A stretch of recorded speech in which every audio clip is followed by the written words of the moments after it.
one of these adapters, so I guess this one shut the bed. So I'll have to. Yeah, I'll I switch don't it out for understand. next I don't week. understand technology, dude. It's a bunch of cables and lights and circuits. Yeah, I don't know how any of it works. You know? I probably shouldn't have bought this camera to record with. So this goes to the caption card, but this camera has a timer at 30 minutes. It wants to shut it off, so I bypass that.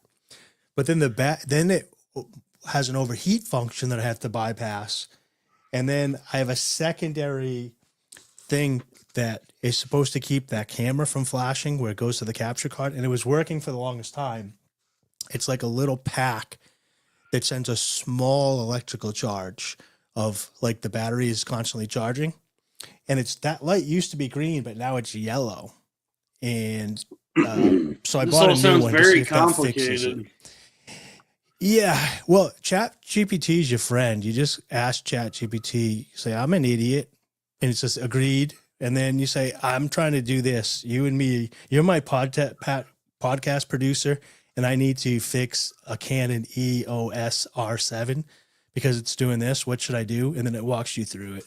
I just simplify my life. Like if I can't if I can't figure something out either on my own or through a cursory Google search, it's just never getting figured out. I'm not I don't use Google. relenting. I'm not relenting to Chat GPT. Fix the search engine. Fix the search engines that I've been using. Don't try and get me to use some new finagled. No, it's good. It just reads all the search engines and finds the data and gives it to you. The only thing that stinks is because the Jews have written like so many articles about topics that are incorrect. That all AI is garbage in, garbage out, right?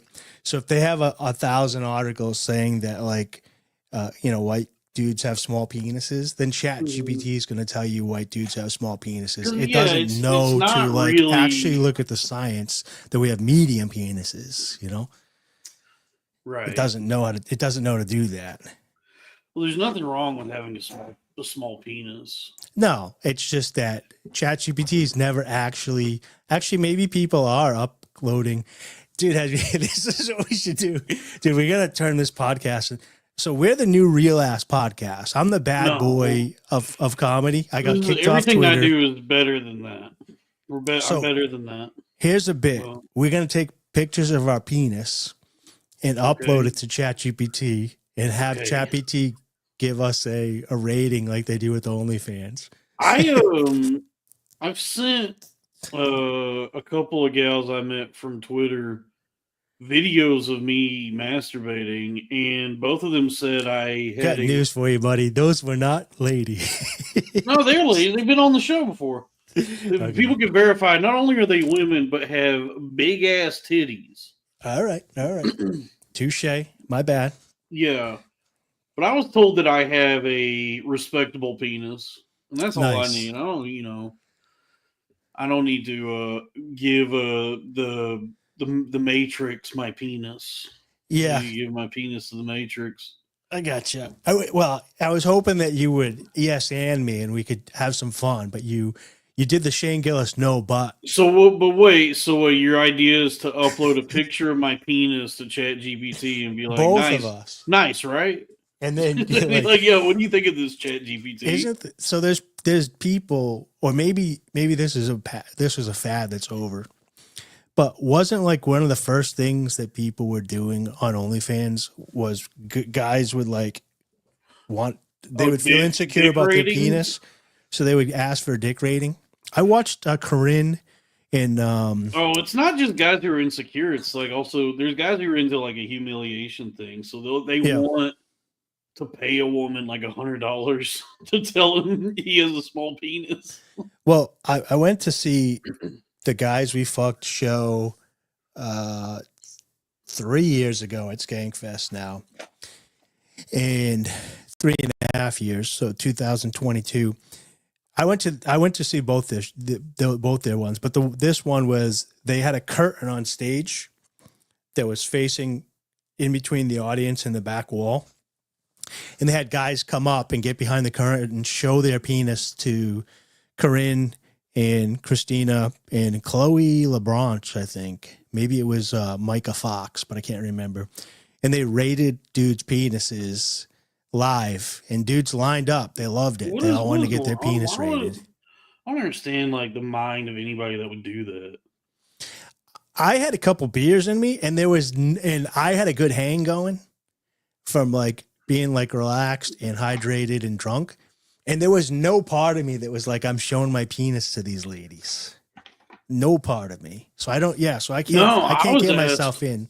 I was asked to judge that naked roast one year, and I was like, do I have to be naked also? And Zach was like, yeah. And I go, because I will eat the roast. No way, dude. Because I definitely want to eat this roast, but do I have to be naked? I would. In fact, I never particularly enjoyed roast battles or roasting or any of that, but I would like a roast with carrots and potatoes. Yeah, you're just on stage naked with Jason Ellis cutting a roast, eating potatoes and carrots.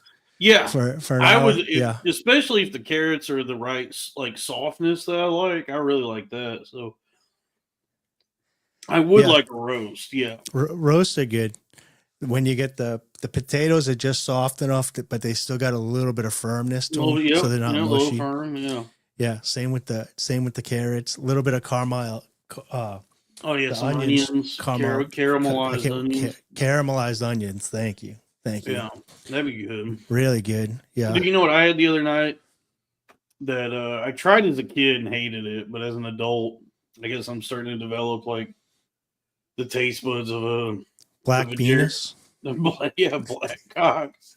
Hated it when I was young, but now that I get older, you can taste the type 2 diabetes. It's speaking of black people, I'm having purple drank. Is that black dude? I fucking hated that shit. Dude, it tastes like I haven't had it yet, so maybe I'm about to have that blackberry Dr. Pepper. It tastes like medicine to me. Oh jeez, I like the taste of blackberries. I get them quite a bit. I love blackberries. So. Whatever the blackberry Dr. Pepper is, it tastes like something you get at the apothecary. Oh yeah, it does have a little medicine-y at the end. Yeah, it's not as good as the strawberry cherry one that I just had. Strawberry cream. Yeah. This is it's not that bad. I haven't had soda. So. I still have 11 of them. I bought a 12-pack and I drank one. And I said, yeah, this is gonna be one of those, just like that spice. Dude, you gotta get a Lucy guy, dude.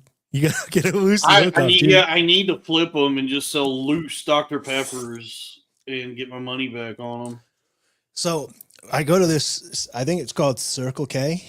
Is that a place? There's strange going ons at the Circle K. Yeah, so we have a Circle K gas station, and when you walk in to the left, it's like all windshield wiper fluid and like car stuff. But in the middle of that, they store all their 12 packs and 24 packs of soda, and then when they're ready, they open them up and they put them in the cooler, so you can buy them full. And then when they need to fill the cooler up, they pop them open. Yeah. And so I just went in there one day and was like, I only want one of these. And he's like, we don't usually pop the flavored ones open. And I was like, I'll buy 2 of them. And then I started buying 2, and now he'll pop them open, and I just buy 1, and they put them all on the shelf for me. So I got a Lucy guy, yeah. Nice. Yeah. You got a wheel and deal, dude. I'll just go for it on a 12-pack, and if it sucks, it just sits there forever. That happened to me with that Coca-Cola made this spiced Coke Zero. It was like spiced raspberry Coke Zero. Dude, it was one of the worst, not just bad for a Coke, it's one of the worst things I've ever drank. I was like, I can't believe this made it through the standards of the Coca-Cola production, the bottling factory. Yeah. I can see why 11 cans of that shit just sat on my floor for a year. I can see why you think, because this has a little bit of an aftertaste. Yeah, I didn't like it. It does have the medicine taste in there. I don't think it's terrible. I like blackberries. I did not like the blackberry Dr. Pepper at all. Yeah, Drew Huntley rape Dr. Pepper. Rape Dr. Pepper, aka Yeah. Dr. Cosby. Yeah. Yeah, rape berry. Isn't that a real thing? Or no, canola oil is rapeseed oil. Yeah, rapeseed oil. Yeah. I'm told by a guy with a Roman statue as his profile picture with laser eyes. With laser eyes that I'm not supposed to eat seed oils. So I did a deep dive in all this seed oil stuff. And even though his last name's sounds like Israel, but it's not, but Dr. Mike Israel. I really like his work, and he did a lot of stuff on it. And he says there is, like, if you give seed oils to rats, certain things happen to them. But he's like, the amount of seed oils that you'd have to give to rats to like give them cancer is like through the roof. So it wouldn't translate to a human. But the problem that he says is it's the hyper processed foods. So most of the seed oils that you're getting from are in these high processed foods. So you're probably becoming fat, not from the seed oils, but from eating a lot of processed foods, hyper processed. Like everything's processed.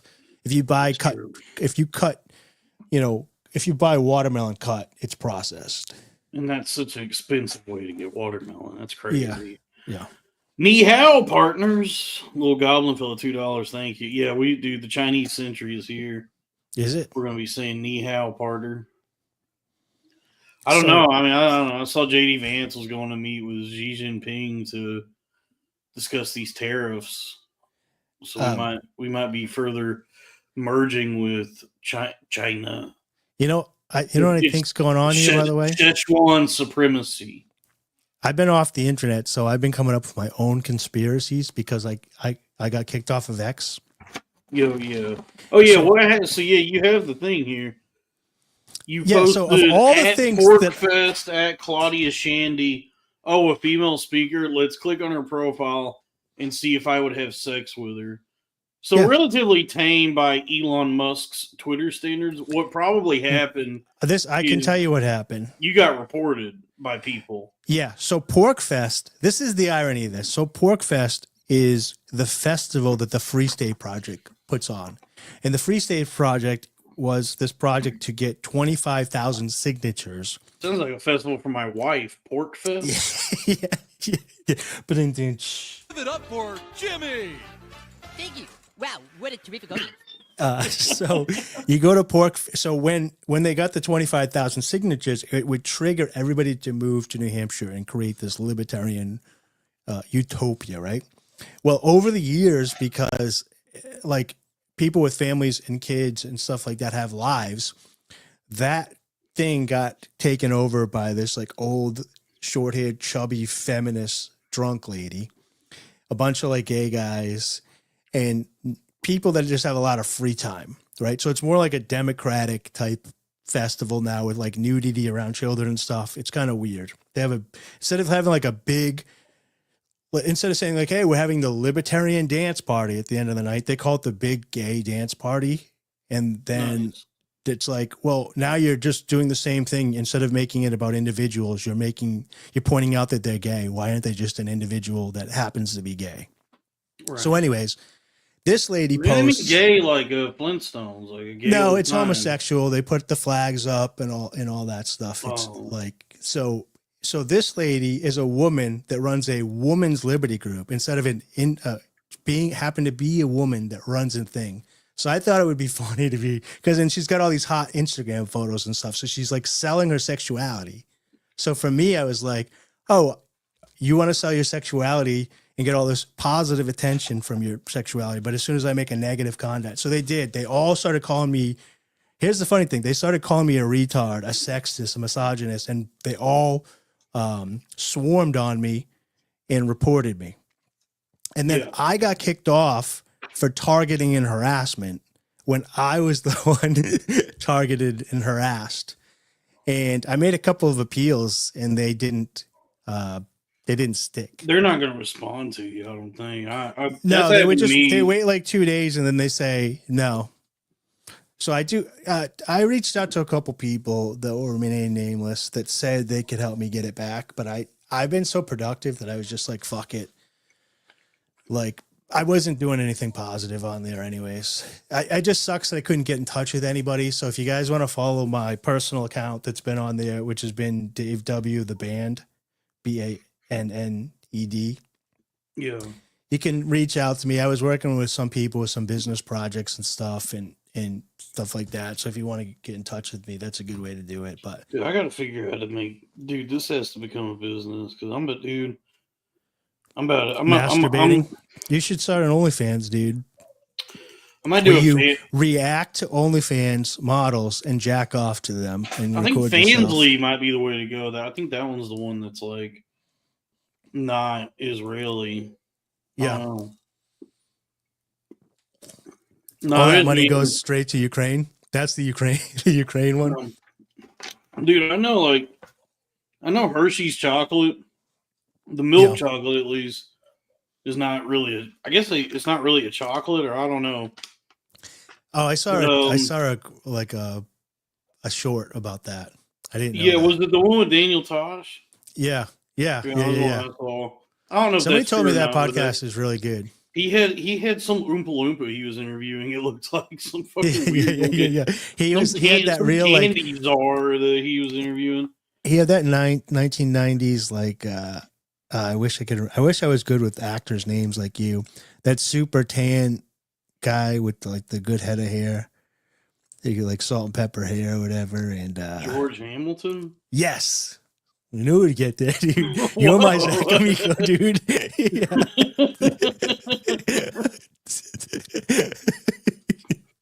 Yeah, dude.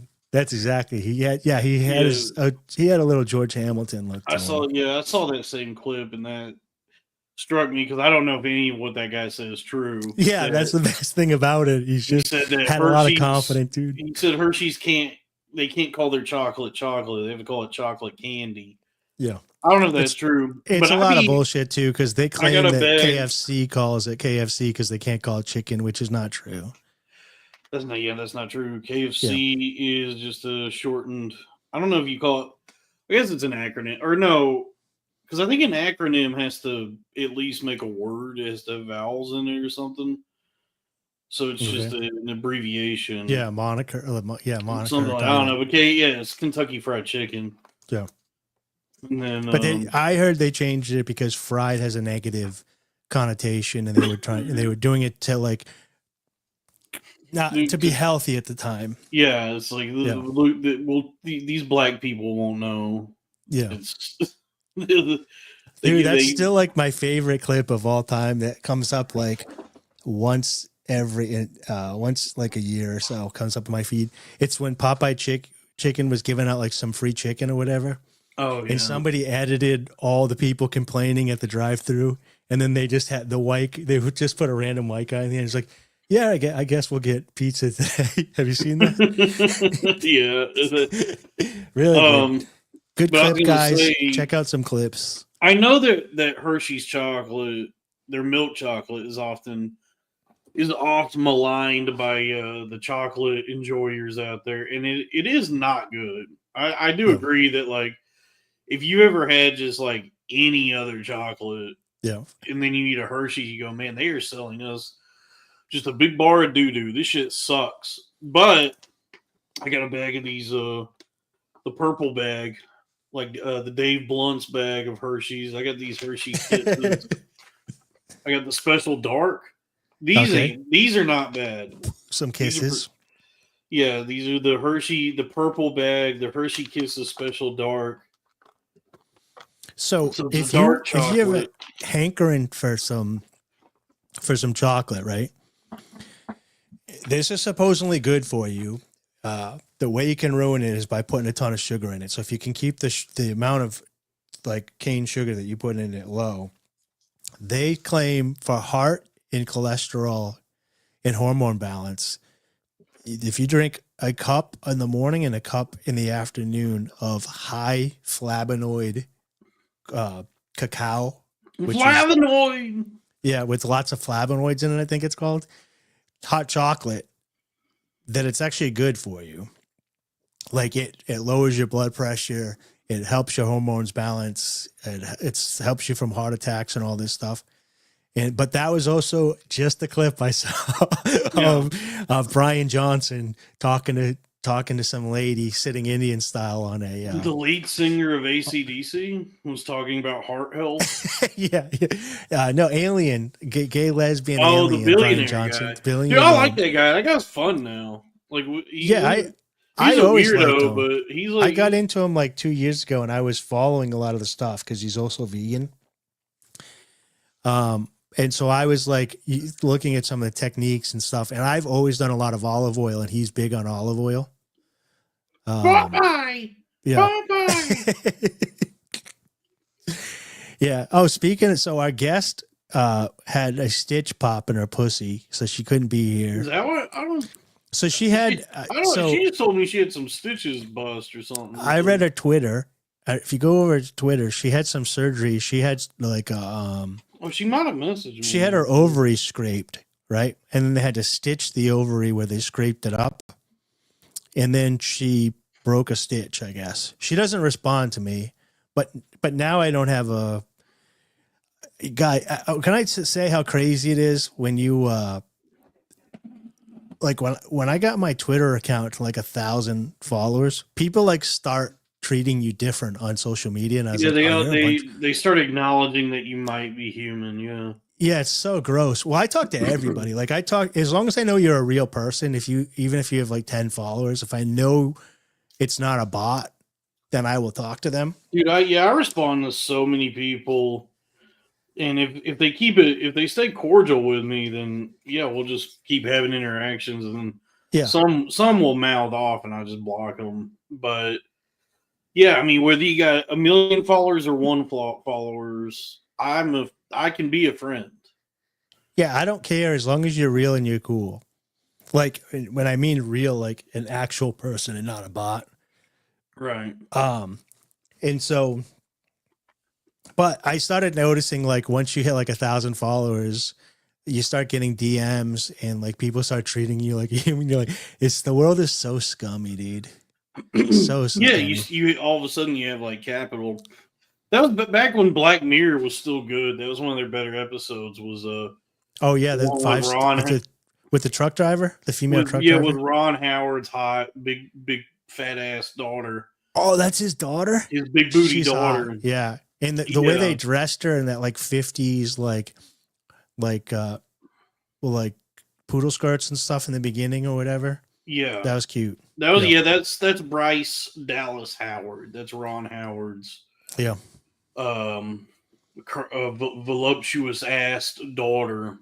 Nice. Yeah. There was some like promotional pictures that to this day I don't know if they were doctored or not when she was on doing press for one of these fucking Jurassic movies that she was in, and she just had like the fattest ass. And I was like, damn, them Howard genes. They did. I guess it skips a generation because her dad is fucking ugly, dude. Well, did he marry somebody hot though? Probably. Yeah, I feel like if you're Ron, I feel like even Clint Howard could probably get him. He was a child star too. Like he had a lot of money before he. Ron Howard has been in the before he started doing the movie directing and stuff. Yeah, Ron Howard has been in the entertainment industry for 120 years. Yeah, for a while. Yeah, because he was acting as like a very young child. Like when he was Opie Taylor on the Andy Griffith show, I think he was only like 9 or 10 maybe. Yeah, he was really young. I mean, that was past. Oh man, this is gonna bother me. I gotta fix my camera, but that obviously. I mean, I know you guys know that I'm old, but that was before my time. Even I watched that one on Nick at Night. Like that was not something that was. I knew about it. Because like when growing up, my parents like watched it from their childhood in front of me or whatever. But like, yeah, my dad always watched it. Yeah, and what always struck me about the show though was it was at the time that it was airing, it was a contemporary show. Like it came out in what, the 60s? It was like a late 50s, maybe early 60s show. Yeah, I would guess. Same with like the that's the Andy Griffith show, and then you had this and it had Barney Fife. Griffith.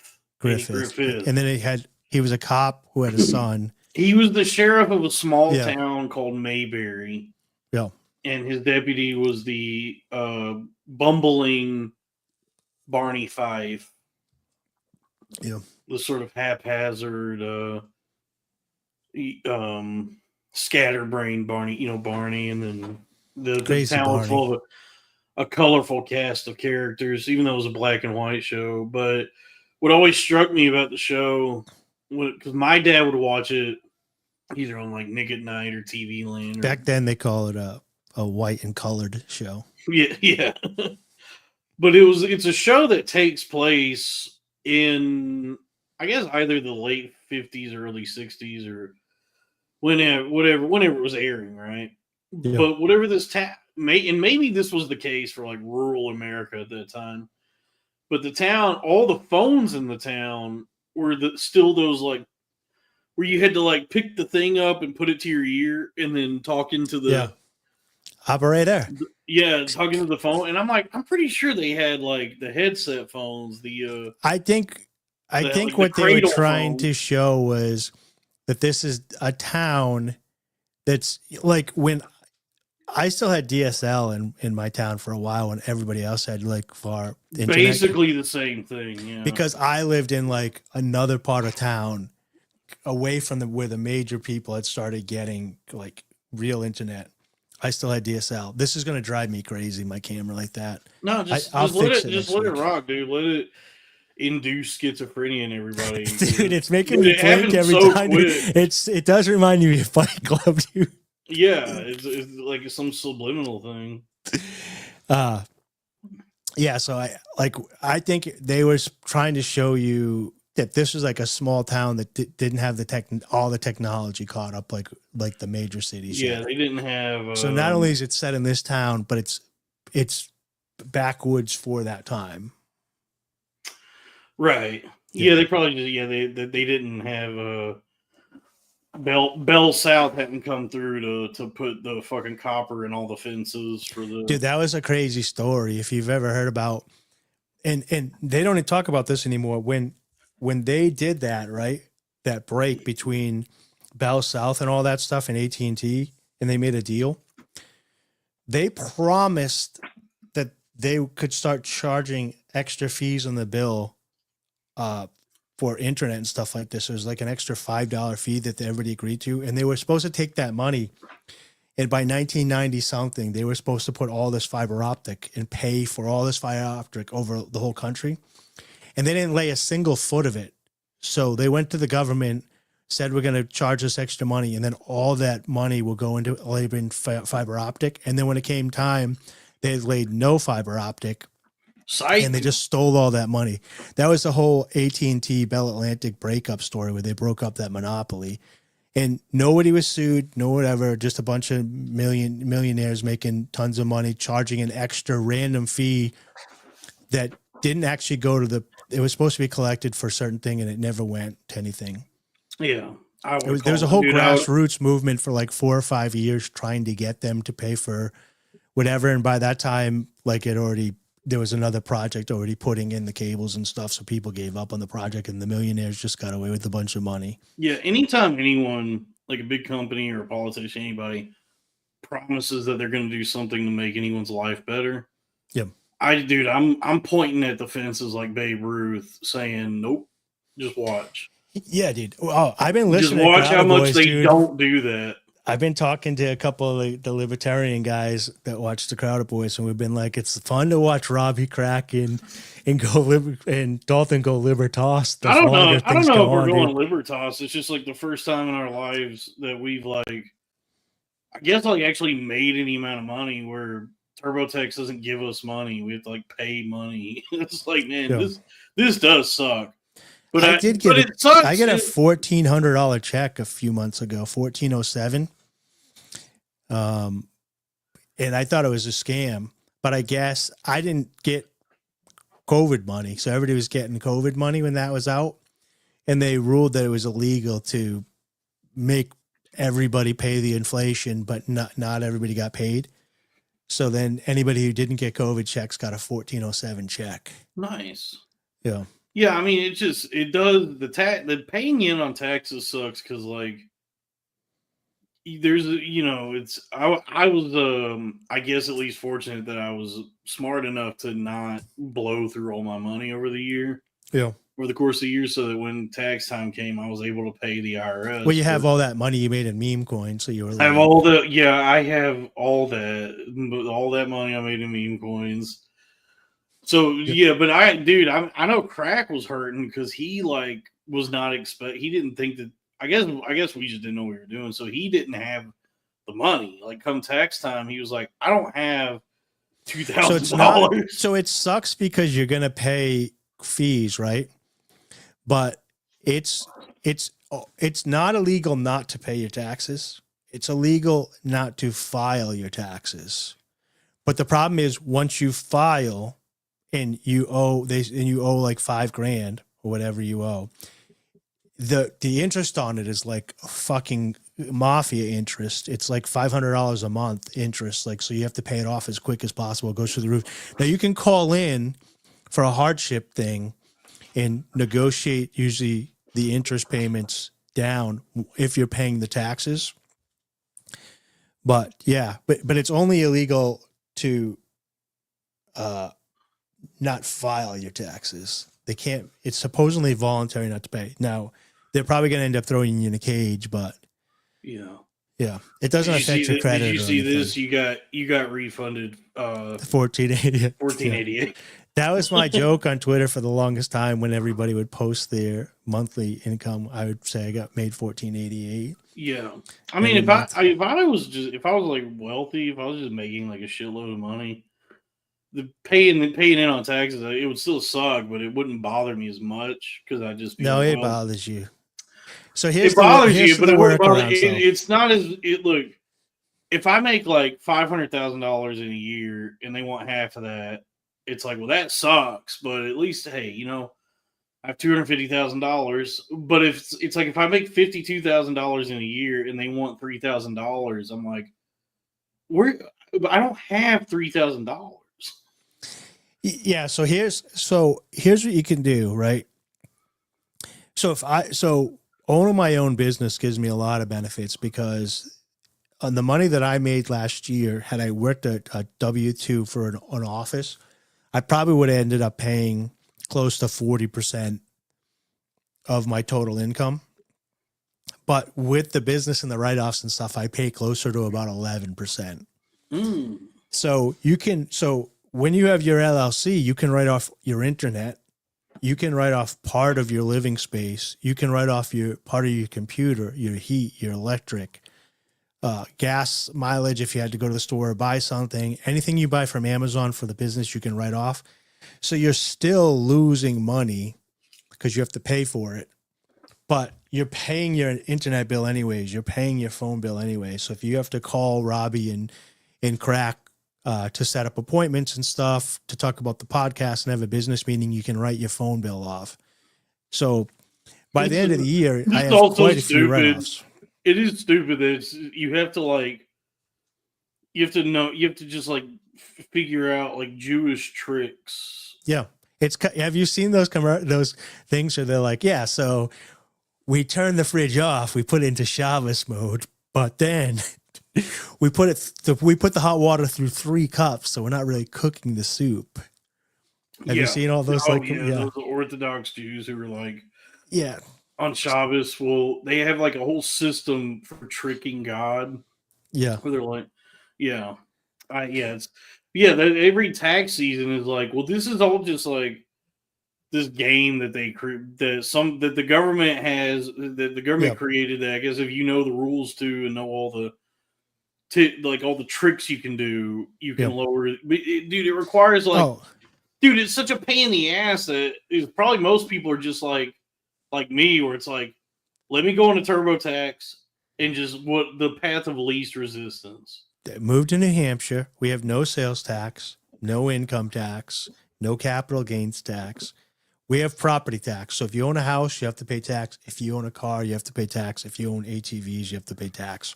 So it's like a flat tax on, like, if you use the road, you pay tolls and a flat tax for the car. But if you're not using a service, you don't have to pay, and they don't penalize you for making more money, which is what income tax is. Right. One thing that Trump was doing that was pretty cool is they're trying to remove tax from 150K or below. It's still just going to help the rich because billionaires can cut their expenses so much.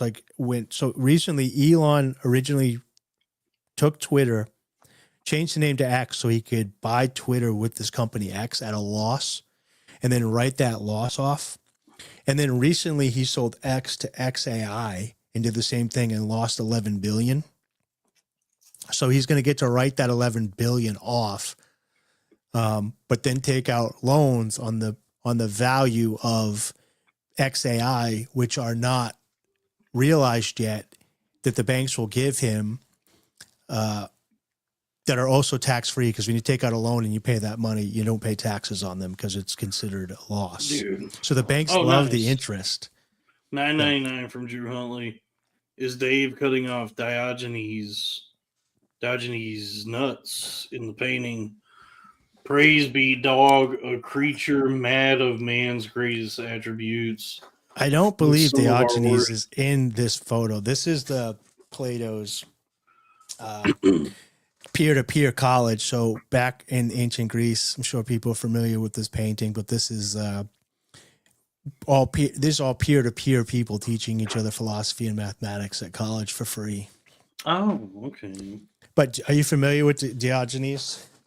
Diogenes, or whatever his name is, the philosopher. So basically, he was like a real pragmatic type philosopher. He used to like lay in the streets and be homeless or whatever. And the wine guy who just was like, so like one of the stories about him that I think Drew is hinting at is like one of the prestigious people came up to him. He's like, you sit in the street like a dog, and so he stood up and he peed on him. And basically, like, the point was, if you're going to call me a dog, then I guess I can act like a dog then, and you won't do anything about it. So like, he used to just be like, really pressed. Like, obviously I'm not a dog because you're upset that I peed on you. Or if I am a dog, then you can't be upset that I just peed on you. Which is it? So he would create these like logical conundrums for people. That would probably work in a time when nobody had ever had thoughts before. Yeah. But I feel like nowadays... Oh, no, they hated him, and they thought he was a degenerate wino. But that's But instead of taking it to thoughts, he took it to the extreme. I've done similar stuff before. I was in an argument at a Dave & Buster's. Actually, it wasn't a Dave & Buster's. It was Dave & Buster's ripoff. But this guy was telling me that free will didn't exist. And I was saying free will does exist. And then I jumped up and ran up onto the stage and started dancing around on the stage. Then I jumped off the stage and twisted my ankle before I ran down to sit back down and be like, I told you so. And then the whole time I was in excruciating pain, but didn't want to let on to that my ankle had been twisted. I've heard there was this, I don't know what's going on now. Everybody's like turning Catholic or something, but those years when I think I'm turning Catholic. I think I'm turning Catholic. I really think so. Mm-hmm. Sorry, just stream of consciousness. I'm a real theater of the mind type guy, Dalton. The Chinese, the TCL Chinese theater of the mind. Yeah, it's the Amy Schumer, and Amy Poehler. Those years when it was like the Reddit atheism, Ricky Gervais years, when everybody was like talking about like simulation theory and blah blah blah. Yeah.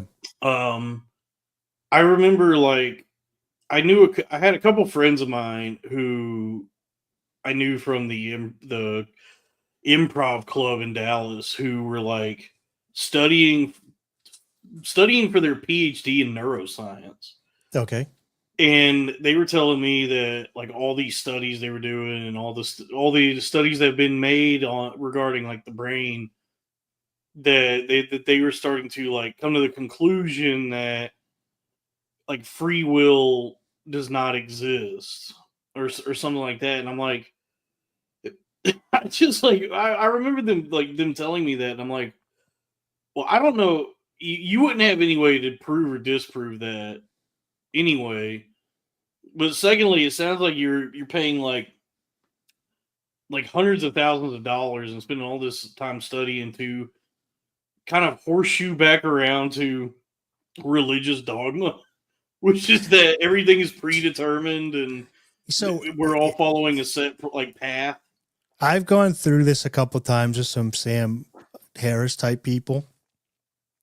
And if you try to parse the definitions out, I think they're playing with words, because here's the idea is like it's a straw man argument from my understanding.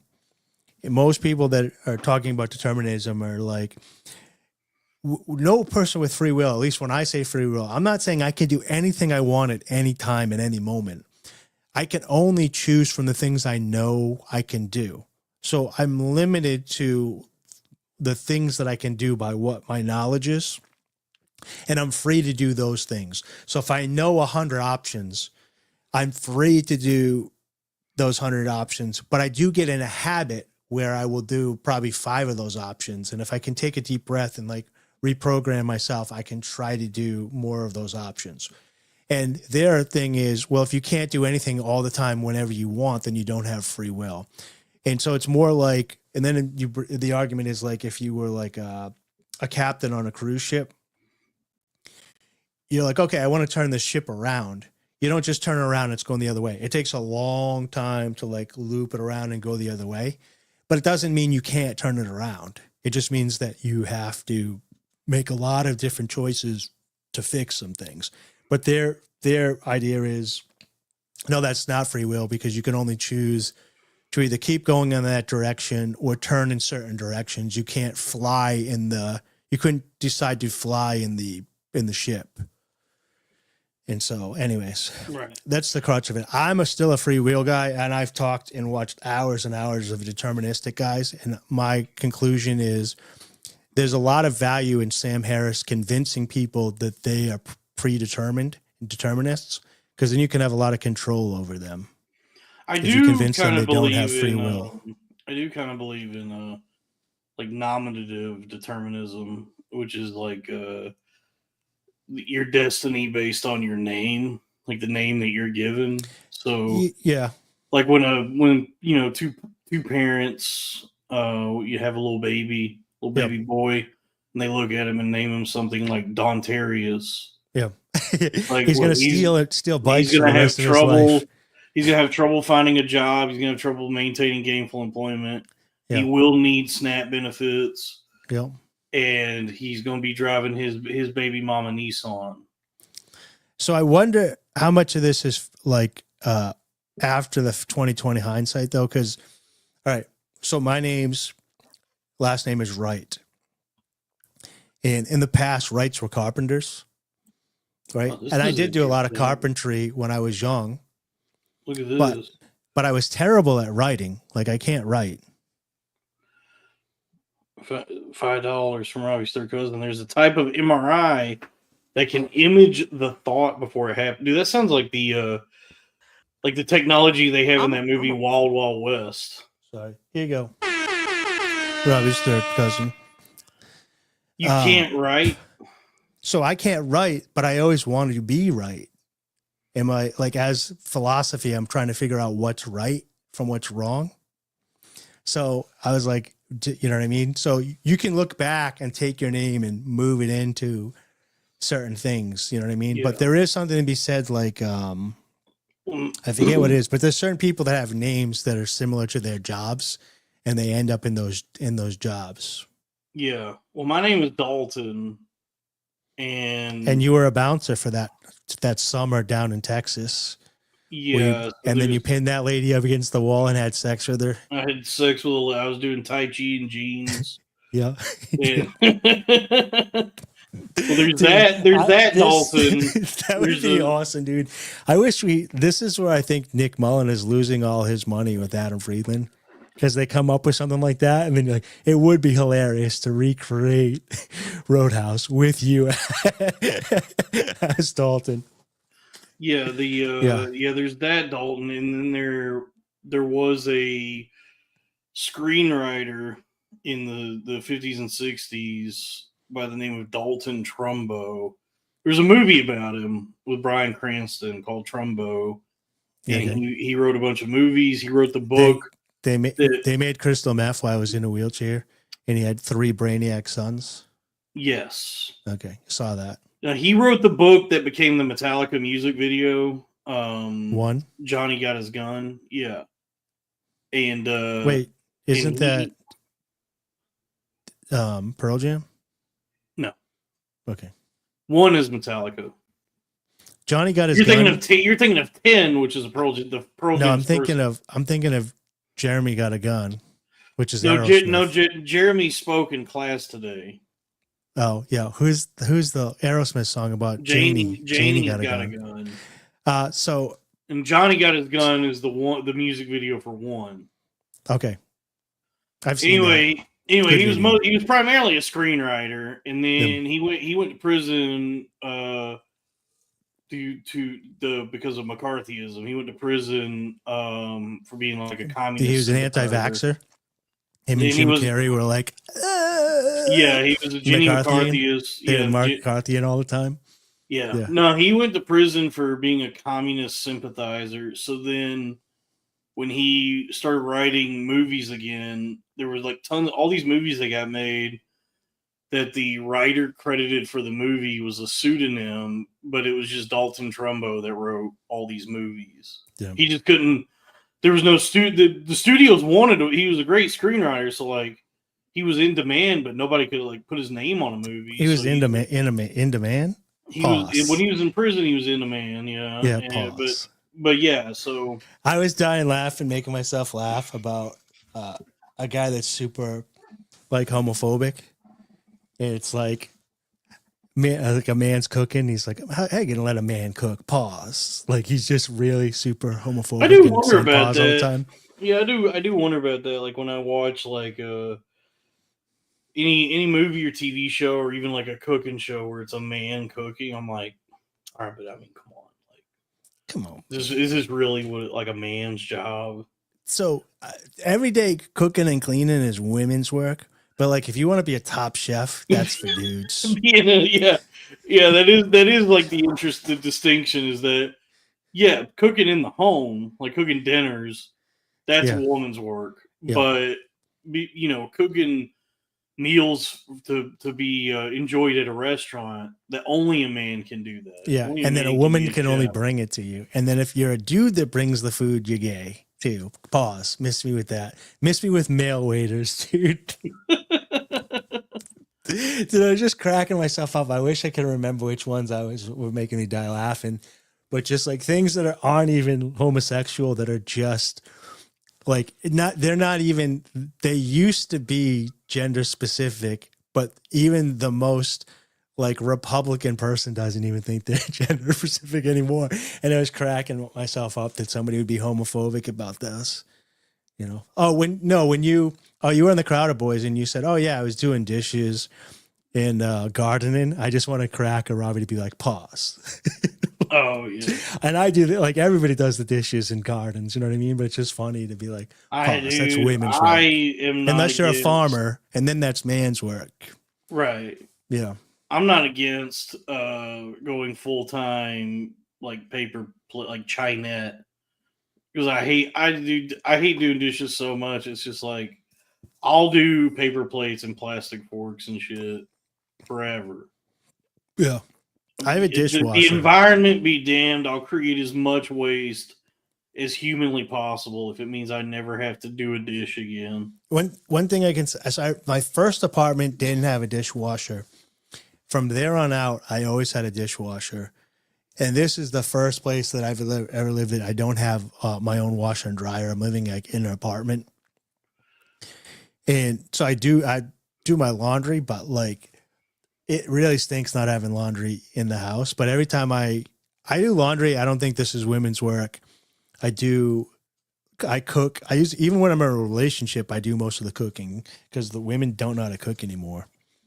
So I don't really think of those things like gender specific. Have you met women that cook? Yeah. It definitely is not as much of a priority as it used to be. Like your aunts and your mother used to like know how to cook though. Yeah, they were, and like my sister doesn't even know how to cook.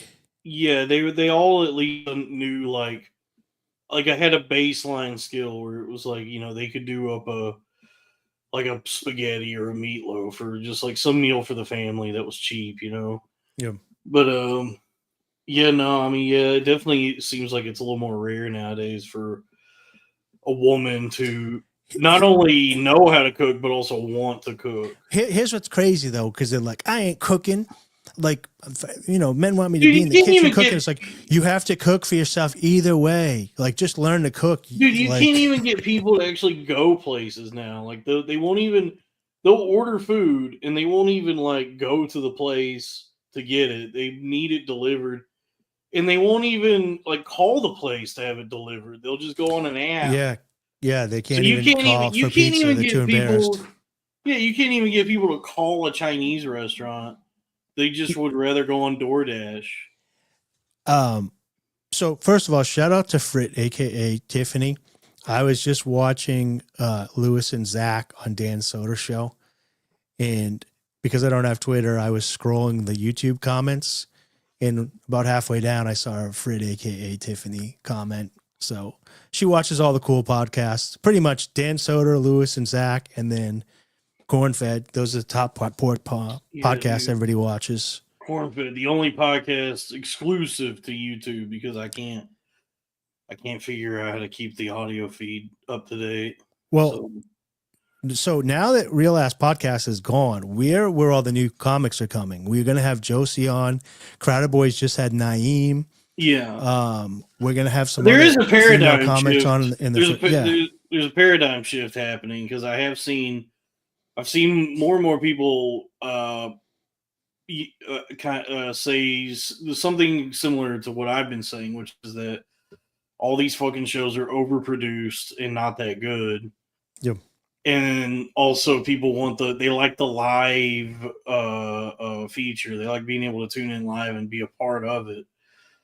Because by the way, that's not even new. That's been around forever. It's just like all these you and me are pretty much Aiden Ross and Kai Savant. Dude, that's the conversation me and Craig had was like, as big of fucking dickheads and morons as these guys seem to be, Kai Cenat and Neon, Aiden Ross, Asmongold, they tapped into something that nobody saw coming, which is like just sitting in front of your computer saying the dumbest things possible, but doing it live. Yep. So that it's like people can interact with it in the moment was just like creating your own printing press. So here's the thing, right?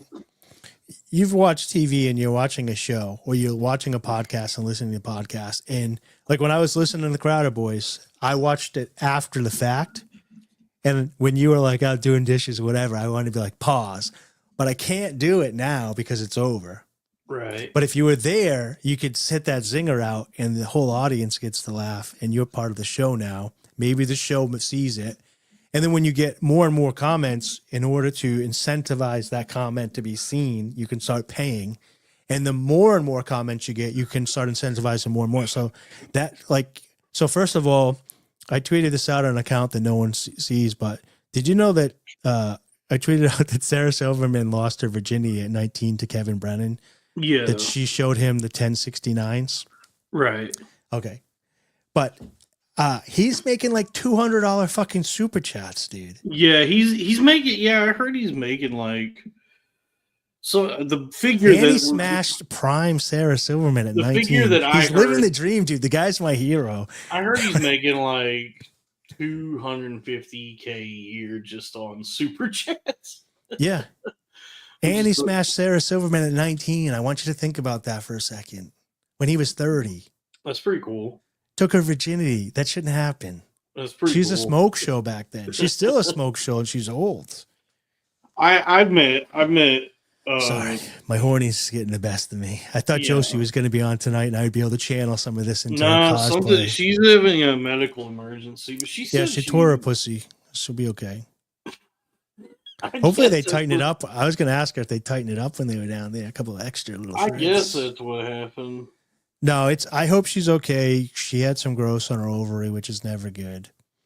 Oh yes, but I guess that's pretty common. I think they call that a baby. They call that a baby.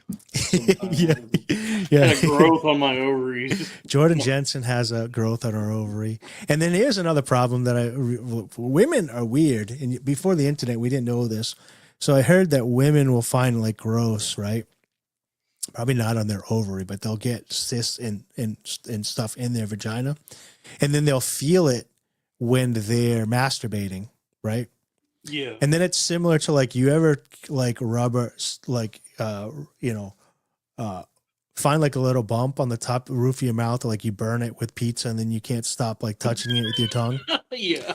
They can't stop touching it. They can't, like, they go to bed and they just can't stop touching this little sore in the inside of their pussy. Right. And the doctor's got to be like, you got to stop rubbing your lesion, your sore. It's never going to go away. Yeah. Right. Or I used to you ever take a Dum Dum lollipop and spin it so that it kind of just hit the top of your mouth and kind of aggravated it?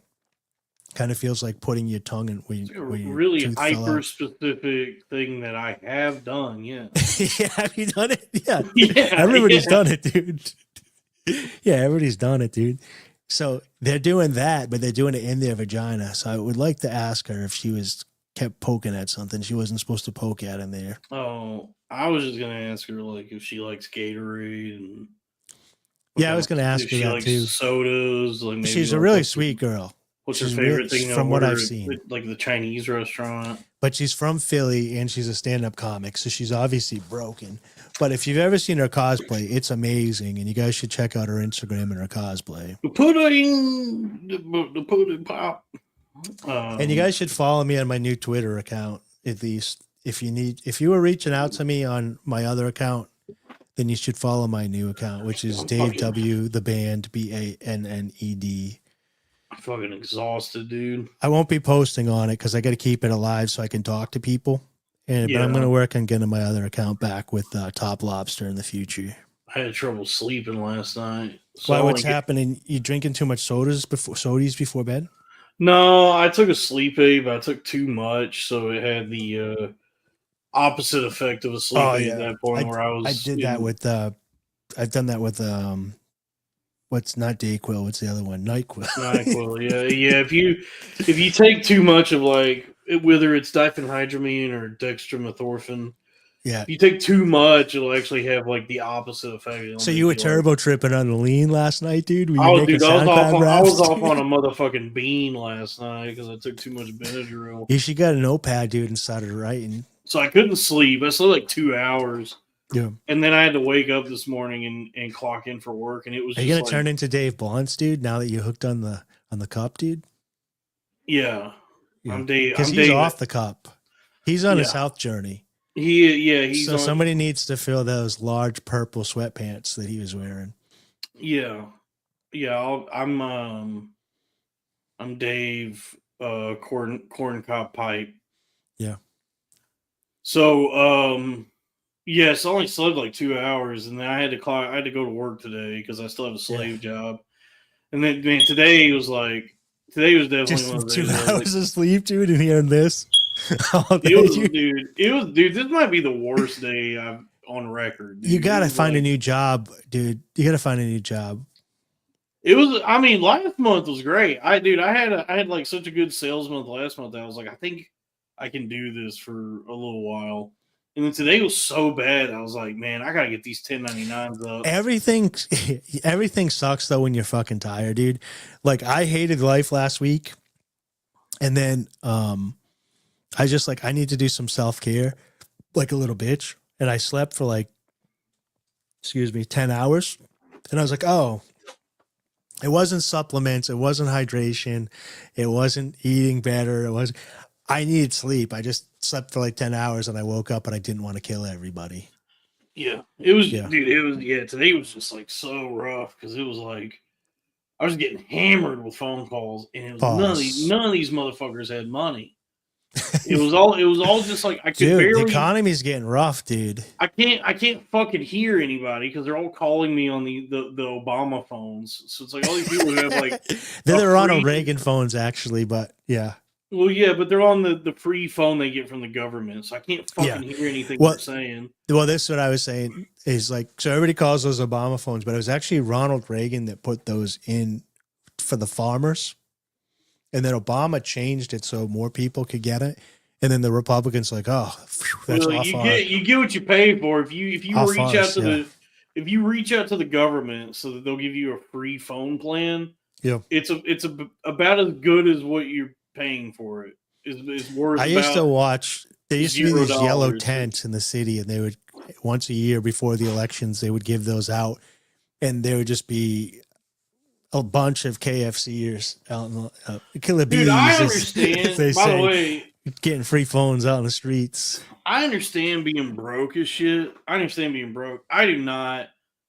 I don't understand the mind of the impoverished, like the poverty mind, because it's like, aren't you embarrassed? Fucking grown ass people talking to me like begging for the your father's gonna see you. Dude, begging for... Actually, your father's not going to see you, so maybe you're not embarrassed. Yeah, but just this shameless desperation where it's like, just me, a stranger, opening up to me and telling me like, I'm poor. Like they'll just say that. They'll be like, I'm broke. I'm on a... Well, you got to understand, they also don't have inner monologue, Dalton, so they can't help but say it to you. I just don't understand where it's like their whole lives are just spent making calls and waiting in lines and filling out forms to try and get the closest thing to free that exists for everything they need. Yeah, if they put none of it works. None of it's good. Like if you try to like create a life for yourself where everything you're getting is like the cheapest version of everything. You're just paying a little bit of money each month for everything, all of your services, for something that's not going to work. So it's like, all the money, like whatever that adds up to. It's like you know your phone bill is either free or $10 a month, and then your internet is $15-20 a month, and then your your TV service is Tubi. So Tubi's actually not that bad.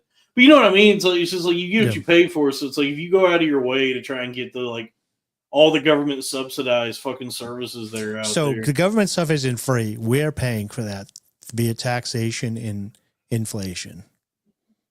Yeah. So they're getting their thing, but we're all paying for it. Yeah. It's just it's for I don't mind I don't mind doing my job. It's just like it's frustrating because I don't make, if somebody calls me and they are just adamant about getting the cheapest thing possible, it's like I'll help them, but I don't make any money on that. And so it's just like, an hour and a half into the call, I'm just like, yep, I'm just watching all the money I could be making pass me by. Yeah. Because I gotta fucking do all this horse shit. Yeah. And and they're also, dude. Have you tried hitting them with the that's not my job? No, I just honey, baby, that's not my job. I just do what I can to help, and then I say, thank you. You have a nice day, and I'm on to the next person who can't pay me any money. But then today was just like, I was getting fucking hammered with phone calls, and it was people who weren't even able to buy the cheap shit. It was just call after call of just like annoyances and troubleshooting and all this other shit where I was like, I'm gonna get in trouble. I'm gonna get fired because of this. Like, if I take a ton of calls in a day and I only get like 1 or 2 sales, that's when I have to have like a meeting with fucking managers and they're gonna be like, why is your percentage so low? And I'm like, well, I know none of you are actually gonna go listen to any of these calls. So can you look for like another job while you're doing this job? I'm just gonna start streaming more, dude. I'm just gonna start begging people on the internet for money. And that's why, when you originally had your plan, but you're gonna be so tired, dude. It takes a lot of I'm tired and I barely do anything. So you must be exhausted. I mean, dude, I'm fucking exhausted all the time because I guess it's not hard labor. I don't do anything. It's like It's mentally hard labor, but exhausting to deal dude, with low IQ people. talking to It drains you.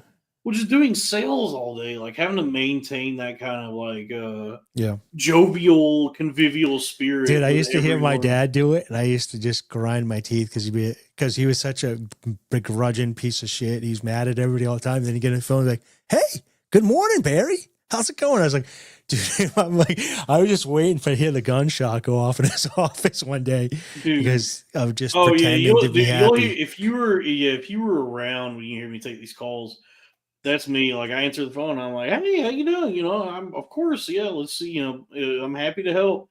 And then as soon as I hang up with them, I'm like, "Go fuck your mother. Go fuck your grandmother. I hope your house burns down." I just start venting until I got to take the next call. I'm just like, "I fucking hate you. Don't ever call me again." You sound like me driving, dude. Yeah. I get very slurry when I drive, dude. Yeah, well, it's that very like pervasive attitude in America that people like the consumers have been imbued with, which is like that idea that the customer is always right, or that they, that when you try to patronize a business or whatever, that you must be waited on hand and foot. Like it's just every job I've ever had, no matter what it is, to some degree, the consumers that come through just have for the most part, a very entitled attitude, and they're ready to just walk all over you. And, but the funny thing is, that's usually just people who don't have a lot of money. Whenever I talk to people who of means, who have like money to throw around, they're just like lighter. They're just walking on air, dude. Their lives are so much better that they're like, it does easier and like almost stress. Yeah, it's just like a much more pleasant conversation because they're not coming in already keyed up and angry because they're fucking poor. People, when I talk to customer service, dude, they want me on the phone all day. They'll start telling me about their life and everything. Because I call up and I'm like, "Hey, how's it going?" They're like, "Good. How are you doing?" I'm like, "Good. I hope your morning's going well." I'm like, "Got a little problem here. I was hoping maybe we could brainstorm together and figure it out." And I told you before, people like you are the nicest person. They're basically saying you're the first white guy. That happens to me. That happens to me all the time because I work for a big company that has like a lot of people working in the States, and then a lot of offshore phone people. Yeah. And dude, I'll talk to someone and they'll be like, I'll just say a greeting, and they'll start the conversation being like, "Please tell me you're not in the Philippines." Yeah. And I'm like, "No, I'm in the States." And they go, Thank you so much." I will say, so my thing is, I will say, "Oh, I'm glad that I got you." I've been dealing with a lot of people with some language barriers. That's my dog whistle. And they're like, "Well, there'll be no language barriers." Dude, I'll get people who go full on just like, I was talking to some fucking habada kabibi, can't fucking understand what they're saying. "Do you speak English?" And I'm like, "I think I do." Yeah, we gotta help you. No, because you can get like, especially like you can get like a good Filipino woman or a good Mexican lady that really knows what they're doing and they're out to help you.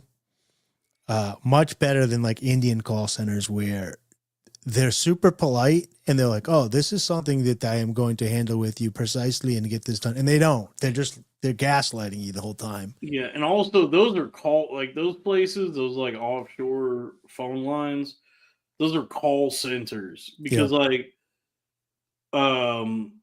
any job I've had where I'm working phones, aside from like the fucking shitty telemarketing job I had, but all the customer service jobs and sales jobs I've had where it's on the phones, even in the office, it's still like a pretty like low key, subdued environment.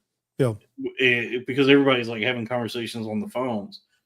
But like where I work at now, sometimes I gotta talk to the people overseas. I gotta like call my own customer service line to talk to them. And I could see why the customers calling the company I work for get so fucking frustrated.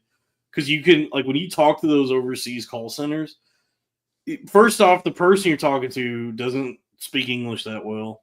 Secondly, 100% reading from a script. Yeah. Secondly, there is just a din of noise in the background. Yeah, you can just hear everything happening in that call. Like, I actually don't mind. Once in a while, you'll get somebody that's like working from home. That's like a young, like Filipino or Vietnamese woman, and I like that. And sometimes they'll call you Mr. and your first name. They'll be like, "Oh, Mr. Dave, I'm going to help you today," and it's actually sexy as hell. I dated this Haitian woman that used to call me Mr. Dave, and when women call you Mr. and your first name, it's kind of hot. I'm not gonna lie. I think that's like a Dom sub thing. Oh, dude, we got to get into that, dude. I just remembered, dude. $2 from Ben Teeter. So do this. I'm gonna go grab an Amazon package real quick. Guys, everybody's tired. Nobody feels good. Ain't that the damn truth? I did yesterday on my lunch break, instead of taking a nap like I always do, I walked a mile, and turns out that's the solution to all my problems. Is I need to be in the sun more and actually staying active, because even though I'm extremely out of shape and my legs and back hurt and I ran out of breath pretty quickly, I felt really good afterwards, and I was not like lethargic the rest of the day. And then I did not do that today, and I feel like dog shit right now. So that's the experiment that I've done. That's the results, is I should be in the sun walking more. Sorry, I got to do an unboxing here. I want to see if I can find this part that I $20 from Michael Hall, friend of the show. This is a song request. Play The Band Marches On by Ghostland Observatory, Cornfed Radio, WNIG, The Chirp. Let's get some super chats going. This is what I ordered. This is what I'm going to replace to see if I can fix my camera thing. It's a fast charger, but I think because I left it plugged in 24/7 that it doesn't work anymore. So I'm just going to swap it out and see if I can fix my camera. And I wanted to do it while we were live so I can actually see if it fixes the issue the rest of the show. Okay. Well, you can, yeah. Plus, we need to, the only bit we really do on this show besides the fake racism, and what's hilarious too is when I'm mild compared to like what you say at Cornfed. Some of the stuff you said to Naeem, I was like, that is. There were some things I said on that episode that, as I was saying them, was like, no, I hope Naeem is cool. I hope he's like, he okay is cool. He is cool. I met him. I met him a bad couple years idea ago. to say what I'm saying now. I met him and Natalie at Starbucks in Vegas in 2023. He was super cool. Yeah, he's a cool guy. He gets it. Yeah, that's good. Well, we'll do this song request here from Michael Hall. This is Cornfed Radio 148.8 WNIG, The Chirp. By request from Michael Hall, The Band Marches On by Ghostland Observatory. Let's get some super chats. See if that fixes the issue.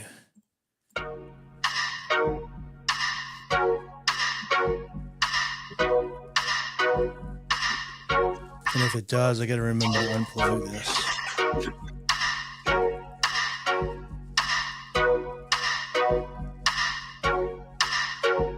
I look out my window to find all my fears asleep in the windows, crawling through my years. Death is emotion, but life to let go.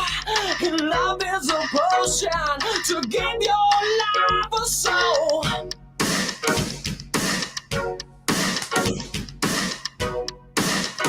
Destination still unknown.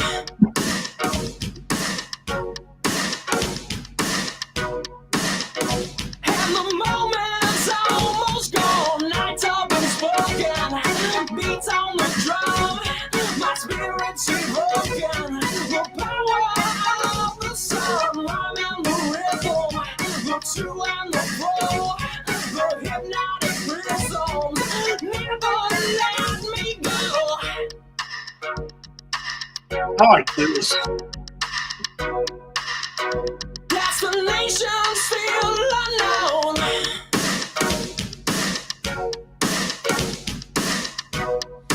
Yeah, I'm not mad, but this is not something I would put in my main rotation.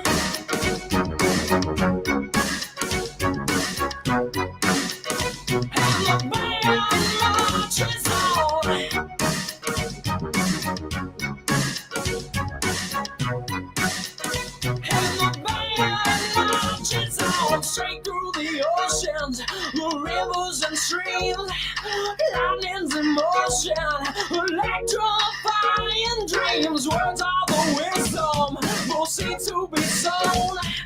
Mother, forgive them, we are almost home.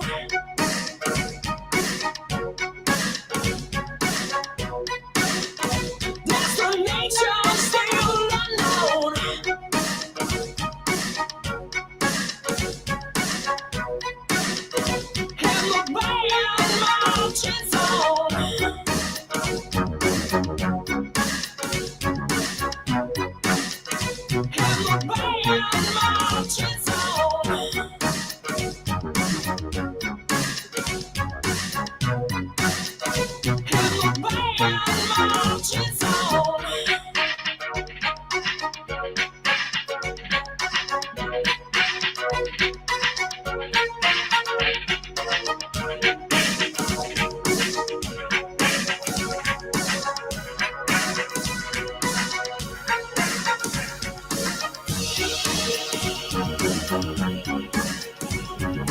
I mean,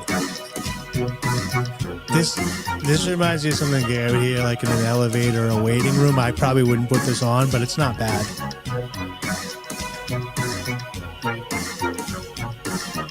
Wait, what did you say? Like if I heard this in a waiting room or in an elevator, I wouldn't be upset. But like this is not something that I would put on the radio to listen to. Uh-oh. It's not bad, but just not something that I would repeat. I like it. This is fun.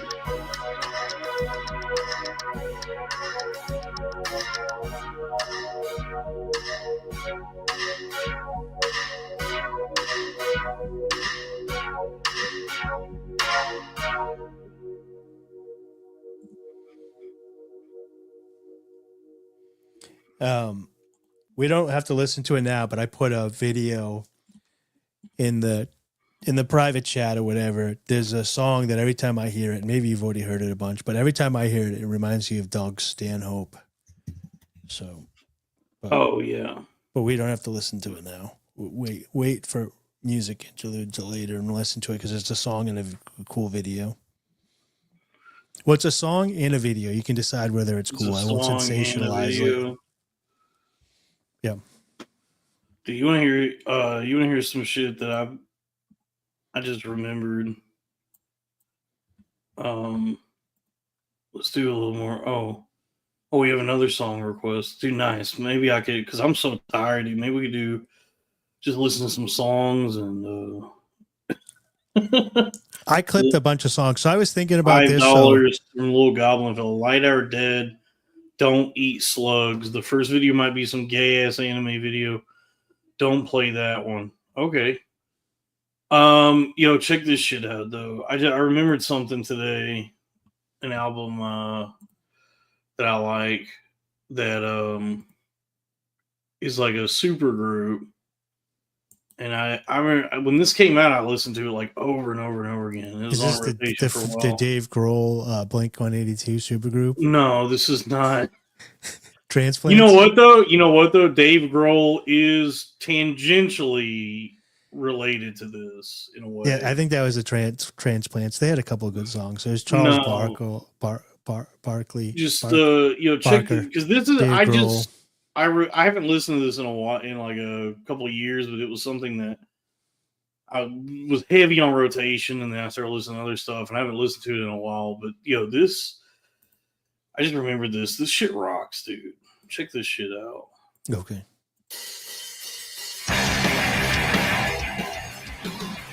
She's hot. Is that a lady? Yeah. She's hot.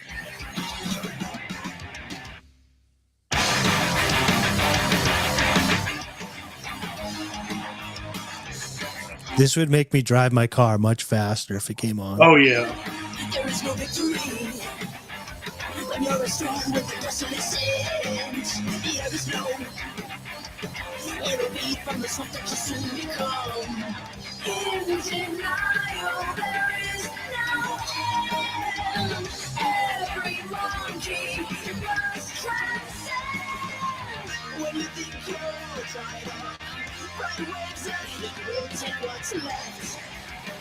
So hide yourself from the sun. After you're out, Definitely could headbang to this. You can almost mosh pit to this. distance, I can feel it from a mile away. In denial, there will be light. Just a second, no, there won't. When you think you're all dried up, bright waves of heat will take what's left. So hide See, Drew Huntley, you got to pretend like you're having sex with the lead singer. after you're out. As a child, his fingertips were turning blue. Plastic nightmare, he realized that he was Yes. It is Teresa. understated.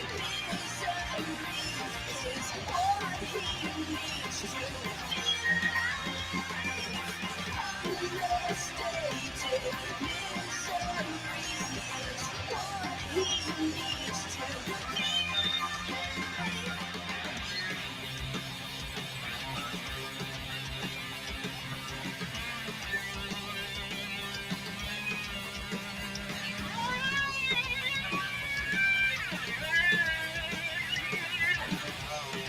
It almost kind of sounds like soft ministry. When you think you're all dried up, bright waves of heat will take what's left. Hide your smile under the red light. You still Yeah. convince yourself to dance. Seems like fungus. Even if you're born inside, the burning fires won't stop your house. Yeah, that's cool. Yeah, so yeah, so- does anybody so Rags knows that's Teresa singing. Does anybody else want to guess? It's a super group.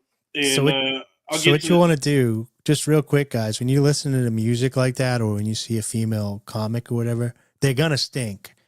So what you No, have to be no. like is like, hey, Dog. I think I would have sex with her. And then you're like, oh, it's No. not that bad.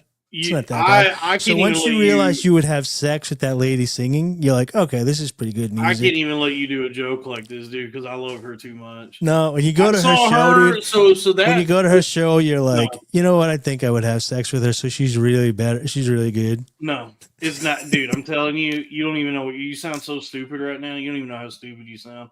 I saw. So No, her name I'm is right.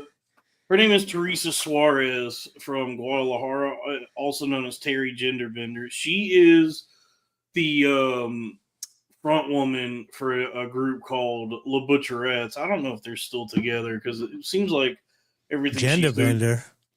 Yeah, she just it's like a name she gave. She's not trans. She She's pansexual? She's just a Mexican Most women are woman. good. Women are pansexual, dude. They're dish sexual, fork sexual. She's a Mexican woman, but she is the lead, the front woman for a Mexican rock band called the Butcherettes. And in 2017, I saw them open for at the drive-in, and it was, dude, I got chills. I was it was like a religious experience. It was so good. How good that band was, and like what Because they were how- hot women. just- Because you're like, oh, I want to it have was. sex with these hot women. Dave, you sound so stupid right now. You don't know. You have no idea how stupid you sound.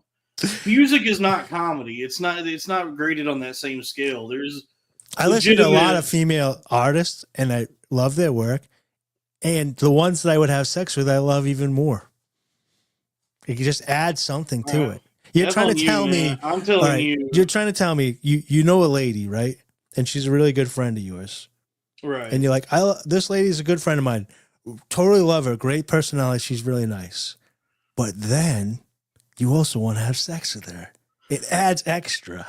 No, I'm telling you, dude. When Of course I've seen Teresa's band La Butcherettes live 3 times, and each time it's music and it's a performance that transcends mere flesh.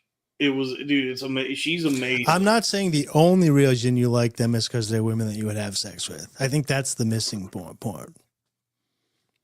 I'm saying they're good at what they do, and the icing on the cake. This is just not carrot cake, dude. This is carrot cake with cream cheese frosting on top of it. They're both good. They're both good. But I like cream cheese frosting on my cake. Not only do you sound ridiculous right now, this is the talk of someone that this is the kind of talk that scares women away. This is the type of talk that got me banned off of X. You can attack the Jews, you can attack the black people, you can attack the families, but don't sexualize women. They'll kick you right off Twitter. Anyway, so the lady singing just now was that's. And by the way, ladies love this. They love the attention. That's Teresa Suarez, aka Terry Genderbender, and then on drums, and this is where we get into the Dave Grohl connection. Drums is Dale Crover, guitar King Buzz Osborne, and what's her name? What's the band's name? Butcherettes. Le Butcherettes. But so the drums is Dave Crover, guitar is King Buzzo, so it's basically the Melvins. And they were friends with Dave Grohl and introduced Dave Grohl to Kurt Cobain and are somewhat, very much of the grunge era, the rise of Nirvana. They're definitely a part of that for sure. And Buzz was good friends with Kurt Cobain, and he has since lamented what the Foo Fighters is, that it's an arena band. He doesn't like that. And then on bass is Omar Rodriguez Lopez. So it's like there's 2 ladies. This is 2 ladies and a dude.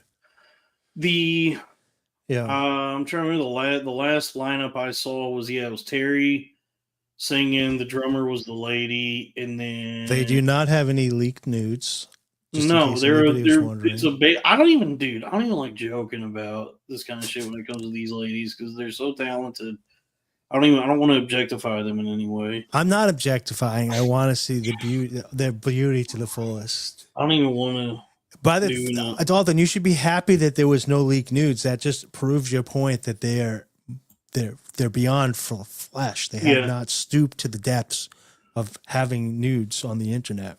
Anyway, that's I do like this. They do kind of reminds me of Buttress a little bit. She's got a little Buttress style on stage. I don't know if you know who she is. She's a New York. She's like Dasha style. She's a female rapper, kind of like Dasha style New York. Spotify now that rapper. Sounds bad. I don't like it when girls rap. Anyway, so that's like Buttress. Maybe they only ever did that one album, Crystal Fairy. They did like a one-off. It was a cool album. It is like an interesting grouping of people because it's basically the Melvins. Because Buzz and Dale are the consistent members of the Melvins, and they've, as a trio, have always had like a rotating, revolving door of bass players. Yeah, and so it's Buzz and Dale, and then Omar on bass and Terry singing, and it's just it's a good rock and roll album, the Crystal Fairy. And I think if you go to a Melvins concert, they still sell merch for Crystal Fairy. I wish Miracle Grow by Buttress had a music video for you. It doesn't. But she makes some good music videos. You might actually like her. She's an independent artist. Here's another request. Light Are Dead, Don't Eat Slugs. The first video might be some gay-ass anime video. Don't play that one. We'll get to that here in a second. And then we have...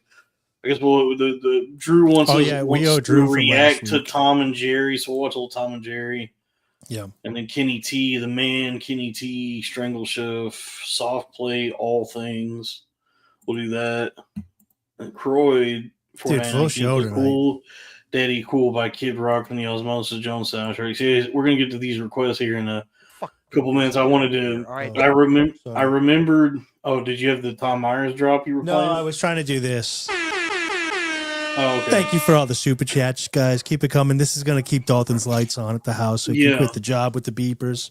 Yeah, You know, dude, he has to be on the phone with the killer bees every night. And I fell down a pretty bad, pretty disturbing rabbit hole the other day. The Shannon Sharp, the same one that Shannon Sharp fell down. Snow Bunny Hill. No, dude, the shit that's going on with Shannon Sharp might as well be an episode of Barney, dude, compared to what I don't even know what's going on. I just heard who gives a talking shit. about it. I don't care. Another black guy had sex with a white woman, and that's been a problem forever. Yeah, we got to end it, right? Have you ever heard? Hasn't Trump put a stop to that?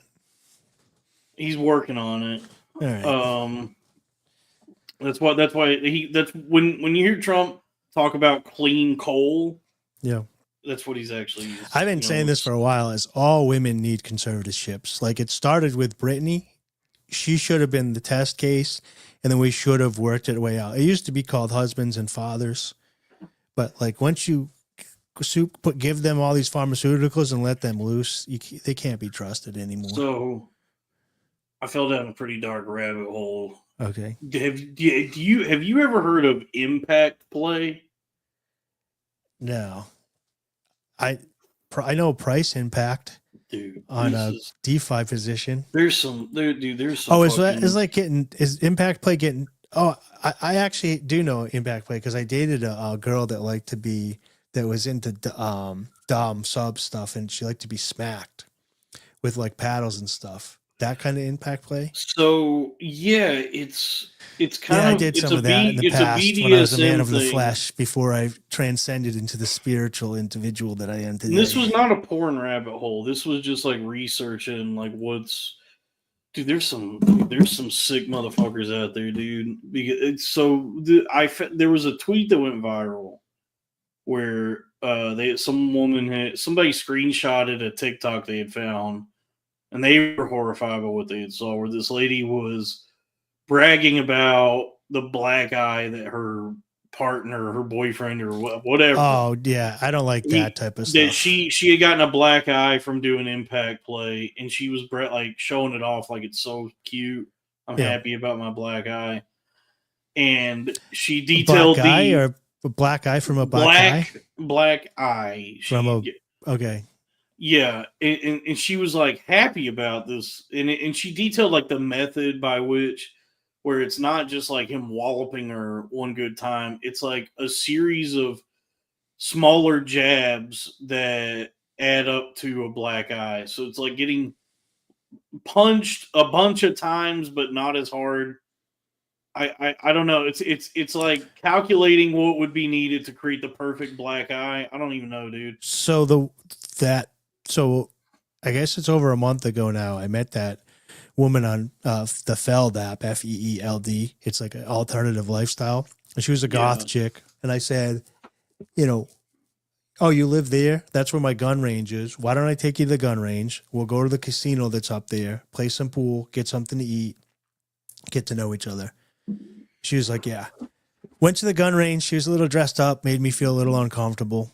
Got really gothy, but I was like, hey, this is what you signed up for. But when we were talking over pool, she was into she's like loudly talking about impact play in public, making me very uncomfortable, where she liked consensual play or consensual non-consensual. Consensual non-consent CNC music factory. Yeah, and then she was into bruises and biting and scarring.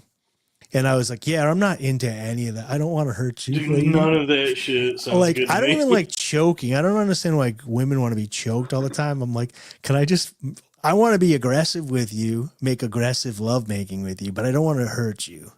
Why do you want me to hurt you? Dude, I feel like just regular penetration is already pretty invasive and aggressive. You're like I stabbing. mean, I'm not hurting anybody with my an penetration. I can tell you open that. wound. In Actually, between your Dalton, you legs. proved her right. Maybe I do need to slap her in the face a little bit if she wants to feel something.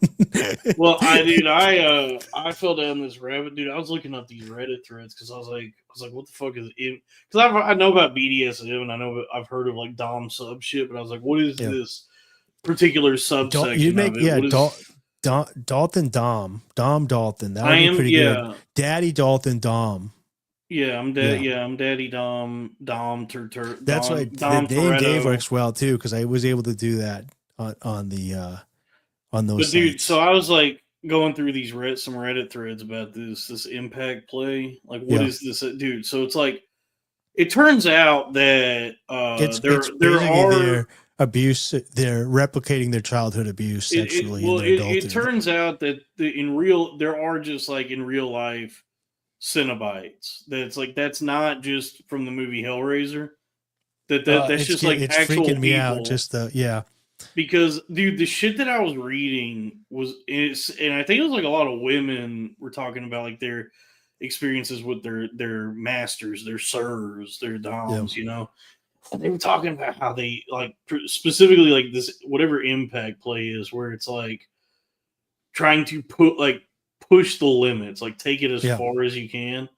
Where they were talking about like letting him just like wallop on you, like whether it's paddling or spanking or slapping, punching, whatever, and how and they really she was like detailing like what goes on in her mind, where she's like, at first it really hurts, then I kind of get used to it, then it really hurts again, and then apparently the term they have for like what they're trying to achieve is they call it subspace, where you basically become a Cenobite, where you like transcend pain and pleasure, and it sounds like what happens to trauma victims, honestly. So like what they're describing is disassociating from their own body, so that they can withstand what's happening to them. But pause for a second. Pause, but not a real pause. Real pause. You know when you're having sex, right? With the ladies' vagina hole. I can't even. It's been so long, I can't even fucking remember. But there is a moment where it feels so good. It feels so damn good that you have to, and it starts to hurt with pleasure that you have to bust. Right? That's kind of like the pleasure starts feeling so good that you're like, I can't hold it anymore. It feels so good that it hurts. I gotta bust. Right. So it's kind of like that in reverse, right? Well, that's I guess because you've gone full circle on the pleasure pain thing. So like they're trying to be so painful that it feels good. Yes, which is that's what Cenobite. Yeah, that's the order of the gash. Yeah, it just, dude, it was really bothering. It was disturbing me because it was like, have you ever? Because they were talking about like what they were describing is like just getting the shit beat out of them. Yeah, and that's how gross. Afterwards, was this on Reddit? Yeah, and then afterwards it like hurts to sit down, and they have bruises everywhere. Yeah, but then they're so addicted to like, these are cops' wives. Yeah, I guess they're so addicted to being in pain, like they love it so much that they'll just keep poking and prodding at the bruises to try and keep them as long as possible. Yeah, it's real like raped woman kind of mentality, where it's like the trauma has manifested in this way, where now the only way she can derive pleasure from acts of intimacy is if the man abuses her and assaults her in some way. I say this to women all the time, like that they're like, oh, I like a big penis because they hurt. I was like, oh, that is trauma from your childhood. Penises aren't supposed to hurt. Sex is supposed to feel pleasant. Penises are not even supposed to be big. If you want a big, painful penis in you, you've obviously have experienced something where the wires in your brain have crossed, that pain and sex are supposed to be in the same thing. That's a love problem with your therapist, your father or something. Sex is supposed to feel almost like nothing, and then I roll over and go to bed. That's really what it's supposed to be. Yeah. So all this pain stuff, this is psychotic. Yeah, I feel like me, like where you my spanked a woman though, right? You spanked a woman before, right? When she's acting up, when she's mouthing off. Not like a Lois and not a PETA, because Robbie's here, but like, you know, you slap a woman's ass or whatever, and it gives that, you know, if you get a good smack or whatever, and they enjoy that thing. I guess it's just taking that to the extreme. Yeah, there isn't anything that I like. What if you I started will say this: punching her in the ass? I've cut myself a lot by accident and had some things happen to me during construction. Like I had sheetrock slice my arm here and like pick a big flap of skin. I stuck a utility knife in my quad by accident once. And when you do that, and it's so like you stick a full utility knife in your quad, and it's sharp. There's like no pain, right? Because it's like you're getting all this trauma response and all these endorphins sent there, so it doesn't hurt. But you see, there's a gash, and then there's this weird emptiness feeling there of like in between pain and pleasure. I wonder if that's what a Cenobite is. If that's what they're doing, because and it's only like for 30 minutes. It's only like it's the shock aspect of it. So you got like a 30-minute window to like get to the hospital, stitch it up, put Band-Aids on it or whatever, and then the throbbing and everything starts after the fact, right? You know what I'm talking about? Yeah. Robbie posted like, what if Hank Hill was Richard Sackler? I saw no pain and no pain accessories. So that's if Hank Hill worked for Purdue Pharmaceuticals. Here you go, Robbie. This is your arena of ideas. Yeah. Shout out to Mike Judge. His new show, Common Side Effects, is actually what if Hank Hill worked for Purdue Pharmaceuticals. Because he does a voice on it, and that sounds a little bit like Hank, where it's he's the CEO of a big pharmaceutical company. Can I say crack probably does? Maybe Dan Soder is a little bit better, but crack does a really good Hank Hill. Blah! Yeah, Bobby. Only Mike can judge me. Well, yeah, dude. So I might be getting into. Since we're tired, let's just let Robbie keep live chatting. Let's just read them. To the thing. We got another request. We got to get to these requests. Light our dead. Don't eat. Well, we got to. You know what? We'll get to that one first. We got to make it up to Drew. Drew Huntley. Drew wants, I guess, a reaction channel thing. I guess where we watch Tom and Jerry. So, Drew, thank you for the super chat 2 weeks in a row.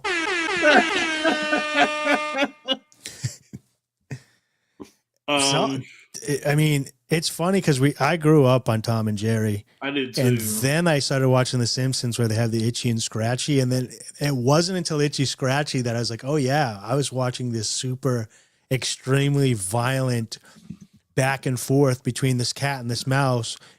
And the whole thing is because the cat doesn't want the mouse to be out in the cold. He wants him a place to live. So they're actually friends. Yeah. Yeah. And then that was super racist. The lady that was like trying to kick them out all the time, the mammy.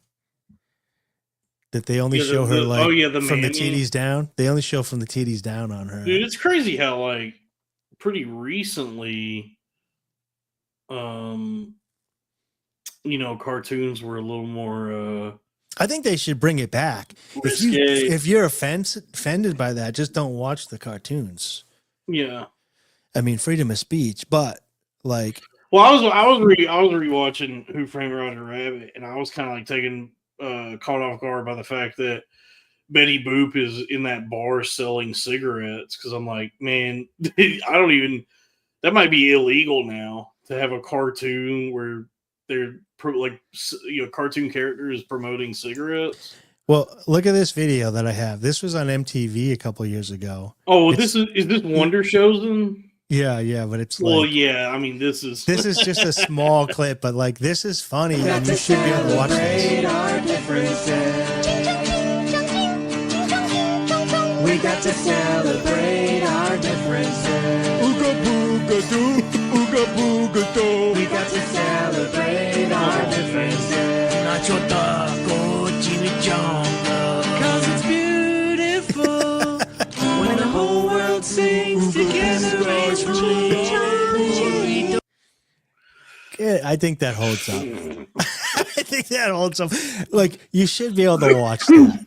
That's not children. That's not children's entertainment, though. That was like a very subversive adult program. Yeah, but that's the joke. That's the joke behind it. Yeah. Well, let's watch a little Tom and Jerry. Yeah, let's watch some Tom and Jerry. Drew's request. I wonder if this is going to be early Tom and Jerry, or this is going to be when they start out in the dog and the dog's little son. Cornfed TV.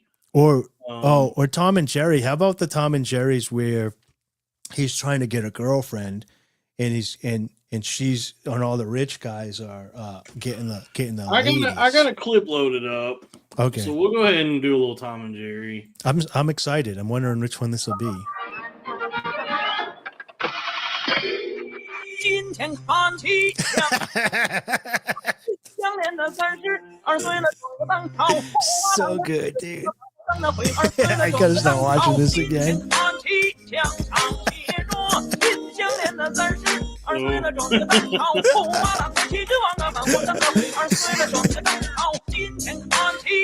Dude, I'm pretty sure Nick Mullen made this and uploaded it.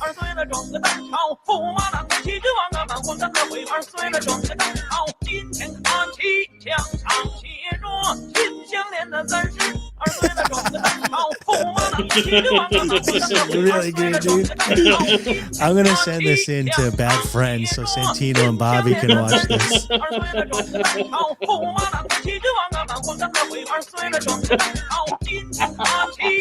This is so good, dude. I am really sending this to bad friends.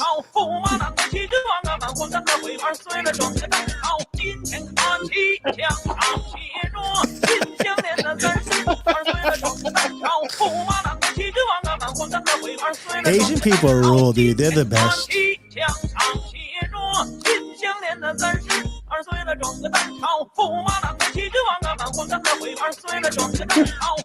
Dude, I'm definitely an Asian supremacist.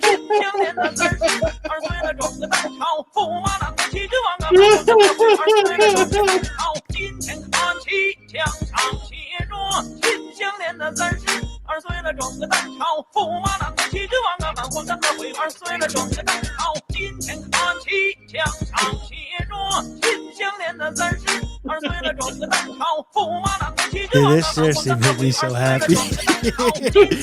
Drew Huntley, dude.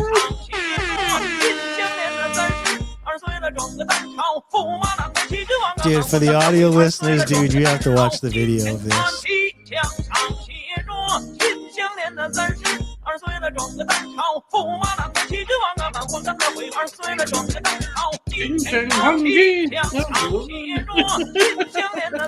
Dude, I want to go now. I want to go to Asia, man.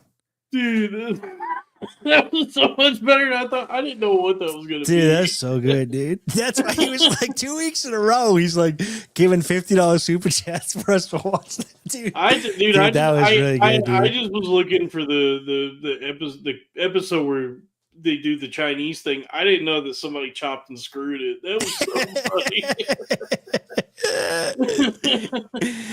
funny. So good, dude. Dude, I could listen to that all day, dude. I mean, that was like a 10-minute loop that if it was just me, I just would listen to that whole thing, dude. Dude, I'm going to put that on. Tomorrow, I got to vacuum and clean my living room, dude. I'm putting that on. I'm just going to rock out, dude. I'm going to dance like that guy in the Chappelle show, dude. It's going to be great, dude. That was way better than I thought it was going to be. Shout out to that guy, whoever made that. Yeah, dude, shout out to Drew for finding that. He's the best. Drew actually did not find that. Drew just said Tom and Jerry. I was looking. I thought he episode. Specifically asked for that one. No, that was. I take it all back, baby. Drew. I take it all back. No, yeah, that is from an episode of Tom and Jerry where they do a little Chinese thing, a little Chinese joke like that. But that whatever that song is, they like remixed it. I didn't know it was going to be that. That was very funny. That was really good. So I like that. And then we have $5 from Little Goblin Fella. By the way, I think I got I'm still deep in the trenches in the meme coins. And pretty sure I got scammed on Cool S Coin. No. Really? Yeah, I'm pretty sure Cool S Coin. I thought that was going to be, it's still on to be seen what happens there. I'm in another. I will say I'm in another community. I'm in another Telegram group on that one, so I could tell you how that's going. But I bought in on this one a while ago, like a week or two ago, called Goblin Gang, which because at the time, a coin called Wizard Gang had pumped pretty hard, and so whenever that happens, you got to figure out the narrative. So that ate up a good 10 minutes of the show last week. We got to name all the supernatural, whimsical. That is true. Yes. We missed. Well, did we get? We got goblins, orcs. Well, goblins, orcs. We missed murlocs. We should have went into the world of Warcraft. No, I said warlocks. I said murlocs though from the world of Warcraft. Oh, I don't know about that. It doesn't matter. There's been a new development because that thing shit the bed. It's just kind of falling flat. But the new development is that that just came out was the remaster of the Elder Scrolls 4 Oblivion. So now goblins are back in the people's minds because there's goblins in that game. So that could be like that game coming back out and everybody's playing it. Could breathe new life into the Goblin Gang coin, or it could just go nowhere. For anybody that was watching me and when I had my real Twitter account this week and bought White Rock or bought Arrow went up 65% this week. White Rock went up 50% this week. Well, making a killing in both of those and making a killing in DeFi. I'm still up on Fitcoin. Fitcoin seems to actually be working. So I still have like 425,000 of those. So July 7th is the 90-day pause on the tariffs because tariffs are gay. And so I'm a little concerned the market's going to crash that week again. So keep an eye on that. The bear market is where millionaires are made. That's a buying opportunity. No, I bought a ton. There, and it all just threw through the roof. So my stress, I don't feel for the past week. I've been working out. I've been eating healthy. I don't feel like I'm going to be living underneath a bridge in a van. I feel good, but this too shall pass. This too shall short. So don't eat slugs. This is a little goblin. Little goblin fella requested this. Speaking of Goblin Gang, this is Cornfed Radio 148.8 WKNIG G. The chirp.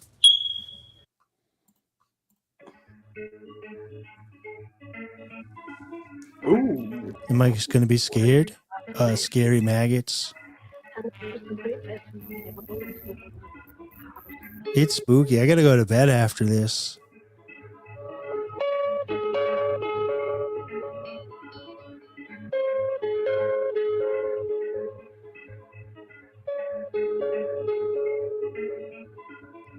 The audio does suck. This is on their official YouTube channel too.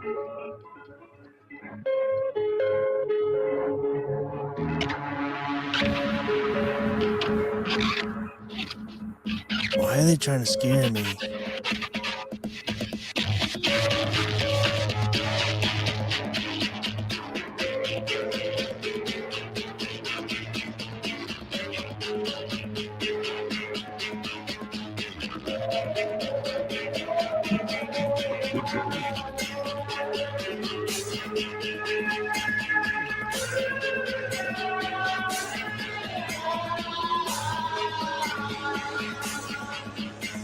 Oh, she's in some impact play right there.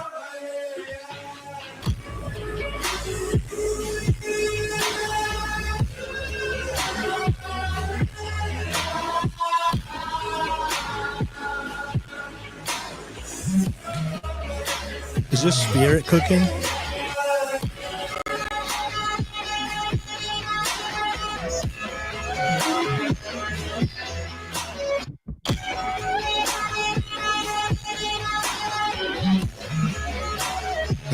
that. Okay.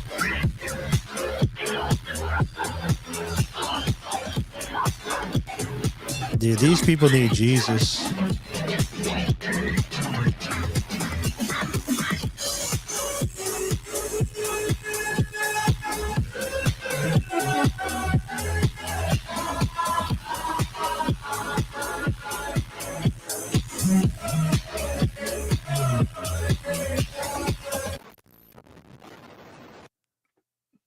That's cool. I like that, dude. That was spooky. I need a prayer after that, dude. Jesus is gonna come rescue Father me. God, protect us from the evils and temptations of Satan. It's in Jesus' name we pray, amen. Yeah, do not play whatever that was. Don't play it backwards, dude. Dude, you know what's interesting? I was just thinking about this watching this because the Pope Francis just died. R.I.P. Vaxxed. Last week somebody said maybe you read it in the comments, but they were talking about ghost riding, and you were like, "Oh, that sounds spooky." Oh yeah, and the people in the comments really like that. But Robbie and Crack didn't even hear it. They were in their own conversation. That happens, pretty good, dude. pretty good bit. Everybody's locked in, and sometimes you miss something. Yeah, well, the audience gets the audience catches it. The audience catches it when three great minds get together and start proving one another. You're not, in real time. You can't stop with every banger. The whole show. That's the three body problem, dude. That's what that's about. When three minds are riffing bits. 3 is the perfect number, though. I still think 3 is the perfect number. Yeah. If we really wanted to go to the moon on this, I think we need a Jew.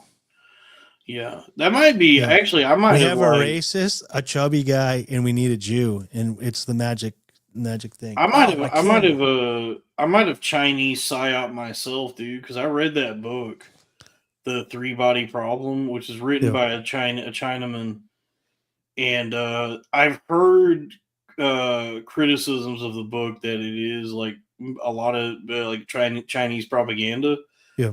So maybe this like affinity I have now for the Chinese and my sort of welcoming of the Chinese century.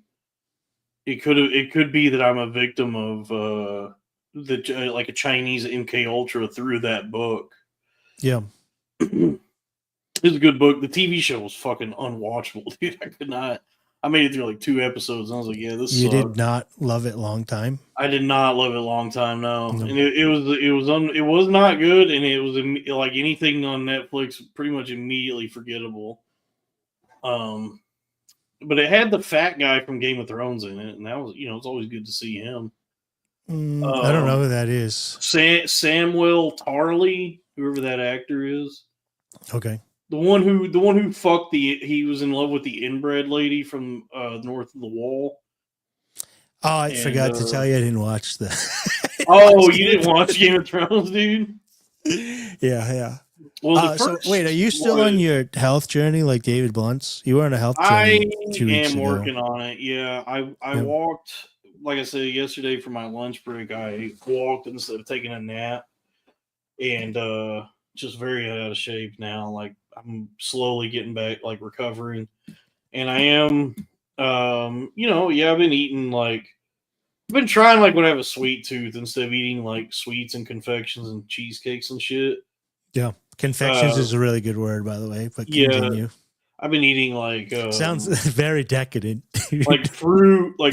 Bring me my confections. Yeah, fruit and Greek yogurt to try and mitigate my desire for sweets. Yeah. So it's a work in because I think getting healthy and losing weight and all that is everybody knows what they should be doing. It's the hard part is just maintaining the discipline and self-control. So I don't think it's ever been a mystery, dude. All these fucking guys. No. I'll give you a tip, but keep going. No, I just mean all these fucking guys who think they're coming up with some new hack or some here's what you should be doing. I'm I think it's always been pretty intuitive that you should move your body as much as you can and eat vegetables and drink lots of water. And then all this like new age, like you should eat like raw beef and raw eggs and go get some sun on your gooch. I'm like, I don't know if that's all that necessary. I think it's just like you should eat a salad and go for a walk. I think we always knew that was what we were supposed to do. Yeah. And it's just there's so many sweet temptations. So here's the thing. You are not you, and I am not me. We are an ecosystem. So you have microbiome. You have mites in your eyes. You have skin flora. You have stomach flora, mouth flora. So if the microbiome in your stomach have been fed and grown with sugar, they're going to continue to crave sugar. So you're fighting those dudes. Maybe free will doesn't exist. So it does exist, but you're not the one that's necessarily craving. It's the microbiome that you're in your body, because you have a lot of these bacteria and microbes that want sugar. So one way that you can help counterbalance that is with that apple cider vinegar, which is helping me a little bit. Is so when you wake up in the morning, if you can try to do like a tablespoon of apple cider vinegar and some water, that will kind of like chill those guys out, so you don't have like sugar cravings or whatever. But if you can kind of break through that and create a new biome in there, then you'll be craving different foods. Yeah. So there is some of it where people like, some people lose weight quick and some people don't, or I have these cravings. You're really fighting a lot of. You're getting into that stuff. fucking that shitty Bill Hicks bit about because back in the day, Bill Hicks was the only guy talking about like doing mushrooms before like everyone got into that shit. Yeah. And that was one of his like jokes that's not really a joke, and you don't know why people think it's funny, where he basically says this: we're a single consciousness experiencing itself. I never really liked Bill Hicks. I never understood like what are people what are people like enjoying? Same. Like what do people think is funny about this? So I think part of it is back then there wasn't a YouTube, so stand-up was one of the few things you can get up on stage and speak your mind. That's a very good point. That he would not have done well in the age of like. Well, he now, and that's just everybody. Stand-up comedy was kind of like a soapbox. So like we assume that everybody's going to be funny, but sometimes people just get up there and do spoken word. Like you've been to open mics, right? And people, when we talk about open mics on here, everybody's thinking comedy, but I went to a lot of open mics that were more in the music scene. And you got all sorts of, you got people doing music, you got people doing poetry, you have people just going up there and being wacky and doing faces. Biafra, fucking spoken word, routines, So they just wanted a soapbox. Like some people get up there and read the Bible, some people get up there and talk about like the Armageddon. Like sometimes homeless people just want to. Yeah, well, when they do that, I say Armageddon out of here. When that starts happening, dude. Oh yeah. I gotta get better with. I gotta fix the soundboard again. Yeah, I gotta fix my soundboard. It was gifted to me by Lily, and I was using it for a minute, and then I gotta figure out what I gotta. Yeah, Lily rules. Yeah. I gotta get my. I'm starting now that it's like sunny out, and I can have my windows open. And it's like 70 degrees here and stuff. I've been getting more energy. I gotta fix my OBS. I want to make some clips. Yeah. Crypto's hot again.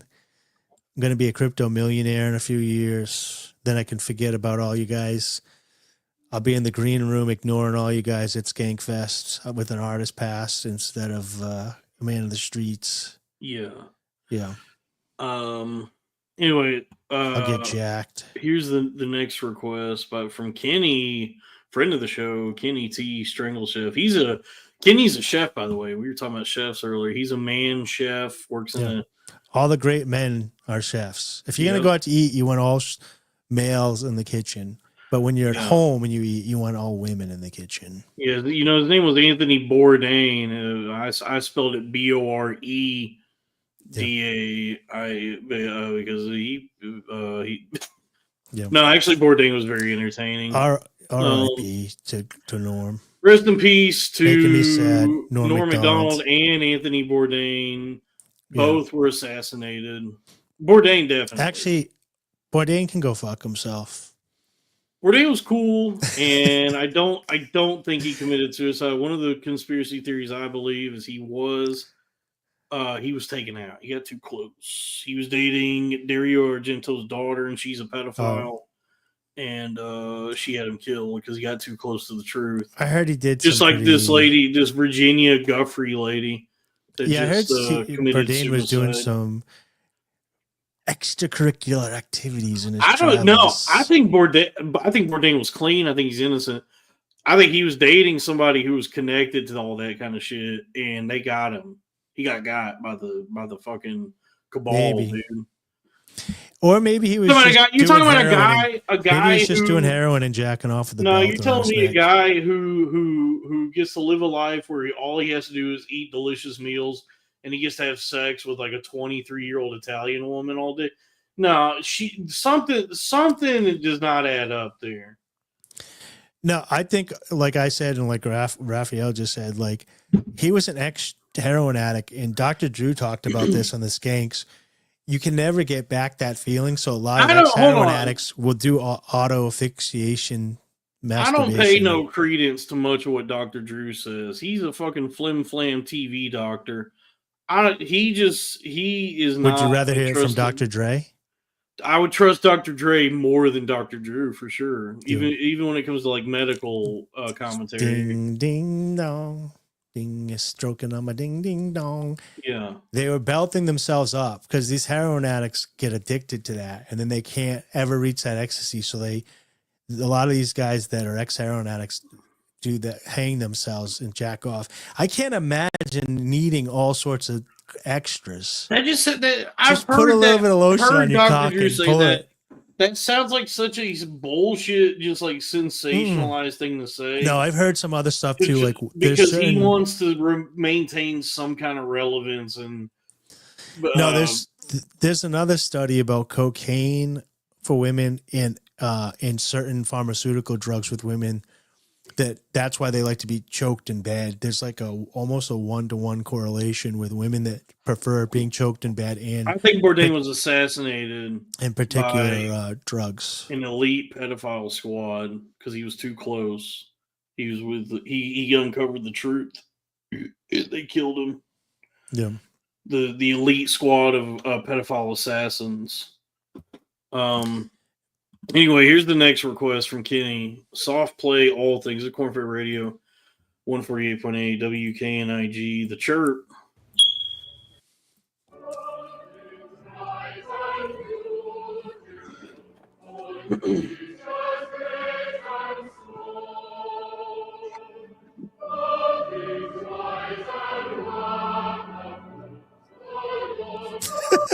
Is this the bit? I don't know.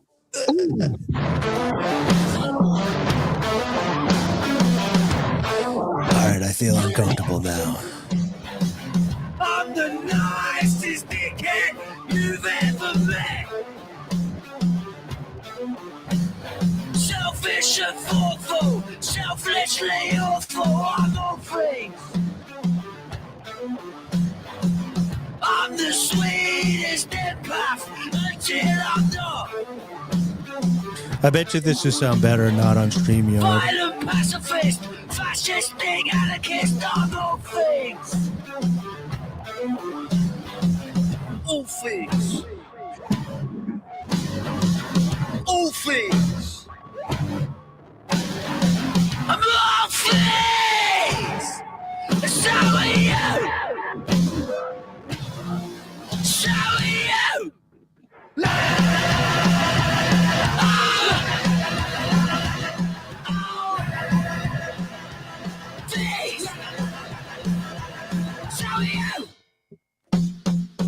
I'm the life and soul of the body. I'll make you all laugh and then go cry in the bathroom on my face. When I hold the door, you better say cheers.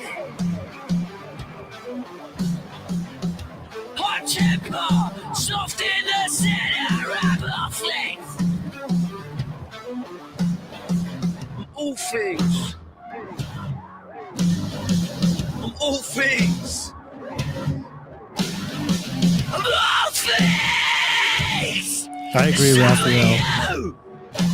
All punk songs should be 2 minutes or less.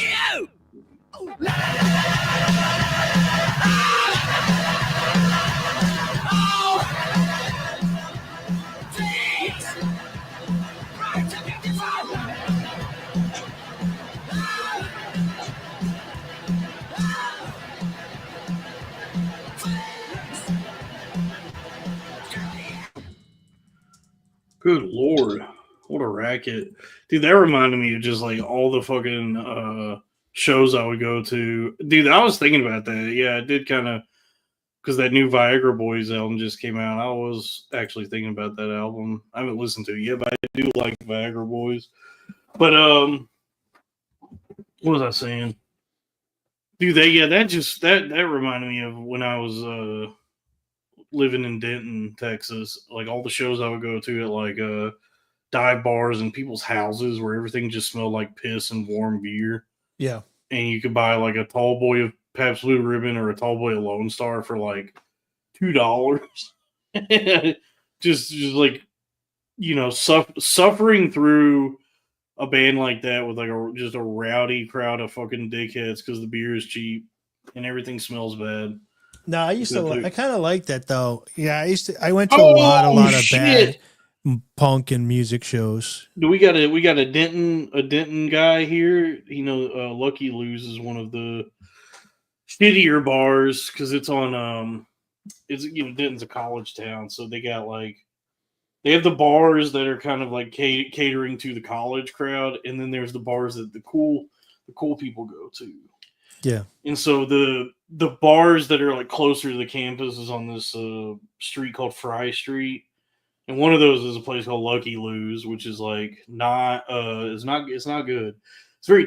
All those bars are super cheap though. It's like 50-cent wells. But it was just those were never fun to go to because it was all like fake ID kids or people who just turned 21, and they were always just like the bouncers were dickheads.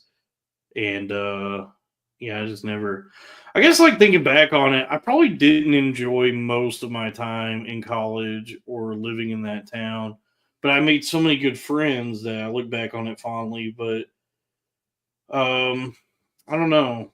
It's a nice little arts community. It's kind of what Austin used to be before all the like tech and entertainment moved in. I miss, at least in the time I was there. I really love my move to New Hampshire. I feel safer, calmer. A lot of the personal activities like I like to do, working out and hiking and being in the mountains and stuff, I love. But I do miss Providence nightlife. Like I miss having 5 or 6 different places that I knew that I could go watch live new punk music and kind of be in a scene. We have 1 or 2 places down in Manchester.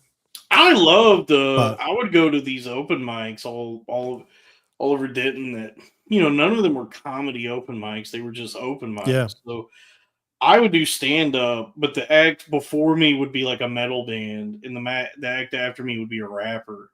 Yeah. And so, like, it was really fun. I had so much more fun doing that than ever doing open mics or even like going to a comedy club. Like I had a lot more fun just going to like a basement bar or a coffee shop or a taco restaurant where it was just like all the weirdos in town going there to like try some shit.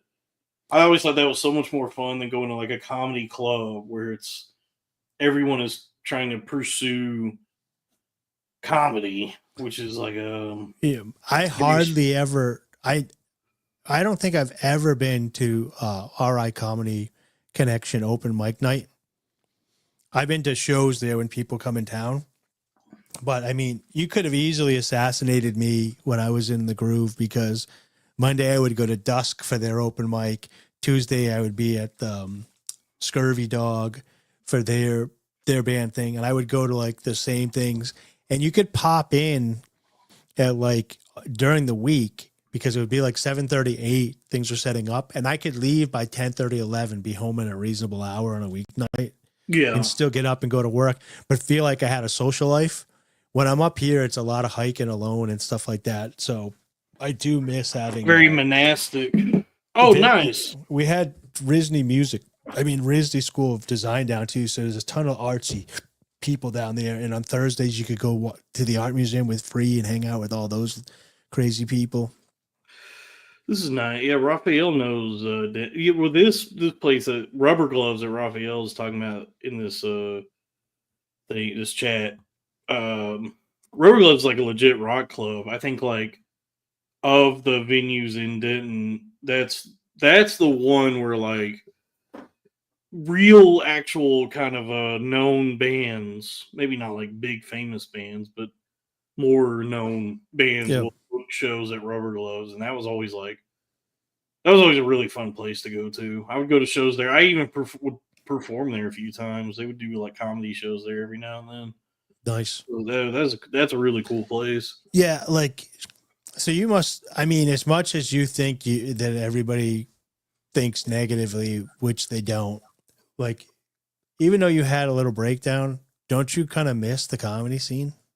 Yeah, of course. Like I miss the punk scene in a weird way. I'm getting back at it. When one of these meme coins is going to hit, and all my problems will be solved.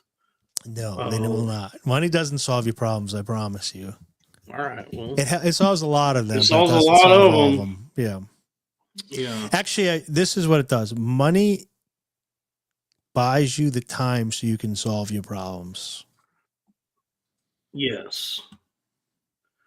Yeah.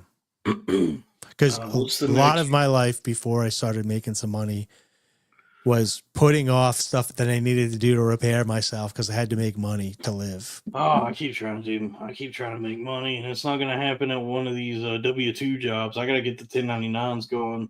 Yeah. Great Goblin Gang dipped back down, so I was wrong about that. So you got to get away from now that you kind of understand wallets and meme coins and market cap and stuff like that. I'd like to see you move over into the DeFi space because some of my portfolios are making 1% a day right now, up to a 1.5% a day. It's insane returns. The next request, "Cool Daddy Cool" by Kid Rock from the Osmosis Jones soundtrack. That's Croyd requested. This is Cornfed Radio 148.8 WKNIGG. The Chirp. Yeah, we have. Do we miss one? No. Okay. I don't think so. No. Okay. Anyway, here we go.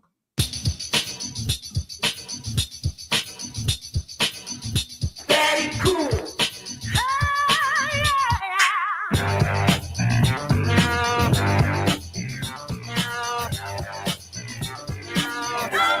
Are these aliens? What creatures are these? Bugs?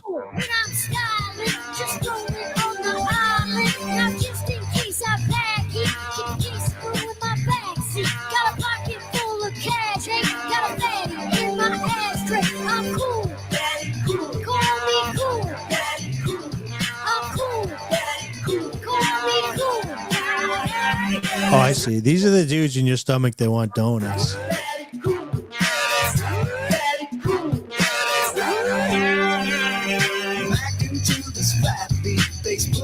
Oh, hell yeah.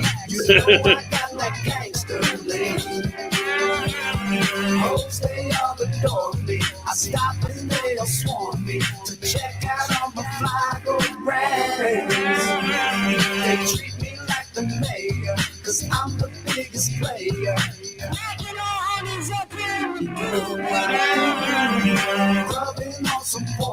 R.I.P. to a great.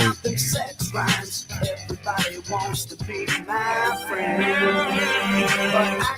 Oh, Kidney Rock.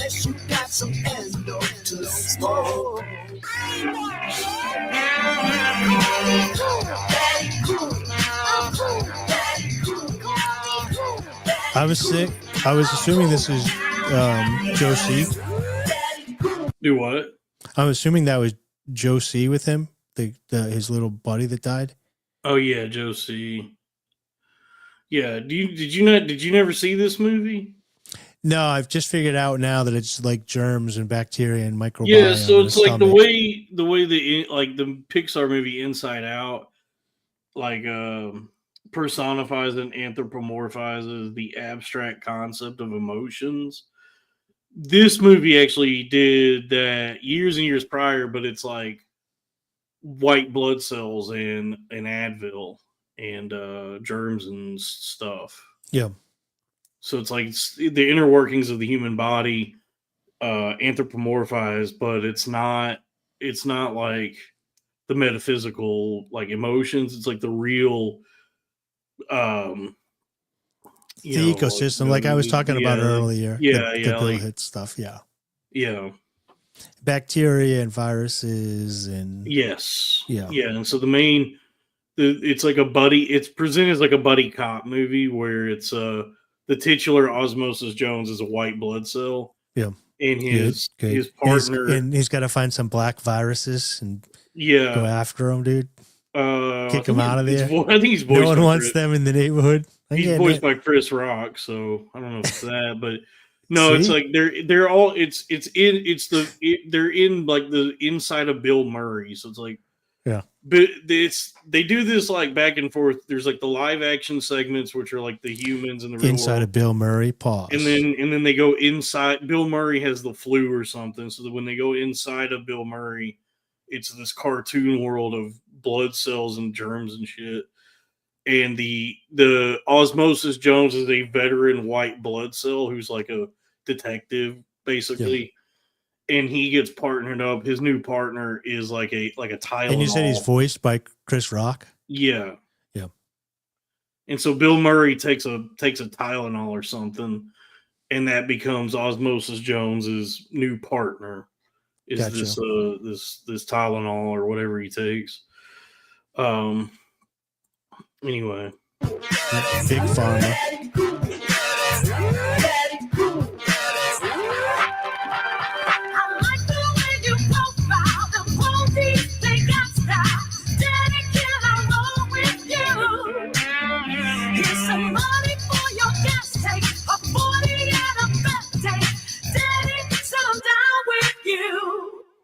Now some people say my mind's blown. I'm cooling like a snow cone. And my cell phone, I'm pagey. Can't call me, just page me. Young ladies, I like them underage. See, some say that's statutory, but I say it's mandatory. My story ain't that complex. 240s and the road. No, I pulled the cable out to test it. So it definitely is that thing. San Francisco, I'm shooting like a pistol. I'm so slick, I'm Crisco. Daddy likes the disco. Come on, look it all out. Call me cool, daddy cool. I'm cool, daddy cool. Call me cool, daddy cool. I'm cool, daddy cool. Daddy cool.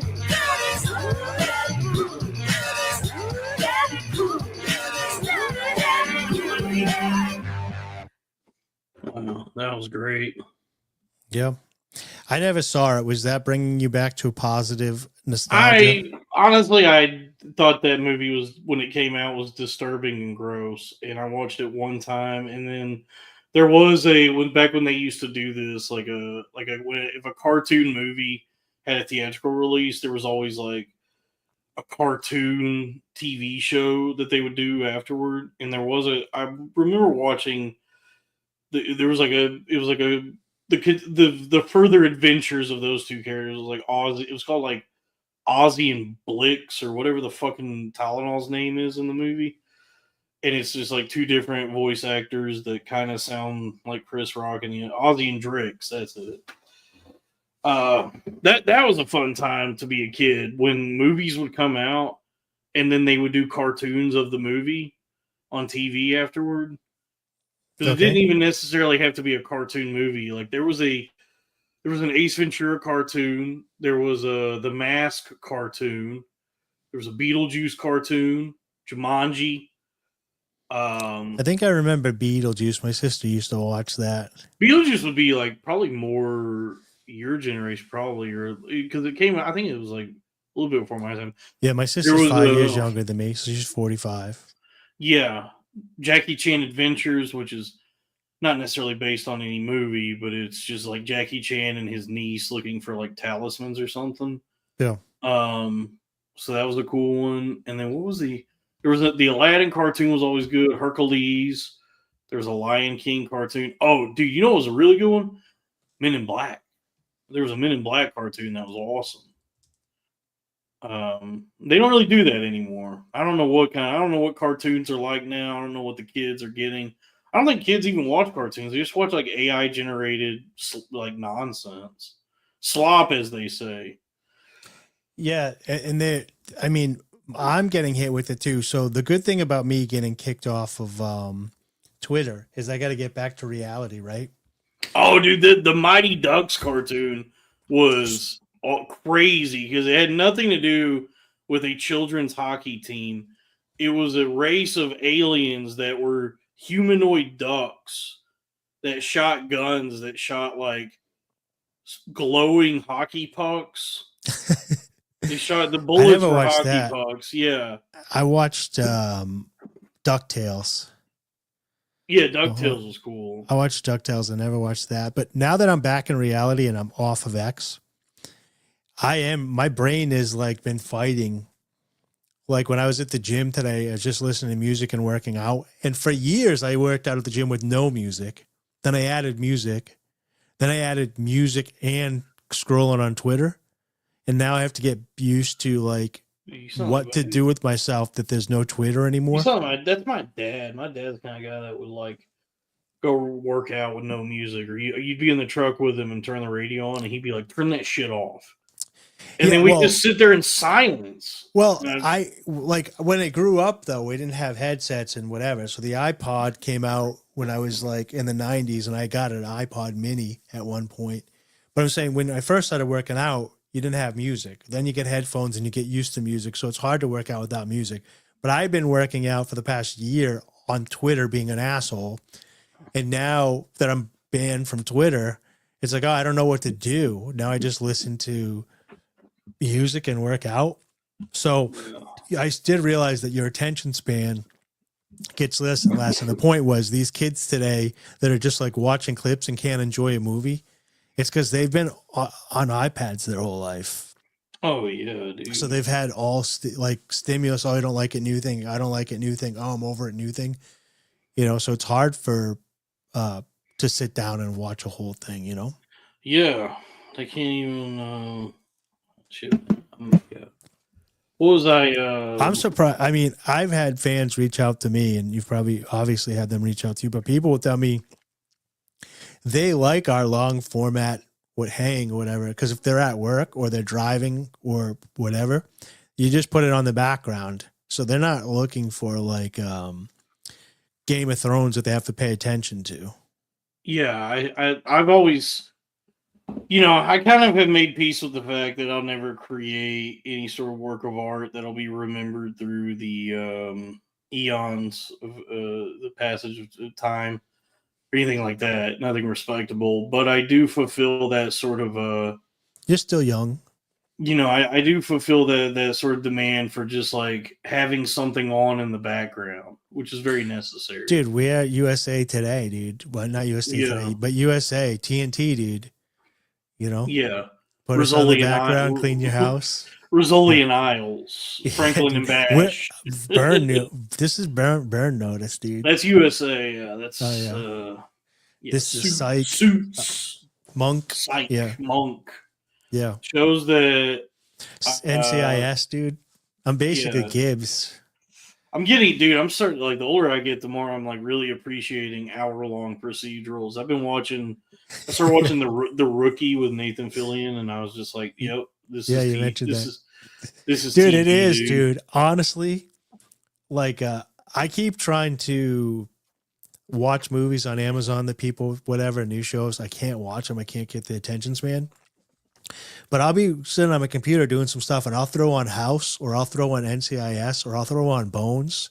And I was like, now this is TV. Dude, I'm telling you, it's perfect because it's 44, 45 minutes. Yeah. And it's self-contained. It's like it's everything you need in one episode. And I understand what you said campy like 2 weeks ago, and I didn't know what it was. I wouldn't call it exactly campy, but it is just enough over the top that it's like it's just a fun TV show. Don't take it too seriously. You know what I mean? Yeah, it's what TV should be. It doesn't TV. It's only recently, and I feel like we're moving away from this finally. That TV has like tried to elevate itself and be like these long serialized stories, and try to be like more than what TV is. No, it's like the best TV is just like easily digestible episodes. You can pop in and pop out. You don't have to be committed to this full fucking story. Yeah. Because like when I was prior to streaming, you can put a little character building in the back, but I don't want my characters too deep. I just need to know that this guy's a sex addict, this woman's a nerd, this guy likes to draw. That's enough character. Well, yeah, and prior to streaming, before there was even DVR, there was no way for anybody to keep up with their stories. It wasn't like TV was being made in a way for anyone and everyone to be able to tune in to whatever episode is on that night. So, you would have in my mind, those days, what stands out is the high benchmark of that era of TV is the X-Files, where you would have a 22 episode season, maybe 8 to 10 of those episodes follow a narrative arc, and then everything else is just episodic. It's like a monster of the week, but each episode was pretty self-contained. Yeah, and then even the episodes that were part of this bigger narrative, you still could just pop in and out of. So any episode you can watch, and it's great on its own. And that was how they made TV, because it was there was no way to stream it. There was no way to just catch up on it and binge everything up till now, or you couldn't even read. I guess you could maybe go buy the tapes or the DVDs, but it was being made for broadcasting, and it was perfect. I know what you were saying. The best time for TV. I know what you were saying. Crack was calling you crazy, and I understand what Crack was saying when he was like, no, it's insane. Just give me the whole season. I'll watch it when I want and how I want. And you're like, no, I kind of miss getting spoon fed. And he's like, well, then just watch one at a time. But I understand what you're saying. There's a feeling you get when you have to be ready. You have to schedule your life so that on Thursday, appointment television. Yeah, that you're there. So you can TV. watch it. The urgency of it being like that creates a different feeling and an excitement in the show. You know what sucks now, though, is that because of the way the internet is, they have these weekly. I think a lot of these streaming platforms are realizing that if they want people to stay subscribed for any amount of time, they have to do weekly. Yeah. Because otherwise, people will subscribe for one show they want to watch, binge it, and then cancel. Yeah. So they're wisening up and doing weekly episodes. But what sucks now, because of just the way the internet is I enjoy Severance. I know that there's people who think they're too good or too smart for it. It's just fun TV for me. And what I like about it is just letting go and letting myself, enjoy the mystery of it. What's happening, where are the twists and turns going? Yeah. But it's the way things it comes out weekly, right? So when the season's airing, they'll drop an episode on Apple TV at whatever hour it comes out Thursday. And you have to kind of you have to make sure you watch it in time before the next time you log on Twitter. Otherwise, it'll be spoiled for you. Yeah, I can get that. But yeah, I do prefer the weekly model, just because it's if it's more, it's more enjoyable for me. That you're crazy.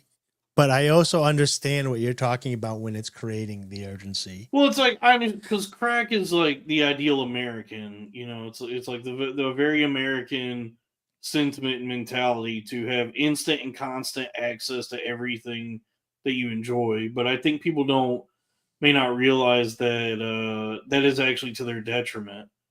And so it's I always think about that line in King of the Hill where Hank says, I do love delayed gratification.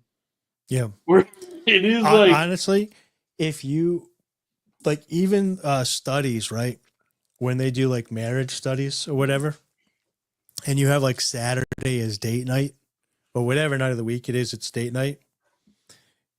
People that spend, it doesn't matter if you spend less time or more time with one another. If you have a planned date night to look forward to with an activity, even people that spend more quality time together, right, than people that have a planned date night do worse. So like there's something in the human psyche that likes to have like a date planned to look forward to. Dude, that's what's fun so you about. kind of like, so you take it for granted if you have like just hangout date nights all the time. But if you have one on Saturday, it tricks your mind into thinking this is a special meeting. I guess I need to watch this fucking Star Wars show. Similar to Cornfed, Saturday nights at 10 live stream. Everybody on YouTube. keeps saying, because I haven't enjoyed anything Star Wars after Revenge of the Sith. Like, The Force Awakens, I thought was a pretty by the numbers retread of A New Hope. And then I guess The Last Jedi was cool, but it was too cool. And so the Disney said, well, we got to pull back. And then they completely like undid anything that The Last Jedi did. And they made a big pile of shit. That was the Rise of Skywalker or whatever. That just this movie that completely foregoes any narrative they had developed up until that point in favor of something that pleased nobody. Here's what I don't understand. In like, so I watched Star Wars, Return of the Jedi, Empire Strikes Back when I was young. They were okay. I didn't love them, didn't hate them. They were good for the time. But I have friends that are like, these are the greatest movies of all time, and they continue watching them. And then I go back. Fun. I go back and I'm like, okay, they're okay, but they don't hold up. But here's my thing. It's like, I guess these franchises just never end. They will not let them in, no. Like, there's something about like Firefly, right? For example, where they left you wanting so much more that it became a cult classic. Yeah. Then they just like a lot of these shows and movies and the like Batman movies, Superman movies, Spider-Man, all this stuff, they all suck now because they're so overexposed. Right. Because like you just by not making one for like 10 years and then coming out with one, just the excitement of there being one would make people happy. Yeah, because Return of the Jedi came out in 83? And then it wasn't until Phantom Menace didn't come out until 99. So it was a lot of years. That stuff was, but now they just seem like there's so much Star Wars content or whatever. Even Star Trek. So I grew up, didn't really like Captain Kirk one. Went back, watched a couple, but I watched Next Gen. I was like, Next Generation is much better. I was like, Next Gen, this is really good. Then they're like Deep Space Nine. I'm like, I guess I'll get into this. Then they're like, let's have a lady on the Enterprise, which it wasn't that like that I hated that there's a lady in the Enterprise. It's that I hated that they were like, now they're starting to force new, like now there's 3 Star Treks out at once to try to watch. Yeah. It's like, you're giving me now, too much and you're trying to please everybody. The last I checked, there was, and I think it's over now, but there's Picard, which is the continuation of Next Generation. And there's Strange New Worlds, which actually, of the couple episodes I watched, I enjoyed it. And then there was a Star Trek Discovery, and then there's a comedy Star Trek thing called Lower Decks, which is like about the people on the Enterprise that are not on that don't work on the bridge, like just the maintenance crew or whatever. So there's a bunch of Star Trek, the janitors. I think that is the show. It sounds like a pretty good idea, actually. I haven't watched it. Robbie's third cousin says we have to mop up all these furbles in here. Because that was kind of the plot of Red Dwarf. Did you ever watch Red Dwarf? No. Oh, dude, Red Dwarf was awesome. It was a British sci-fi show. I think they still do it every now and then. They'll come out with like a 3 or 4 episode season here and there. But it's a show about a like a janitor on a spaceship. David Lister is the character's name, and a lot of times British sci-fi scares me, and I can't go to bed afterwards. It's too freaky. Well, he Doctor Who used to scare the shit out of me when I was a little kid. The music dude, I'm not joking about this, dude. When Doctor Who came back in 2005, that run from like 05 up through whenever I stopped watching, I don't know, whoever they had working on the show, like whoever was writing the show at that time, dude, they would do episodes that were genuinely like really disturbing. Dude, there was one where they go to some fucking planet and the Doctor has to fight Satan. Yeah. Like they actually confront the devil. And so there's like a big CGI like from the movie Spawn, like a Satan. Yeah. It's almost like those memes when they're like the British mind can't comprehend or the American mind can't comprehend. Yeah. There's a certain level of horror / comedy that Britain does that my mind can't comprehend. Well, so there's this show called Red Dwarf, and it's this this guy, he's a janitor on Indian midget. Yeah, it's about an Indian midget. Okay, go on. I'm listening. Sounds good. Dances with cubs. Yeah, all right. No, he's a janitor on a spaceship called the Red Dwarf, and he has an accident. He fucks up one day. He's bad at his job, and accidentally puts himself into like deep cryo sleep. So it's Futurama, basically. Go on. But this was years before Futurama. Yeah. And so like he does that, and then there's some mishap on the ship, like some radiation leak, and so everybody, while he's safely tucked away in cryo sleep, everyone else on the ship dies because of this radiation leak. This sounds like a British movie that other British comedy show where the two robots will watch shows and the guys Mystery Science Theater 3000. Yeah, it sounds like a movie that they would put in a mystery. I think this is like this is like a comedy sci-fi. So anyway, so it's like millions of years pass. Like how he's been floating in space in cryosleep for years and years, like millions of years, right? And then the ship's like AI finally kicks on and wakes him up out of cryosleep, and he's the only remaining like human, like living human. I'm looking at some of these TV. Yeah, so his partners, his like compatriots on the ship are like a hologram of one of the dead people that worked on the ship, Arnold Judas Rimmer.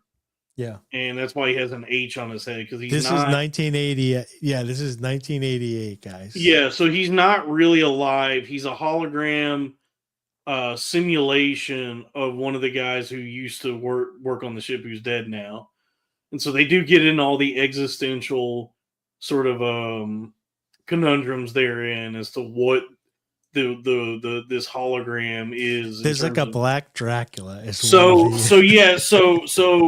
that's what caused the radiation leak, I think, is that the Lister snuck his cat onto the spaceship, and the cat was the thing that like caused the radiation leak. Like it knocked something over, tore into something. Yeah. And so then after millions of years, that cat, I guess, like somehow there was continued to procreate. I don't know how. They never explain that. Like it's just one cat somehow over the years. Its lineage evolves over these millions of years, and then that black guy that you see that you're looking at his name is Cat, and he is the there's humanoid. Two black guys here. There's a black Dracula, and there's a black guy with like a Don King type afro. I'm not. That's Lister, yeah.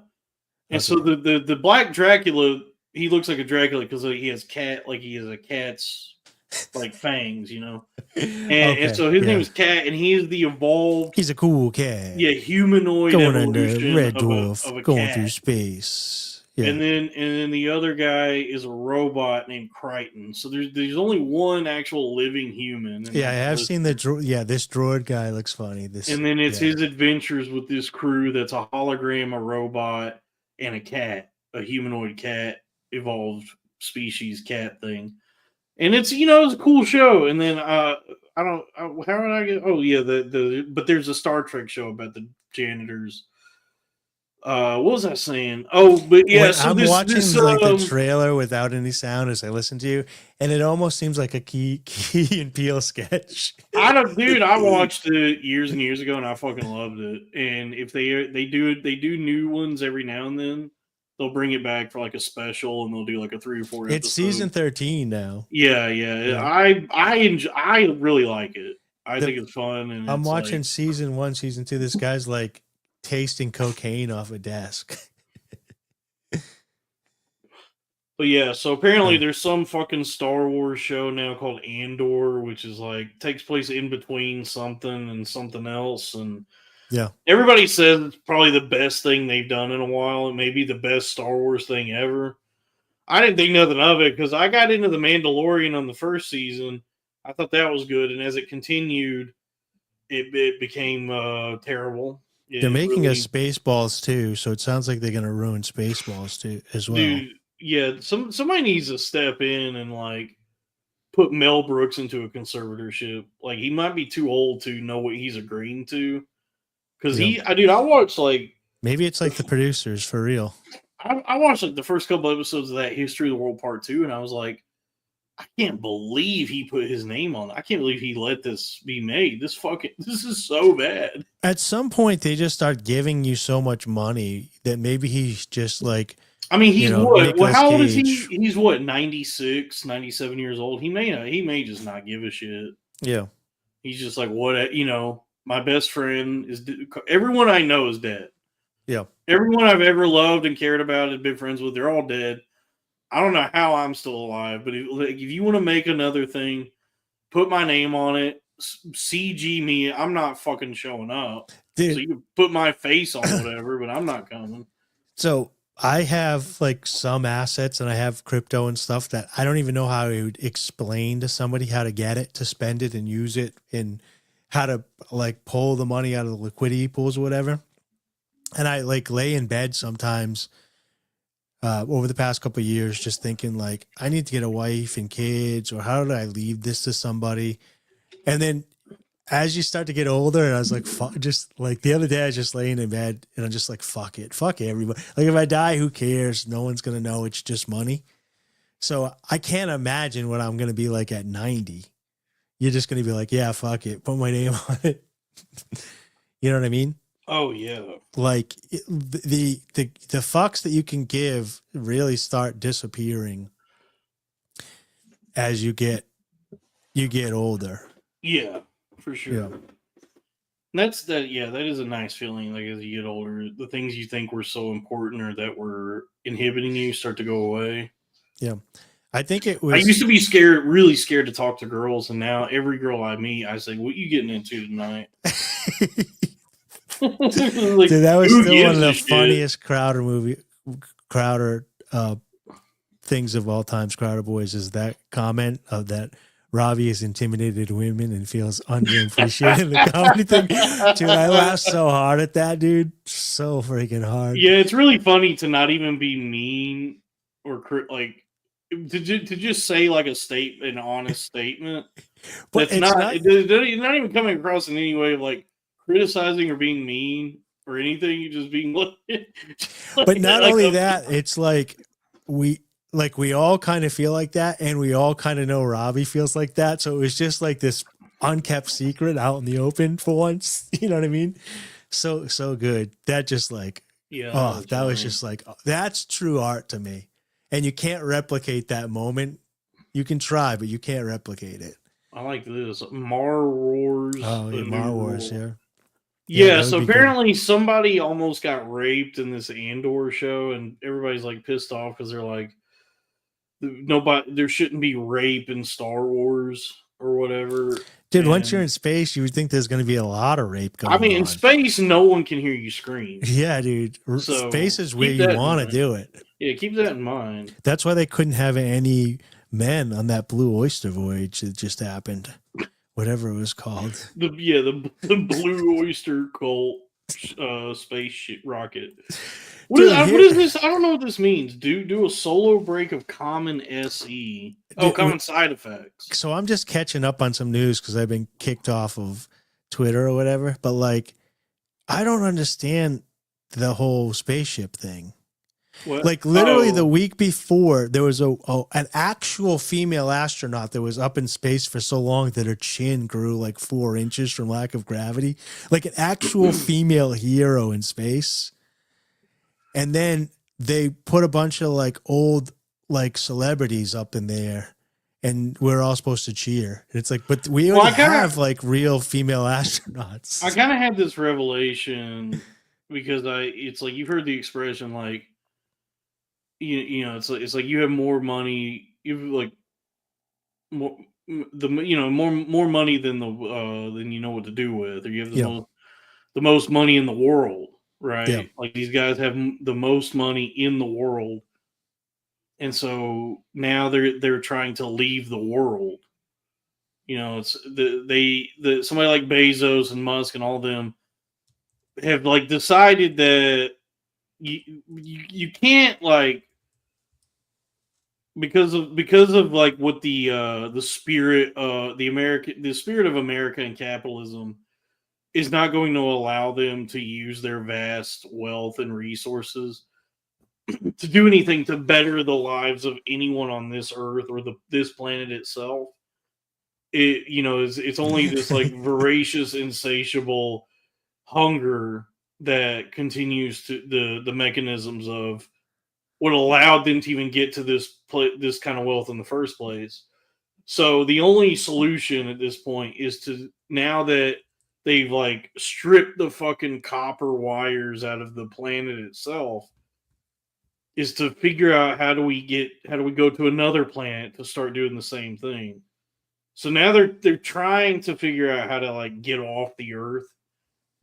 And so the soft launch for like, Is this that you think it's that Matt Damon movie where they like because the rich people get to live in space and we have to stay here? Oh, Elysium, yes. I guess it's like I thought you were talking about The Martian because The Martian Elysium, is a much where more all the like, rich people are gonna move to Mars, and our broke asses have to stay here. Yeah, so it's and like eat each other. Yeah, because you can't. Here's the problem: is like if any one of these guys, like Musk or Bezos or any of them, were to turn around and use their vast wealth and power and resources to like help anybody or make anyone's lives better or do anything to like protect this planet, that's communism. And look at any of the countries that have tried communism. Where does that work? No, it's actually the opposite. It's actually the only solution. If the free market were to actually create solutions, that's not communism. Communism was the government forces it. No, you can't. If Elon Musk or Jeff Bezos or Zuckerberg, any of these guys were to redistribute their own wealth or were to use their vast wealth and power and resources to do anything to heal the planet or make anyone's lives better, that's communism, and that's never worked anywhere. I mean, just look at all the countries that have been destabilized by the American government and tell me if that's ever worked out. Look at all the countries that America has intervened with that are communist countries that have been destabilized and rendered just mostly uninhabitable, but due to American intervention, and tell me if communism works. Okay, so you can't let these guys ever use their money to help anybody. So the only solution is like, well, they have more money than they could ever do anything with on this planet. So now they got to figure out how do we get to another one. And so Raphael, that's not nice. What? She's just not. pull up Sunita Williams that I put here. This is the astronaut. She was in space for over 6 months. They was trapped in the space station. That's the lead singer of Rush. And because of the lack of gravity, her chin and her nose began to droop and fall. So her facial structure changed because she was up there for so long. But like, this is an actual real female astronaut that was in the space station, and no one cared when she came back when Elon Musk sent up there and rescued there. And then Jeff Bezos shot Katy Perry and some other people that were like, that look like they're wearing plastic masks into space. Yeah.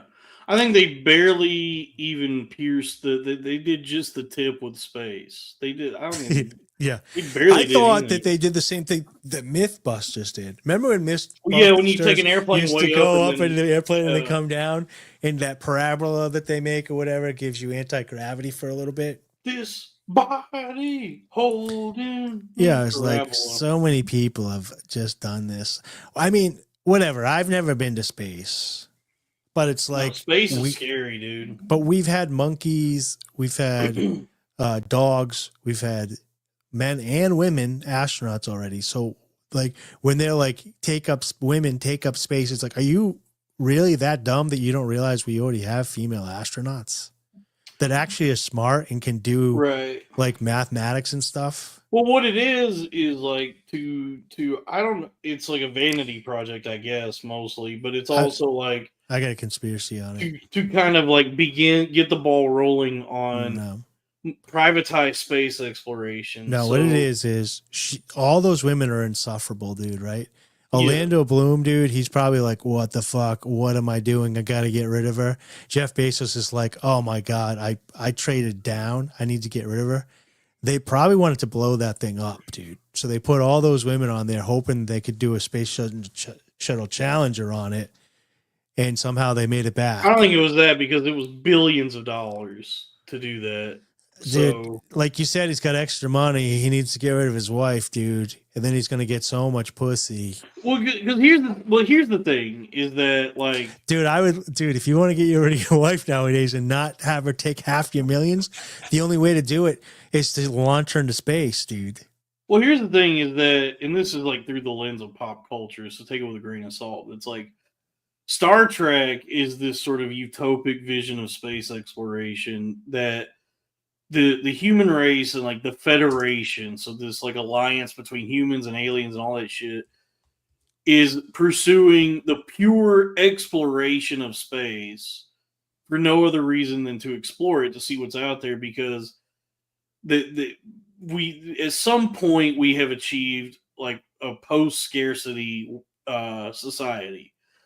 Which I think, like, in the mythos of Star Trek is, like, there was something that happened on Earth where all of human civilization experienced, like, a reckoning. Like, there was, like, a nearly an extinction level event, like a war or something broke out that nearly, that was just nothing, that was death and bloodshed and chaos. And then from the ashes of that, like, rising from the aftermath of that, the human race then, started to work together to ensure that doesn't happen again. And then in achieving post-scarcity, develops warp speed and now says, well, everyone's basic needs are taken care of no matter what. Nobody ever has to suffer or struggle to survive anymore. So now that we figured that out, let's go see what's up there. So that's sort of like the very like optimistic, utopian vision of space travel. The flip side of that is just like a further extension of what we do now, which is like extraction of resources for the in the pursuit of capital. To make to generate wealth and money and income and. To what end, I don't know, right? So it's like this whole sending Katy Perry to space thing, right, is just a further extension of like what we've always done. And so that's why I think people just don't care about it or felt this animosity toward it, because it's not in the same vein as like the moon landing where it's the government and it's this very like no, people got excited when Elon Musk re-landed those rockets. I mean, maybe. What it was is they just took a bunch of rich bitches that already have everything handed to them and launched them into space. And then they were like, we're female astronauts. And it's like, there's actual real female astronauts, so you're not really groundbreaking anything. That's what I think people were pissed about. It's just that like there is this like version of space travel that, you know, up till now all we have is sci-fi, so who knows? But it's like if we continue to operate the way we always have, which is like this trying to generate profit, you know, keep the line going up, extract resources, then it's like then you have this version of space exploration that's more like Wayland Yutani from Alien, where it's, you know, it's still just like grist for the millstones of capitalism, right? I guess I can see what you're saying. So here's the thing, right? They're saying we're going to be so frivolous for our money that we don't even need to send restaurants. We can send dumb hot bitches. Here's the other thing, though. They're not even that hot. They didn't shoot Sydney Sweeney in Sabrina Carpenter in space. These women look like they had plastic masks on. Anyone with half a brain who can gauge the temperature of where everyone's head is at right now would say that our priorities should not be with like going to space for anything. Like there's so many fucking other things that we need to focus on right now before we start thinking about going to Whitey's on the moon. You know what I'm saying? Whitey's on the moon. Yeah. So I'm just in the middle because I'm a toss up because like they definitely sent like the best looking women they get, but they also like, but if we lose them, it wouldn't be that bad. Right. You know what I mean? Like they didn't send the hottest. They didn't send 10s. They didn't even send 10s from 10 years ago. Although that Katy Perry, actually, we should watch that Katy Perry video. That's really no, good. I can't watch it again. Dude. It's too painful. That video is that's the one where she's dancing. I can't. The one when she's in the American flag. You're un-American, dude. If you don't like her, in the I thought you were talking about the one where she's dancing recently. No, we got a couple more song requests to get to. This is probably the best Katy Perry video that was ever made. Well, we got some song requests to get to, so I don't know about this. Fuck her going to space. Just play. Let me find this real quick and just play a couple seconds of this when I find it. This is probably the best Katy Perry video that I've ever seen. You don't have to watch the whole thing. I'm going to put it in private chat now. Just watch a little bit of this and you'll see why this is really good. Yeah. You can turn the volume off too. And people constantly are telling me I'm a libtard, communist, gay, homosexual. It's like I don't even know. You're not liberal. I don't know if I don't know what. It's just I guess like my foundational belief is, or my constant question, and like what I would like is, I guess what I keep asking is like why can't life be better for everybody? Yeah, I mean, this goes to my point about how I got kicked off of Twitter for making that joke. But we used to have a Star Trek where the lead guy was hot. He would go to alien planets. He would have sex with the aliens, and everybody was excited.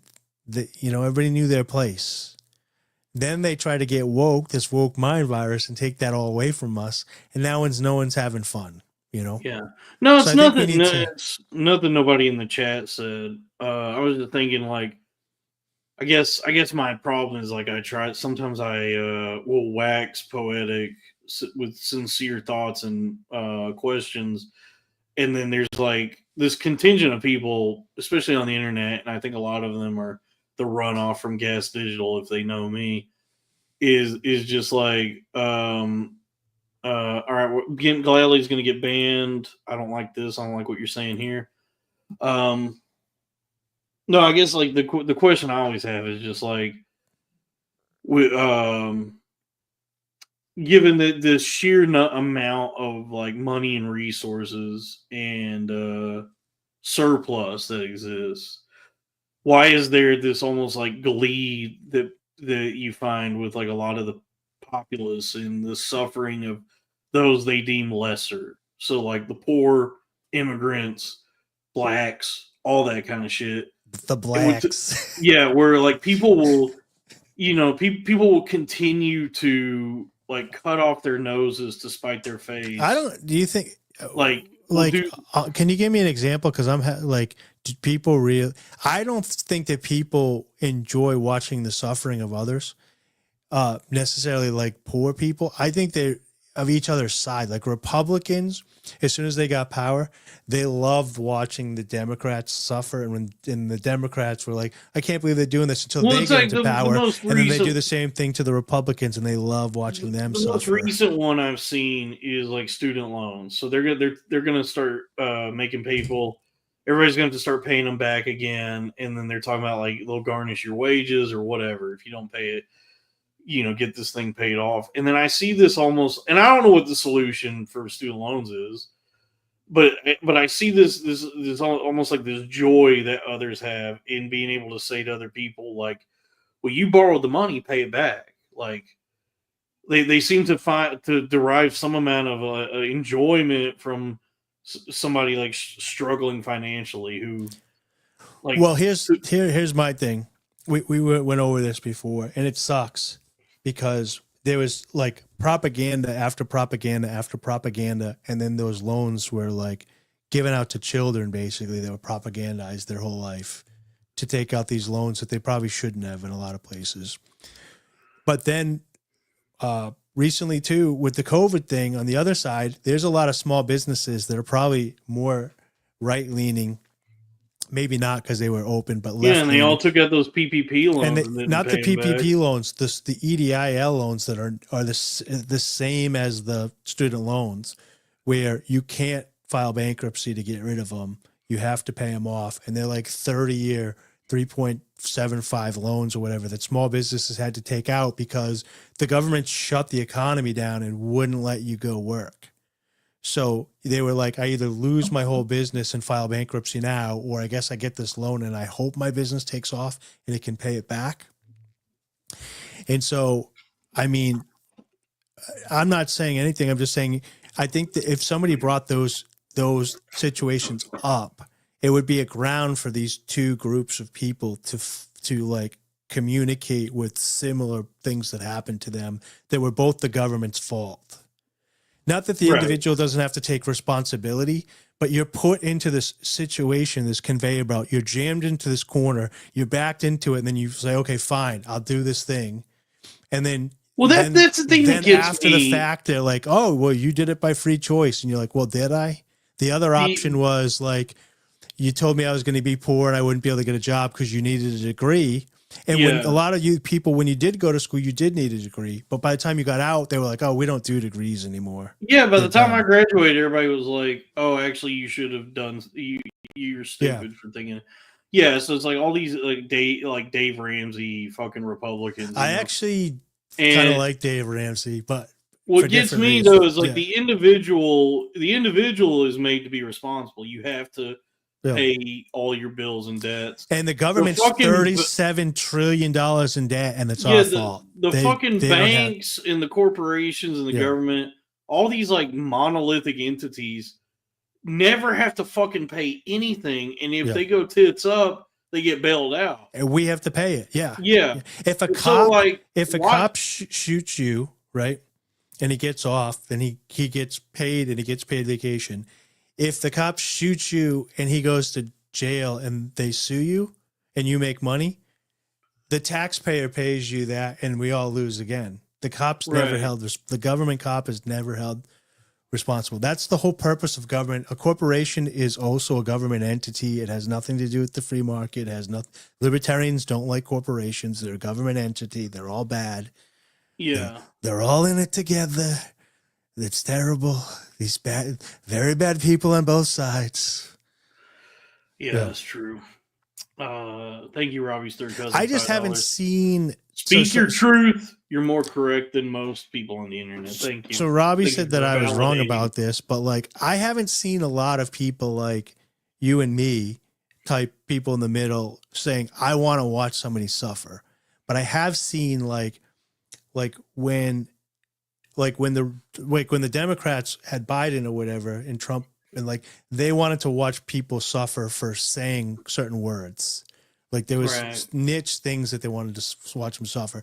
And now that the Republicans get in, they're not like, okay, well, this happened to us. We saw the errors of the way. Let's not do that to people. They like to do stuff to the other side.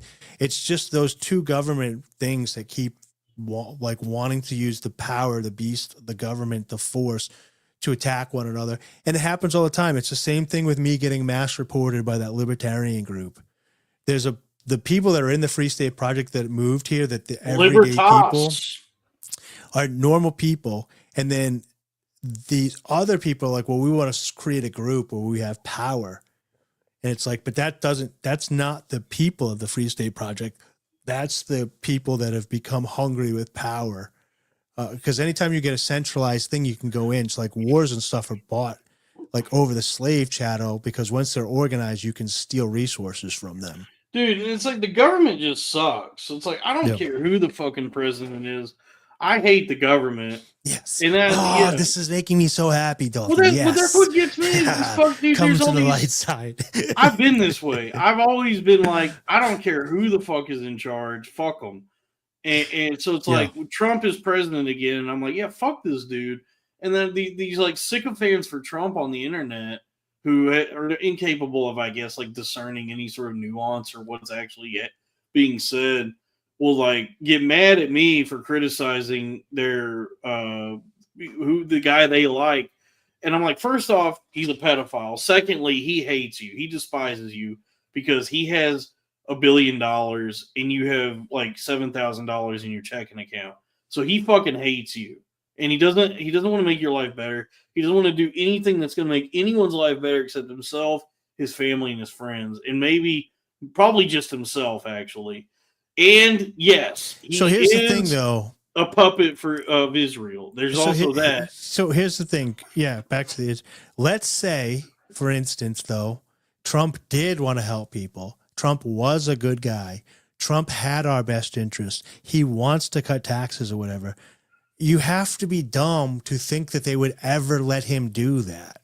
Right. Like, they don't let any president do that. Like, and if they did, and he was about to pull it off, you know, JFK, Garfield, Lincoln, these are all guys that Gaddafi, Saddam Hussein, not necessarily all good guys, but all guys that wanted to put us on a gold standard, get rid of the banks, get rid of a lot of the usury in the countries.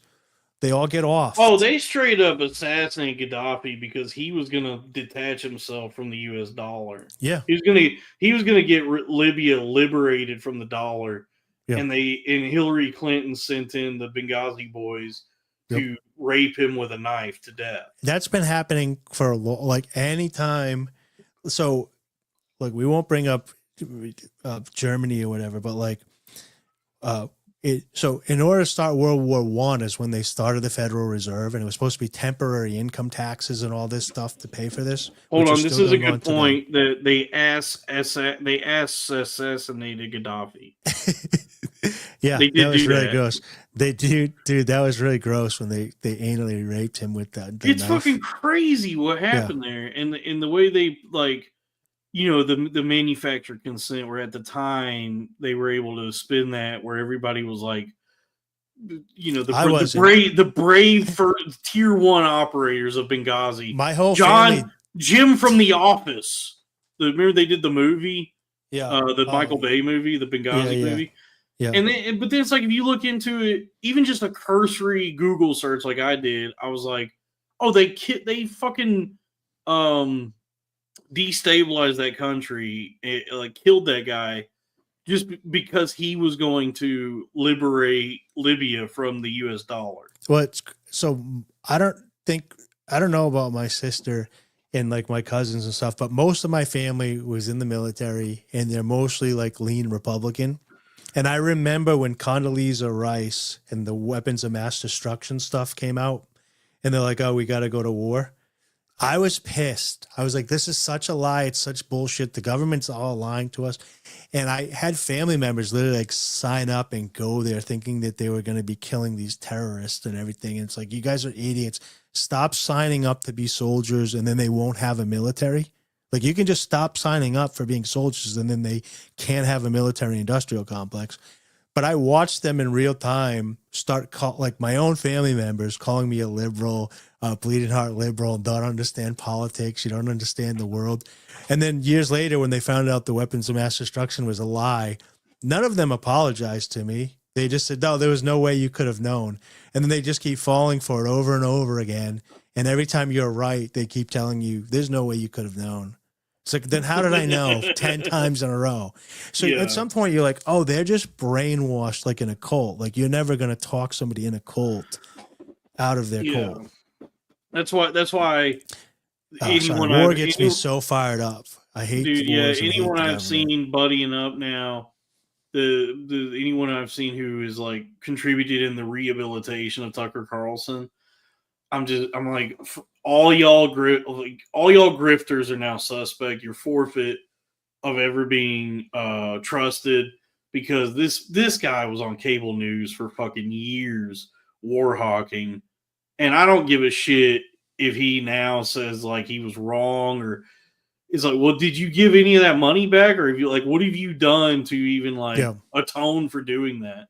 Because you're like, the blood is still on your hands. So it's like, oh, now that public consensus has shifted, all of a sudden, you now have like your reservations about the Iraq war.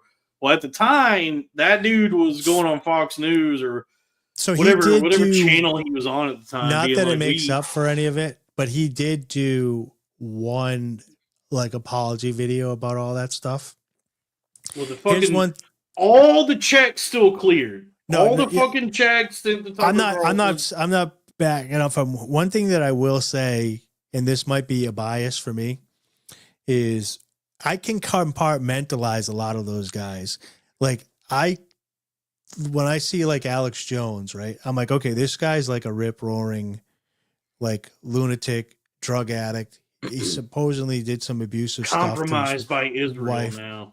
Like, I don't know, right, what his whole story is, but I will listen to his stuff, and I'm not like, okay, everything that he said 100% I'm with. Like, I'll pick and choose some things that I want to research. Same thing with Dave Smith, same thing with Tucker. But then when I go to the liberal side, I have a much harder time, because like when listening to Rachel Maddow, and I was like, okay, let me get some tidbits of stuff that I want to, there's like there's nothing that I can redeem out of there. And then for a glimmering second, like Cuomo was like, okay, he's going to start speaking some truth. And then Don Lemon, when he left CNN for a little while there, he was like these media outlets or whatever. And I was like, okay, this guy actually might be whatever. And then when they can't make any money, they immediately go right back to the grifting that they were doing. And they have like almost zero. Oh, this is a good point. Rachel Maddow does eat pussy. Well, it's a man, right? What, Rachel Maddow's wife? Isn't Rachel Maddow's not a man? Rachel Maddow is just a lesbian. Oh, okay, I thought she might have transitioned. She's an old school lesbian, dude. She transitioned. I saw her original photo, dude. She's really good. Here's the thing. I don't understand. Like, I mean, I don't want to get into this again. Between Rachel Maddow and like Tig Notaro, that type of woman. Oh, hold on. Wait a second. What happened? Hold on. I got to refresh. Give me a second. Dalton. Hey, everybody. Welcome to the... Hold on. I need to get to the soundboard here. Let me just get 1 second here. Fucking goddamn... Welcome back to the Dave Wright Hour. Dude, fucking Macintosh, dude. You get any computer you buy. You got a call me Macintosh? No wonder. At least any you can't get viruses. Dude, it's like because it's like the promise of a Macintosh is you set it and forget it. So it doesn't have as much utility as a PC. It's not as modular. You can't tinker with it. That's a personal computer for you non-tech savvy people. A Windows-based Windows suck. I'm trying to switch over to Linux, but go on. The whole idea of a Mac is like you're able to just like buy it and then set it and it works. But no, everything is now made with this sort of planned obsolescence. So it's like this fucking Mac that I'm using is like a 2019 Macintosh. And so it just all these like fucking things keep happening. Like when the screen blinks and I'm frozen, I gotta refresh. It's gray everywhere. Yeah, it's so this like fucking computer that I was told my whole life, like if you buy an Apple computer, it's impervious to degradation, like no viruses, and it'll work. It's like no, that's actually that's bullshit. Because then people would just stop buying them. They would have a computer that works forever. So no, it's just, you buy a Mac. Same with an iPhone. Same with fucking any goddamn thing you buy. They make it on purpose to slowly deteriorate, so you buy a new one. Yeah, and then they create this culture that where because I think it's called Weimu. There's a Weimu Chinese phone that's hard to get. Huawei that lasts for like ever. Yeah. Yeah, and also it creates this like consumerist culture of the worships at the altar of gadgets, where it's like I tell people I still have an iPhone 12, right? And like I was talking to Sal about this recently, where he was like, I got the 14 or 15 or something. I haven't even seen the first 10. And yeah, you might want to. You might Am I going to understand the story if I haven't seen the first 10? You'll need to see iPhone 1 through 11. I think I had an iPhone 5S, and I was like, I'm out of here, and I've had an Android ever since. So I have the iPhone 12, and I mentioned that to Sal, and Sal was like, "Oh, like, are you allowed to do?" He actually said, "Are you allowed to do that? To still have that?" And I'm like, "What? Yeah, what number is it up to?" They're on the 16 now. And then they do this thing. I have an Android 22S. I think they're up to 24. Get this. They come out with these fucking gadgets, these phones that cost like $1,300, right? And so like now what they do is they have like all these different. It's just confusing even like how they sell them, because it's like there's the iPhone now. It's the iPhone 16. Then there's the 16 Plus. Then there's the 16 Pro, and then the 16 Pro Max, and then there's the 16E. If you can get the whole phone right up your asshole, then you got to get the Pro. You got to get the And it's like I don't know what anyone is using their phone for. Where like I priced the 16 Pro Max, and it's like $1,200. And I'm like, what is cloud chasing? But also, I think if you want to edit TikToks, you need that. I guess. I mean, if you're gonna be a professional van life, I guess so, dude. I mean, it's so. But here's the thing. Here's like the sort of trickery they employ is that when they initially release a new one, it's the 16, and then the 16 Plus, and they do the 16 Pro models, and then like several months, maybe a year later. And these are all phones that cost anywhere from $800 to $1,700, like depending on the storage you go with and all that. And so everybody who's wanting a new phone or needs one, who doesn't have like thousands of dollars laying around, well, they can't afford to upgrade right now. But they have an old phone where the battery is only lasting like a half hour. And so then like 6 months, 7 months, a year later, they release what's called the 16E. Which is still expensive. It's a $600 base model, but it's like a stripped down version of the 16 that's more affordable. But then you won't get any pussy if you get the 16E. So it's still like to get pussy. Women get mad. I have a freaking Android. They get the green bubble text and they won't give you any pussy. Yeah, dude. I'm for fuck, dude. I'm a vegan. I have an Android. Yeah. A tiny penis. Yeah. And this is a good point. The phones are too big. I have the 12, which is a decent size. This fits in my pocket. It's comfortable in my hand. I see these motherfuckers walking around with these like Sega Game Gear size phones. No, they got some cool folding ones now. The guy at the poker room, Samsung makes one like this, and you could fold it right in half, so it would go right in half. Yeah.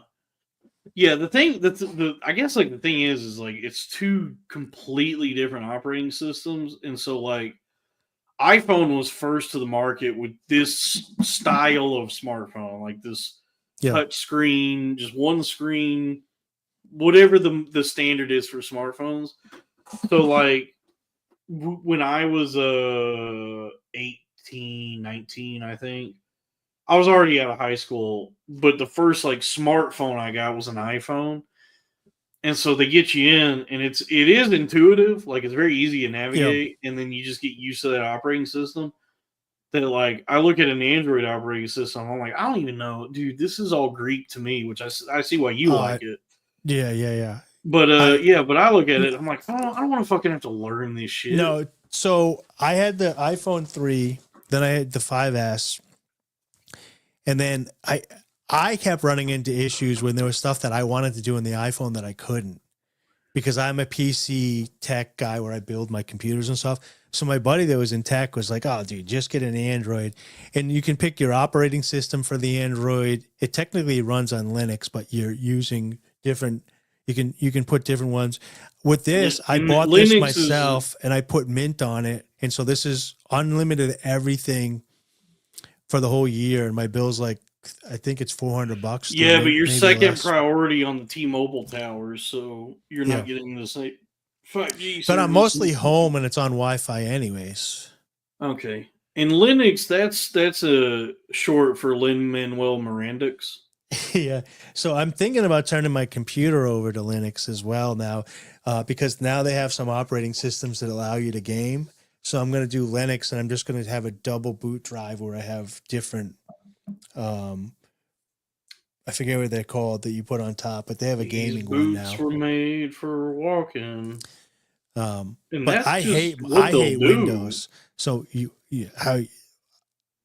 I've used people's Macs before, and it's I understand if it's artsy and it's intuitive, and Windows, when like Windows XP was pretty good. They weren't trying to put all this stuff. Dude, I get a new update on this thing every 2 weeks with just bloatware, and I have to like go through my whole computer and delete it all. So many updates, dude. You have Windows, or you have a Mac? I have Windows for my work computer, and then my personal, just like the computer I use for everything else. The updates are never important. It's bloatware where they're trying to add stuff, and then if you hit the wrong button, your whole computer freezes up because it's opening Edge for 30 minutes. And you got to shut it all down because you don't want to use that browser. They don't let you delete it. I don't like it. I don't like it at all. I was trying to remember. No, I'm off all the porn, even the CP. That was the claim to fame when Nick Mullen brought me up on Come Down one time to Stav. He's like, who's Dave Wright again? He's like, Dave Wright's child porn. Oh, and Stav was like, no, he doesn't. Yeah. Hold on, I just remembered something. Have I told you about The Residents? No. Is that a TV show, a movie? No, they're like people that live in your closet. It's like an art project. It's like an art avant-garde augmented reality band. They've been around since like probably the late 60s. They've existed in some form since then. I think most of them are probably dead at this point, but who knows? Because they've always been anonymous. But anyway, so their first album. How'd you find out about them then? A friend of mine by the name of Brett Crow, who is a friend from Denton, who is like pretty known on the internet now. During COVID, he got big on TikTok, and you posted that TikTok of that rabbi or that Hasi playing bass. Is that the one you're talking about? No, I don't remember. No, Jelly Roll. Oh yeah, Shabuzi and Jelly Roll. Yeah, I don't know who the other guy was, but I know he matches with it. He collabs with everybody. Like, I didn't even turn the music on. I just watched it. And I was like, dude, why are grown men doing TikToks, dude? I was just like, and I was like, and then I said, okay, benefit of the doubt. Somebody else took him doing this video and put it on there. But I was like, wait a minute, why are they doing a video like this to grown men? Yeah. Well, But I anyway, was like, so if that's what I need to do popular to make Cornfed, dude, I'm not making TikToks with you when we dance in the field, dude. no, I'm not doing that. No. But so my friend Brett Crow is he's a bass player. He's kind of like a all well-rounded musician, but he primarily plays bass. He studied music at the University of North Texas, which is like a very competitive music program to even get into. It's like it's one of the like things at that college that's like pretty well known, and it's like a tough one to get into. And so he has a music degree from UNT, and he's a very, very talented musician. And he's finding success finally through the internet. I always thought he was like a really talented guy. But anyway, we used to just like get drunk and do drugs at his house, and so he was like, he knew all the cool shit about music that like I didn't know about. And one of his like influences is this band called The Residents, because they're an influence on Primus. Like if you listen to Primus's first album, Frizzle Fry, the last track on that album is a medley, or it's a two songs that they put together as one track, which is songs by The Residents, Hello Skinny and Constantinople from their album Duck Stab, Buster and Glenn. Anyway, you mentioned Two Boots earlier. You said something about Two Boots, and it reminded me of this cover that they do from their first record, Meet the Residents. And the band itself is anonymous. So when they perform live, or anytime you would see them on TV or doing interviews, it was just four guys in tuxedos and like masks that were eyeballs and top hats. And like even today, I don't think they don't do the eyeballs anymore. And I think like most of them are dead except for like one guy. So whatever the band is now, it's like one of the guys, he's old as shit, and then some other guys. Yeah, I just brought up a picture of them. But they just wear masks still, but not the eyeballs. Yeah. And they just do like music that I think a lot of people probably find unpleasant. But it's really cool. It's a really cool art project, and they do have some like really cool albums and songs. It's got to be your thing, I guess.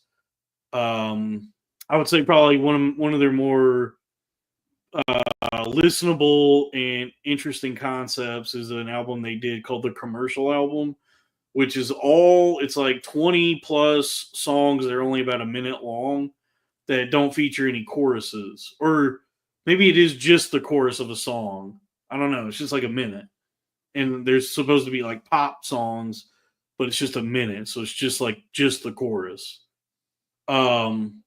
Which is in effect, there is no chorus because there's no verses to provide context for what the chorus would be. So it's a cool idea, I guess.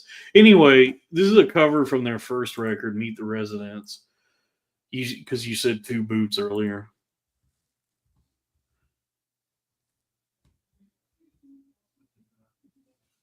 Oh, I forgot. Yeah, it starts kind of quiet. Boots are made for us. That's just what they do. One of these days, these boots are gonna. Yeah, I hate it.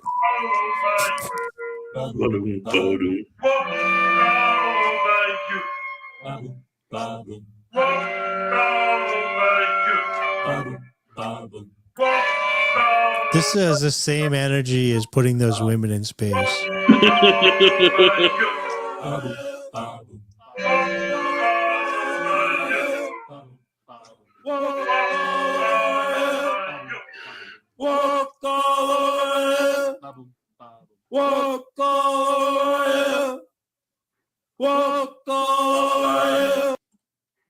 Anyway, what'd you think of that? You like that? I don't like that.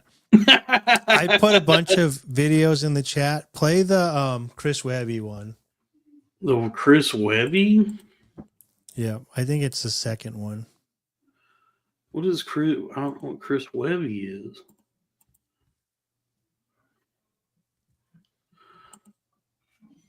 What is it? What am I looking at? I can link it again. Oh, this is it. We still have shit, man. We got requests from the other people, but I'm getting kind of sleepy. What else This is would be there? worth. This would Let be me worth see, it. what are This the other reminds me of Dunk. requests? Or we can watch the rapper that will remind you of Dasha. Well, we'll do this, and then we'll see where we go from there. This reminds me of Doug Stanhope every time I listen to it. I'm about to pass I out. never dude. saw the video until today.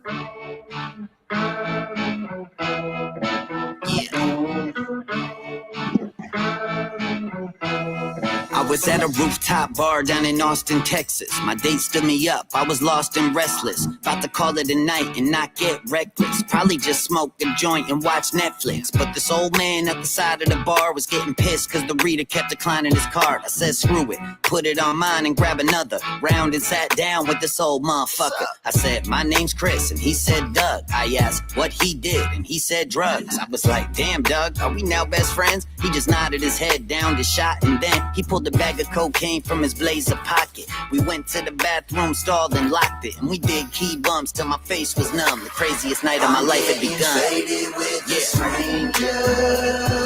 I feel like they were like, let's do claymation, and then didn't realize how difficult it was. Wait, I can't. What'd you say? I feel like they were like, let's do a claymation video. And they're like, yeah, let's do that. And then they got into it like, oh, this is way more difficult than I thought it was going to be. Oh, yeah. Yeah, there was a really funny joke like that on Parks and Recreation where Adam Scott's character, Ben, has been out of work for a while. And he's been really depressed and working on a claymation project. And he goes to show it to Rob Lowe's character, and it's like 2 seconds. And Rob Lowe's like, is that it? And he goes, no. That can't be it. That can't be all I've done. Yeah. There has to be. Yeah, South Park talked about that too. They were like, "Oh, we will never make a sequel to that movie because it, like, to do it properly, like we did, we were ready to pull our hair out. It was so frustrating." Team America. Team America, yeah. Oh, I bet, dude. Did you see? I guess like now since the Robbie Williams chimpanzee movie. Now all these other studios are trying to figure out like a version of pop music movies to do that's also like weird artistic choices. Oh yeah. And there's this anthology series that comes out on Netflix called Love, Death, and Robots. Have you ever seen it? It's got some cool episodes, and it's just like each episode is like its own thing. It's an anthology. It's like anywhere from like some are as short as like a few minutes, and then others maybe will be like 15 minutes long. And my TV literally has dust on it. I never turn it on. Okay, well, I saw that they got David Fincher coming in to do one where there is a concert film that kicks ass, dude. It's Red Hot Chili Peppers live at Slane Castle in Ireland. So they're performing for this like outdoor. It's like a castle, right? It's outdoors. Yep. And it's just like thousands of people. And the way it's shot really well. And it just, you know, the Red Hot Chili Peppers are a band that over the last 40 years have created an hour of really great music. And then don't have to listen to anything else. So like their hits hit. So like them live looks awesome. I've never seen them live. But that concert film live at Slane Castle kicks ass. Go. And so they're bringing in David Fincher to do basically a Team America version of that concert for this show where they're going to do, it's like puppets. Wow. But it's the Red Hot Chili Peppers as puppets doing the concert at Slane Castle. And it sounds like they're just trying to cash in on this like cultural fervor surrounding. Is it going to be like Phil Collins type puppets from that thing that they did with Genesis? It looks like Remember that puppets, with like all the presidents and stuff, like Thunderbirds style, Team America style puppets, like string okay. puppet, like I'm thinking about you probably never saw that, the Genesis like puppets video. It's really off-putting. But anyway, yeah. So it sounds like they're trying to like cash in on this because like nobody in America knew who Robbie Williams was. He's like the most famous pop star on the planet except here. Yep. And this movie comes out that everybody's like, is this a real guy? and it's a movie that here we were told is a movie about a real guy where he's being portrayed by a CGI chimpanzee. Yeah.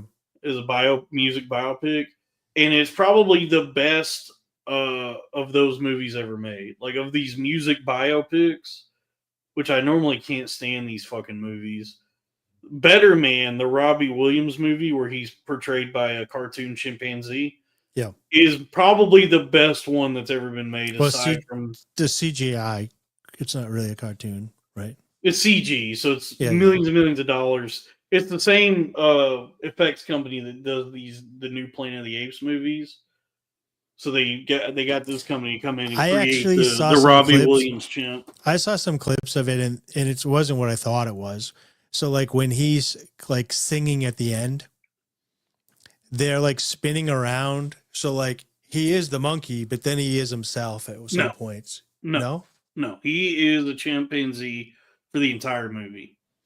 Oh, I thought when they were doing never like break that concept. I thought at the end when they were doing like a montage of him, like reflective, they were showing another man that was him. No, they stick to the chimpanzee through the entire. They never break that, and maybe I was so captivated that I just thought that there was a man. Agree with it pretty much immediately. Like, you settle into that reality. Yeah, just because it's so well done that you just agree with like what the movie is, where you go, yep, he is a British chimpanzee. It's kind of weird though that it's a loophole for blackface, really. No, it's not. Okay, it's not I'm sorry. I didn't see the movie, so I'm just. You should. It's real, dude. I'm telling you, understand. man. It's like, I only knew him from that music video I showed you. For the longest time, I was like, he just made a really scary music video that I saw when I was a kid. Just to go back to the blackface thing, I don't approve of blackface. I want the people to know that wasn't an approval. That was just right. It seemed like a loophole. It seems like because that movie took off in a big way, where like it seems like even now it's doing so well that he's finally famous in America. Even it's been years, 30 plus. Probably almost 30 years, and he's finally famous in America. You did it, Robbie. Yeah, Robbie, you made it. You made a fucking $1 billion everywhere else. Sure, half of us still think you also get America. Some of us still think you're Robin Williams when we hear about the movie, but nah, dude, Robbie Williams, dude, his music fucking rips. It's good. He's a good pop star.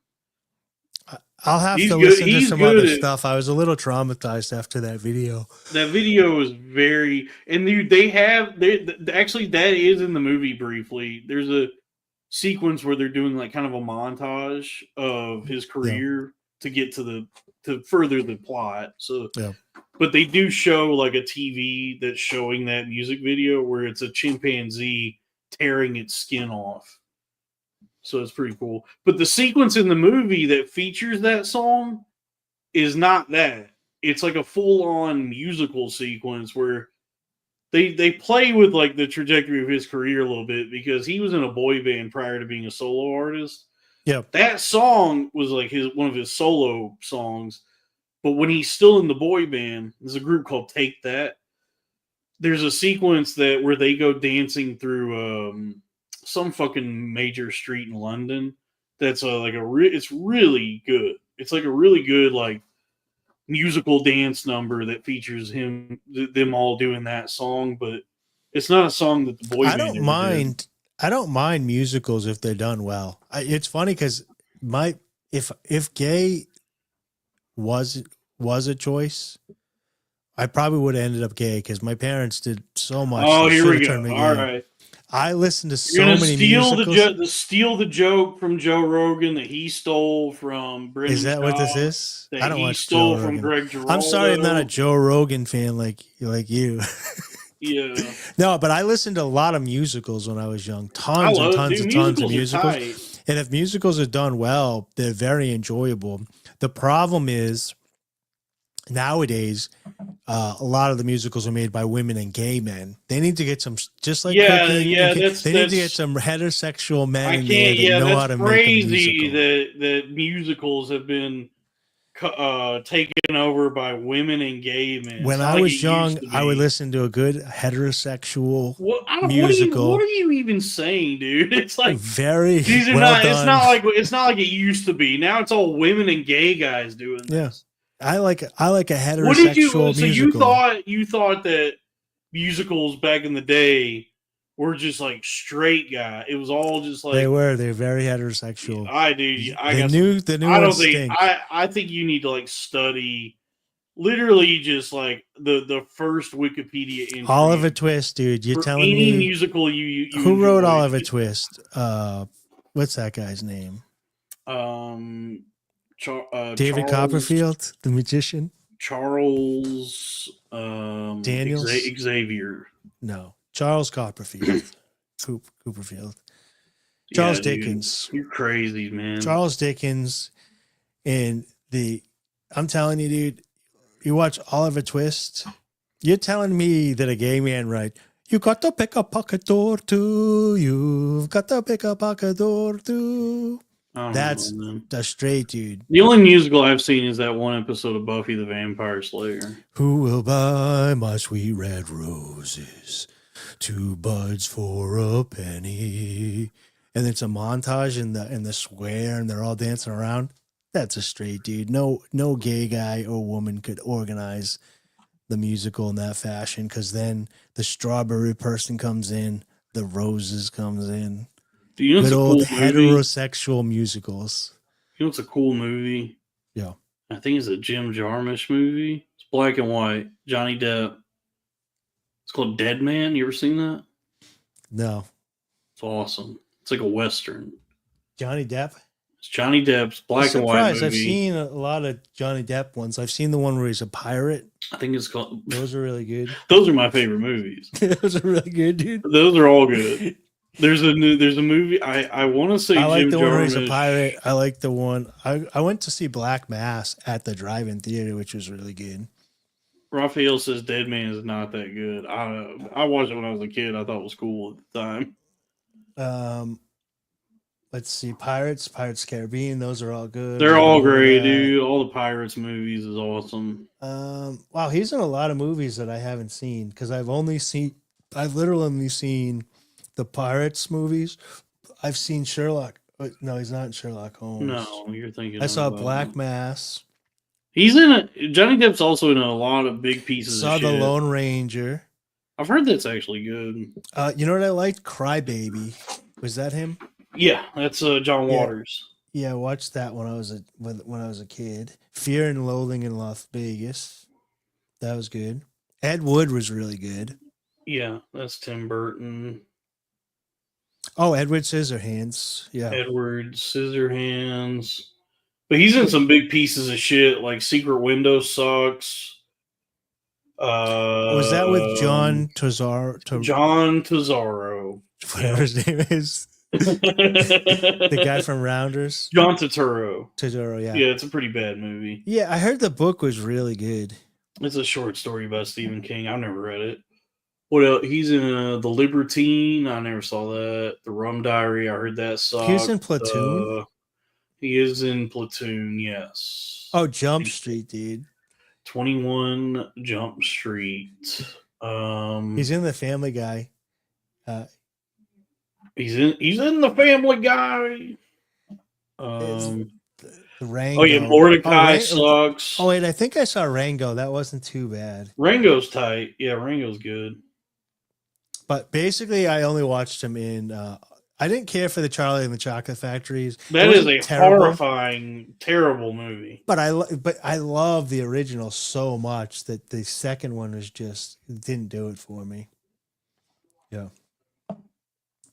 But yeah, when you think about Sleepy Hollow, I think I might have saw that. I don't know. It wasn't very. That's not a memorable. very good movie either. But I did really like Edward Scissorhands and Crybaby. I grew up on. Blow was good. Blow was good. Pause. Black Mass. Pause was all right. I saw that in the drive-in, so I think I liked it. And I saw it in the drive-in outside of Boston, so I think I really was just. There was so many factors lined up that I don't think I could not like that movie. Yeah. Yeah. What's the one with Johnny Depp and Christopher Walken in a mall? There's a bomb or a kidnapping. It's racing. I don't know, dude. Oh yeah, Nightmare on Elm Street. That was his first movie. Walken. Yeah. Yeah, but Johnny Depp's awesome. Jack Sparrow's cool. I love the Pirates movies. Yeah, they're all. He's really innocent. Good. He did nothing wrong. Bring him back.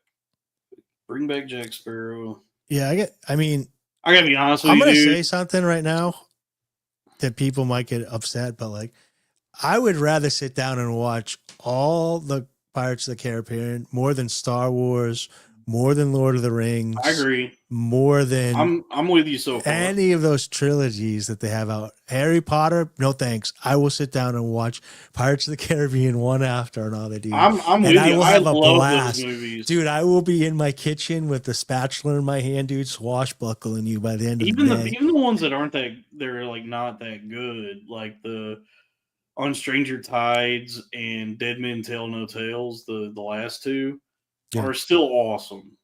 Yeah, those movies are just put those on, dude. You want pause it? I gotta go to the bathroom. You know what I mean? Don't let it run. I'm not gonna put it on in the background. I want to watch it. I love dude. The music is so good. The cinematics is so good. Oh, dude, that reminds me, dude. They had Shane Gillis's writing partner Gerbins on Matt and Shane's Secret Podcast this like a month ago or whatever. And maybe it was like a week ago. I can't remember. But anyways, he was saying he drives in silence in the car.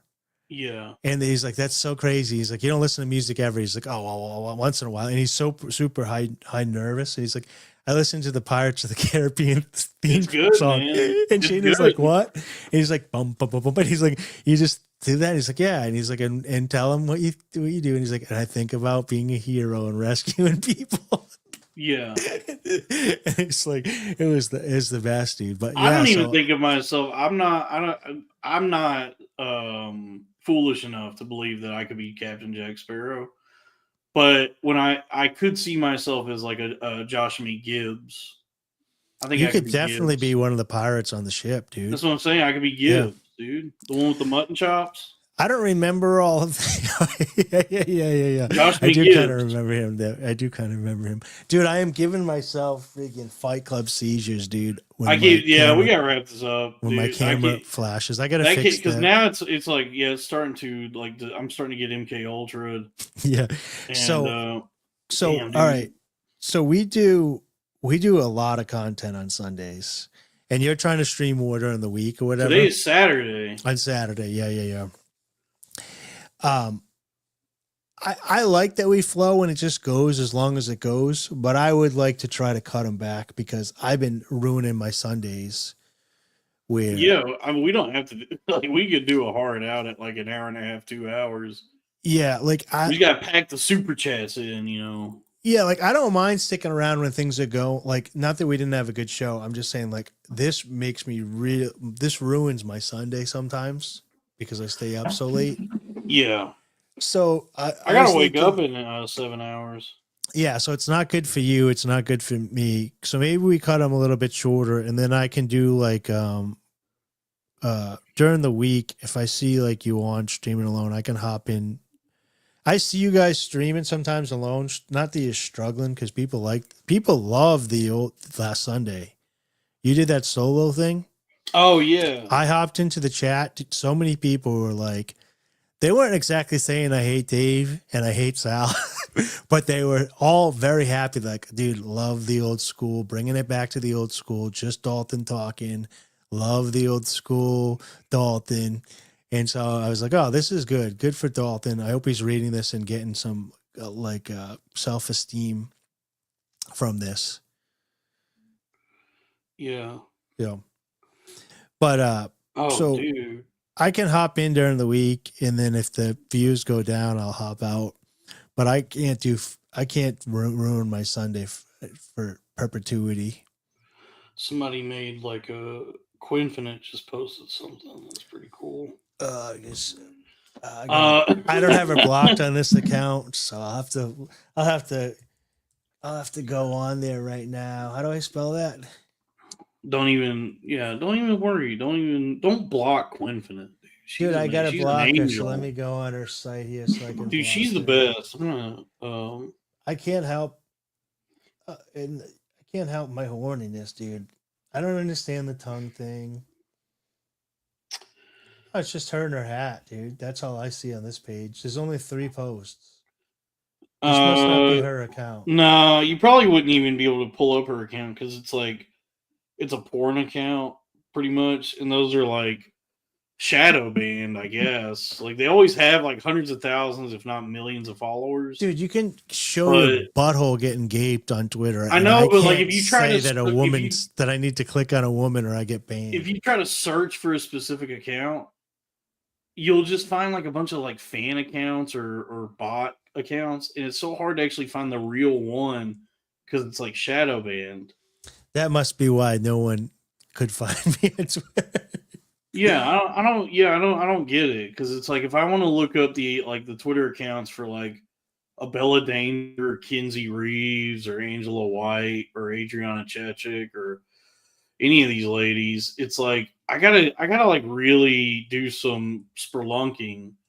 I have to like root around the highways and byways of Twitter to try and find these fucking accounts. And it's weird because like they're verified, it's the real account, and they have like hundreds of thousands, if not millions of followers, but you can't like search for the account. I don't get it. But then once you follow it, now you can see when they post pictures of she's their in a titties. Bathtub. Is this her in a bathtub? Is that what you're looking at? No, it was something she posted where somebody made like a collage something of like porn clips of her. It's pretty cool. Looks like it's her with her titties out, riding on a man's penis. I don't want to see all that. Yeah, I don't know. I just like the artsy stuff. Her in a tank top that's way too small for her with her titty hanging out. She got some big old dense titties, this lady. It's just crazy that you can post that. She ruined herself on March 26th. I was just reminded when she fucked a black guy. Now I'm sad again. That's what I just said. I scrolled down March 26th. She ruined herself. Yeah, man. Dude, I found a picture of her where she has like the fullest, thickest bush, and it's awesome. That doesn't bother me. I like the dark hair. I like the pigtails. Her actual Twitter account. Somebody wants to know what the @ is. It's Quinfinite10. So it's QUINFINITE. The number 10. So it's Quinfinite10. At Quinfinite10 on. So she's got a pretty face, but it also kind of looks dopey, like she's stupid. No, and it's a good mix. She looks like she's a scholar, dude. She looks her pinned tweet is her with her titties out, simulating riding your penis. So it's a POV shot where she pulls her titties out and then slowly lowers herself on what is to be your penis. If you're a woman, right, dude, I think this is the niche. This is what I don't understand, right? Instead of taking your clothes off, right, and having sex and having nudity on it and stuff, they should just do those POV things with their phone, dude. Because I think guys would. I don't mind seeing titties, bush, butthole, full. I'm just saying for the dignified anal lady, sex, like whatever they want to show me. I was thinking about for the dignified lady that wants to have an OnlyFans. I'm like separate. I'm divorced from like whatever weird shit you got going on. So it's like if I see a voluptuous butt cheeks, it's like I'll jack off and get the poison out, and I don't think about it again until I'm horny the next time. So it's like it doesn't affect me in any metaphysical or spiritual way. It's just like, yeah, I just have to, I see Quinfinite has posted a video, and now I'm going to go to Bing and type in Quinfinite OnlyFans leaks and then watch the one video that's at least available for free where it's a POV video of her having anal sex with a fella. I kind of understand OnlyFans now because I was thinking about it the other day doing dishes. And I couldn't wrap my head around it for the longest time because it was like, I don't understand why all the money comes and why would you do that? But like, what I think I kind of get is like, especially when they're cross promoting and stuff, It just creates like more of a I remember when I with, did like for instance, when I go to watch like podcasts or whatever, eventually I run out of podcasts, right? Right. So then I was like, let me try these new ones, and they kind of suck. You know what I mean? And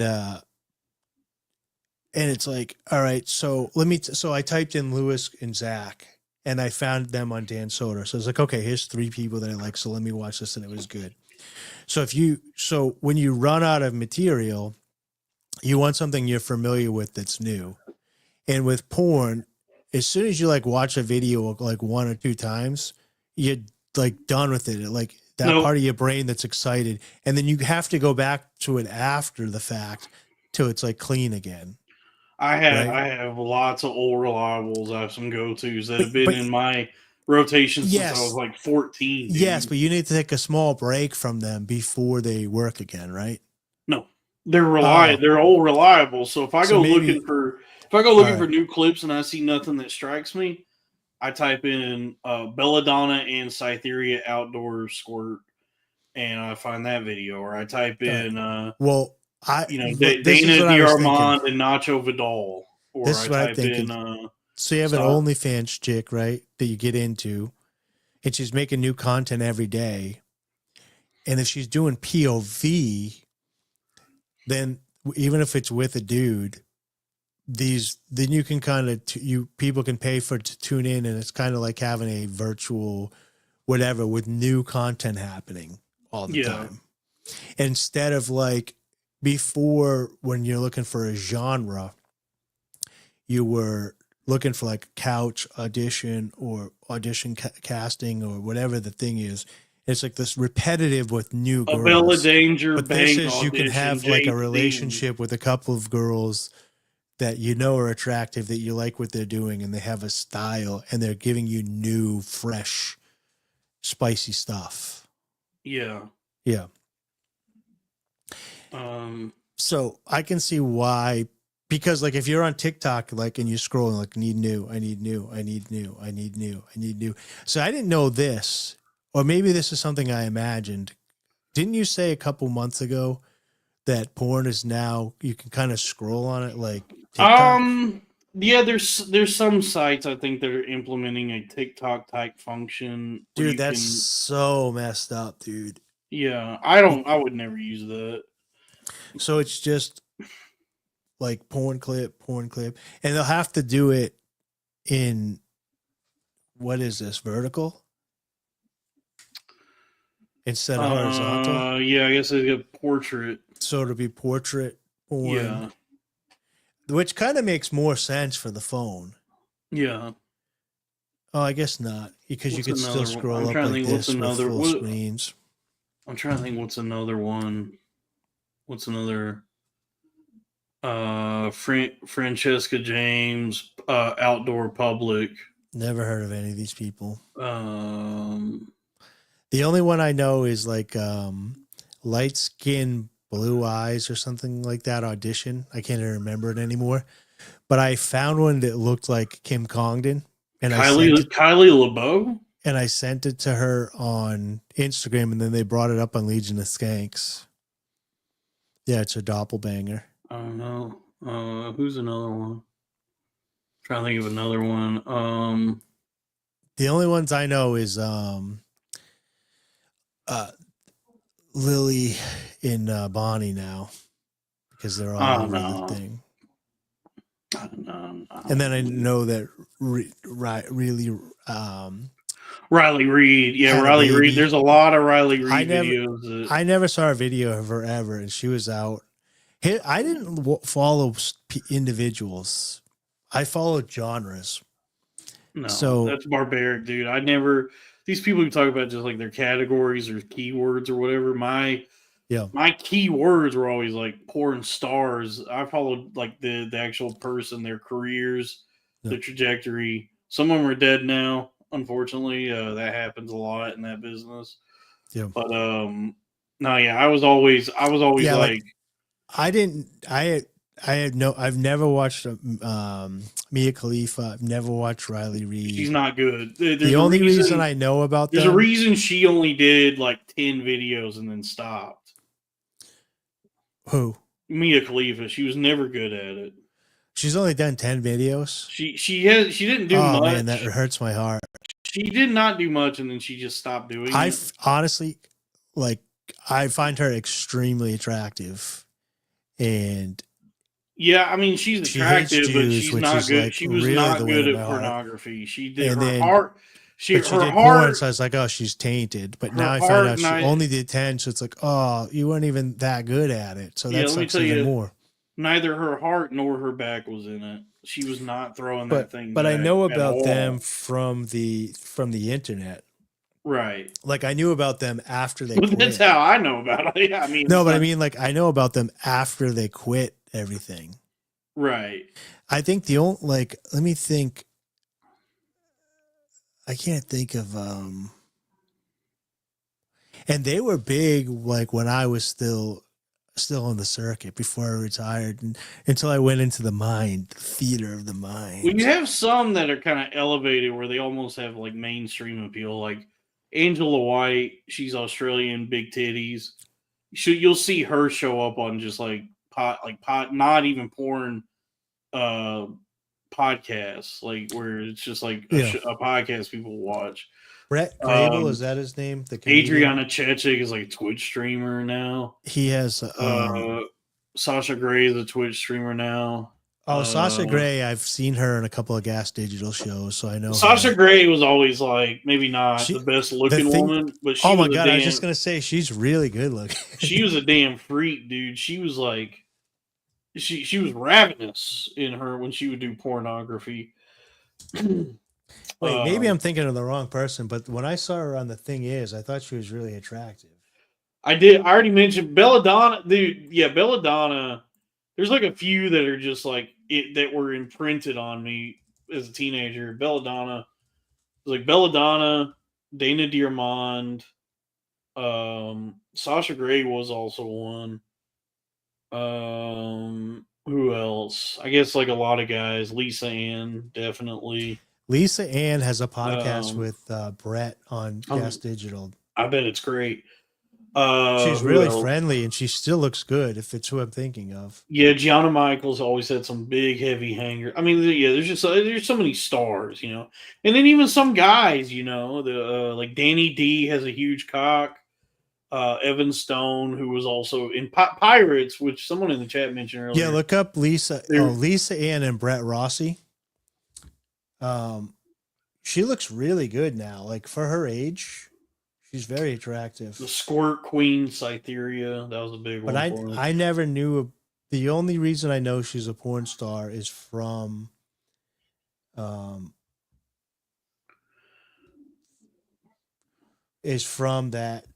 from her being on the podcast with. I guess I'm right. Everybody's saying Sasha Grey is. I didn't say she was not attractive. I always thought she looked a little more plain than other porn stars. I guess maybe she looked really good when I saw her on Figs and Shannon on yeah, maybe I don't know. Trust me, I've watched plenty of Sasha Grey videos, so it's like I never thought she was unattractive. I've only seen her do podcasts. It's hilarious that I see him on the way out. I've seen her get deeply, deeply fucked in her ass. We should probably wrap this up. We have a few requests I didn't get to, so we'll do those tomorrow if Sal shows up. If not, I'll go solo and we'll do them then. So Croy has hold me to this, Croyd and Gimp Gladly and Little Goblin. Well, it was at 10 a.m. this morning, but I'm just looking at it now. But for fans of Gas Digital, Real Ass Podcast, Legion of Skanks. Don't tell people about other shows. Subscribe to the Patreon for this channel. I was going to say, for fans of those shows, I did get Nikki Champagne from Gas Digital Skankfest fame. She will be on the show with us live May 10th. With Dalton and me. So tune in May 10th to see Nikki Champagne. I don't know. I don't understand why this is so crazy. Porn nostalgia is wild. I think a lot of guys have like nostalgia for those first nuts they got to bust, to like the first ladies that they looked at when they were busting them first nuts. At least I do. I mean, I remember like when I finally had internet where I could like look at porn on the internet. There's definitely like some women who I consider like close friends. You know. I had friends growing up that were like that with videotapes and whatever. I've always had a medicinal relationship with porn. But then it started like I wasn't getting too into whatever, but I was like getting too it was getting too necessary in my life. But I was like, all right, I can't even think straight right now. I need to bust. So I need to get some medicinal porn. And I would go. But I had people that were like, oh, this girl, this girl, this girl, this girl, and knew who they were. And I always kept it very clinical.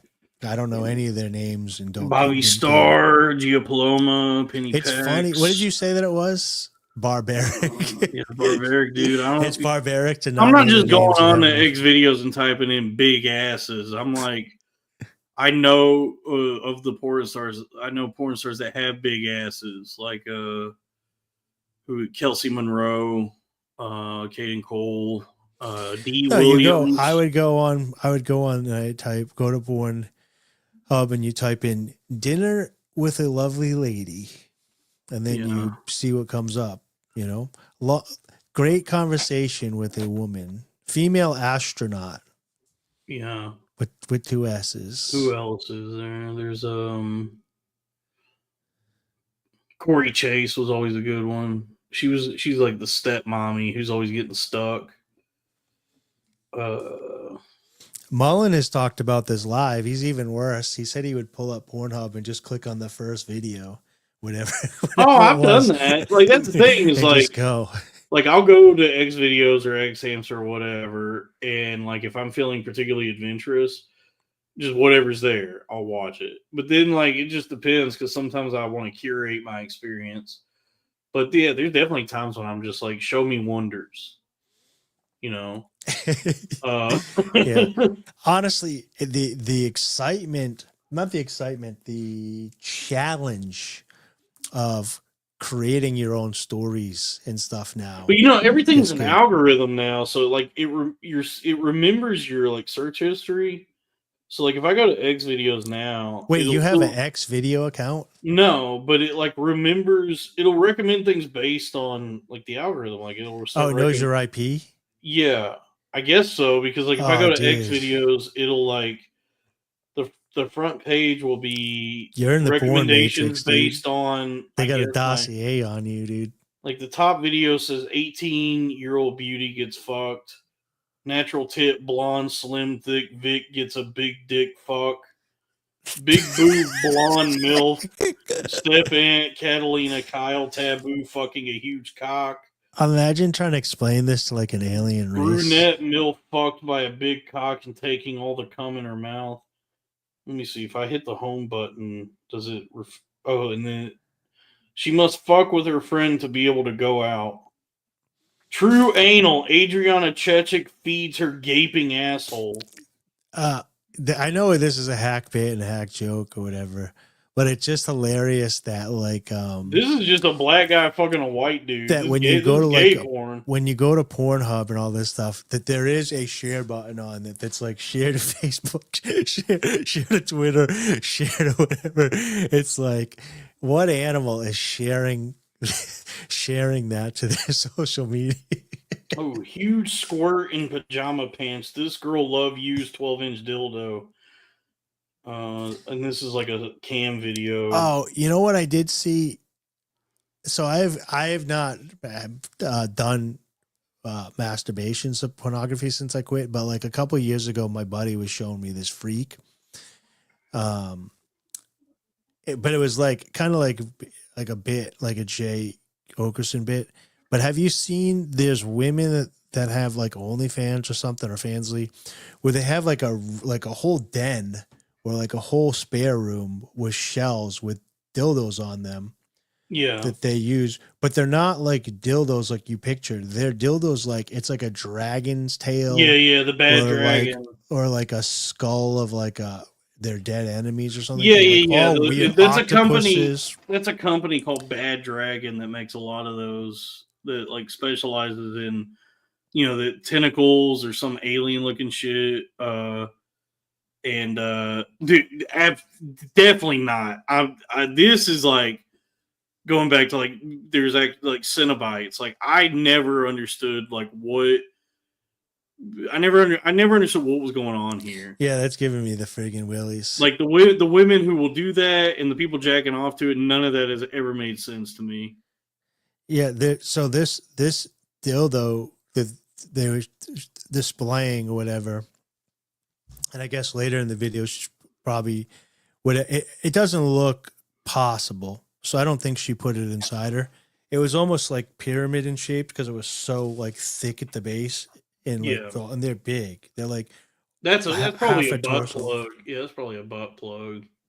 No, these are like dildos that look like volcanoes that they put on the ground. Dude. Yeah, the one that's shaped like that, where it's like they were like octopuses and stuff, and like weird shapes, whatever. And then they had a tube that you like go like this, and she could squeeze lube through it so that the lube goes through the innards.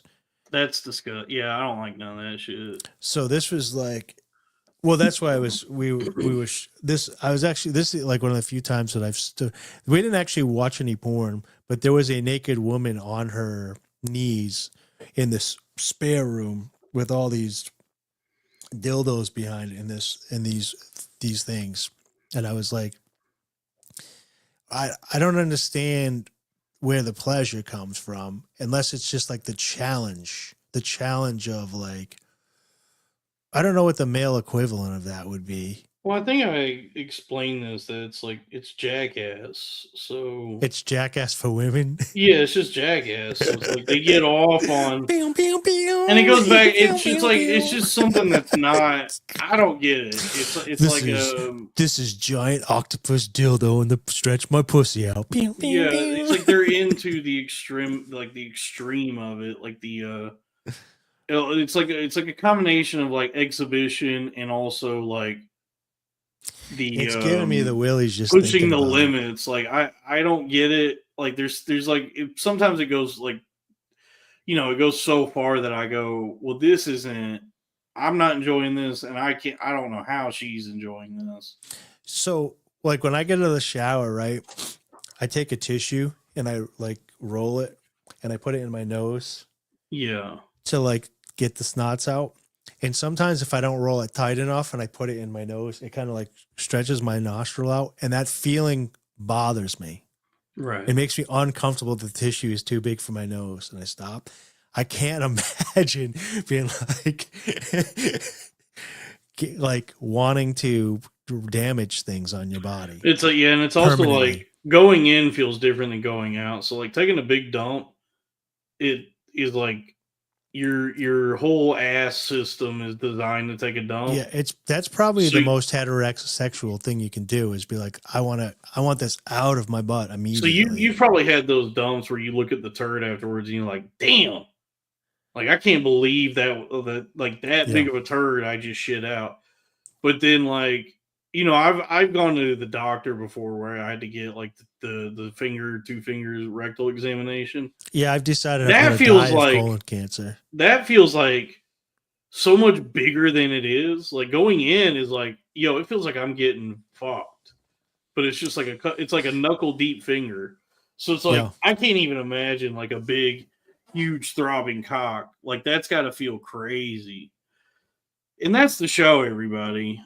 Please go to the Patreon. Sal and I just put up a new Patreon episode. Oh, nice. Patreon.com/cornfed with Dalton Pruitt. I've had some folks reach out about the audio feed for this channel and the Crowder Boys. And I can assure you, I'm trying to figure out what I should do there. I got to stream. I got to update that better regularly. So, that'll be taken care of at some point. Just it's like this is all very it's punk rock. It's very grassroots what we're doing here. So I'm gonna make sure that I'm a professional moving forward and get all that. Everything's gonna be whole production. This is the Billionaire Podcast Network. Ching, bing, bing, bing, bing, bing, did you fill her up? So yeah, we got the premium, me and Sal on the Patreon, patreon.com/cornfed with Dalton Pruitt. It's a little $5 a month, gets you access to all the premium episodes and bonus content. The $25 tier gets you the Fraternal Order of Cornfed decal after 3 months. So it is, like $75 altogether for the sticker. But it's a good sticker. And if you get the sticker, you could also just like come on the show if you want. And if you go to the Crowder Boys, the show I do with Robbie Go and Crackamico, we're live there every Wednesday at 7 p.m. Eastern. Patreon for that is patreon.com/the Crowder Boys. And just stay tuned to this channel because I'm pretty active on here all the time. This is the Saturday, whatever this is with Dave, and then Sunday is usually Sunday. It's supposed to be Sundays is me and Sal, and if Sal doesn't show up, it's just me, I guess. And then a smattering of other things throughout the week. And then the Patreon is also a little playground for me. So there's lots of goings-ons there. And I'm very talented. I'm very good at this. And this is better than every other podcast. So thank you, everyone. And to the super chat request that I didn't get to, Croyd, get him gladly, little goblin fella.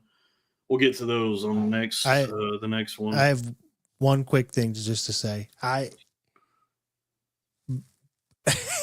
guess not quick. No, I went to log on tonight. Not that I wasn't into it, but like I'm like, okay, it's Saturday. Set the camera up, get this, whatever. I know it's at 10 o'clock. I got to get ready. I have to be prepared and all this stuff. And it's a commitment every week to come on Saturday, hang out, create some content or whatever.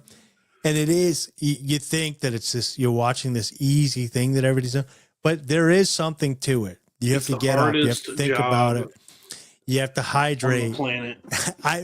We're kind of joking around dude, about I'm it, but with like you. The consistency and to come here when you're not in the mood to come out and try to entertain and have some fun, or when you're tired or after a long day's work. So I know you're like, whatever.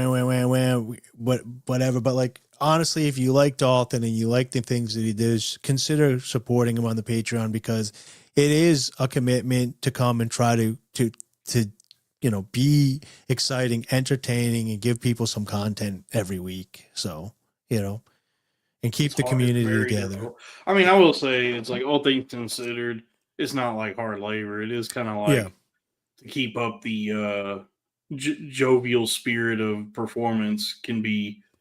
Yeah, I'll tell you, dude. I had such a bad day at work. I did not want to do this. I was like, I was tired and I was like, I'm going to do it because the fans are going to be waiting. But after work, I was like, man, I just want to go to bed. I just want to sleep for like 16 hours.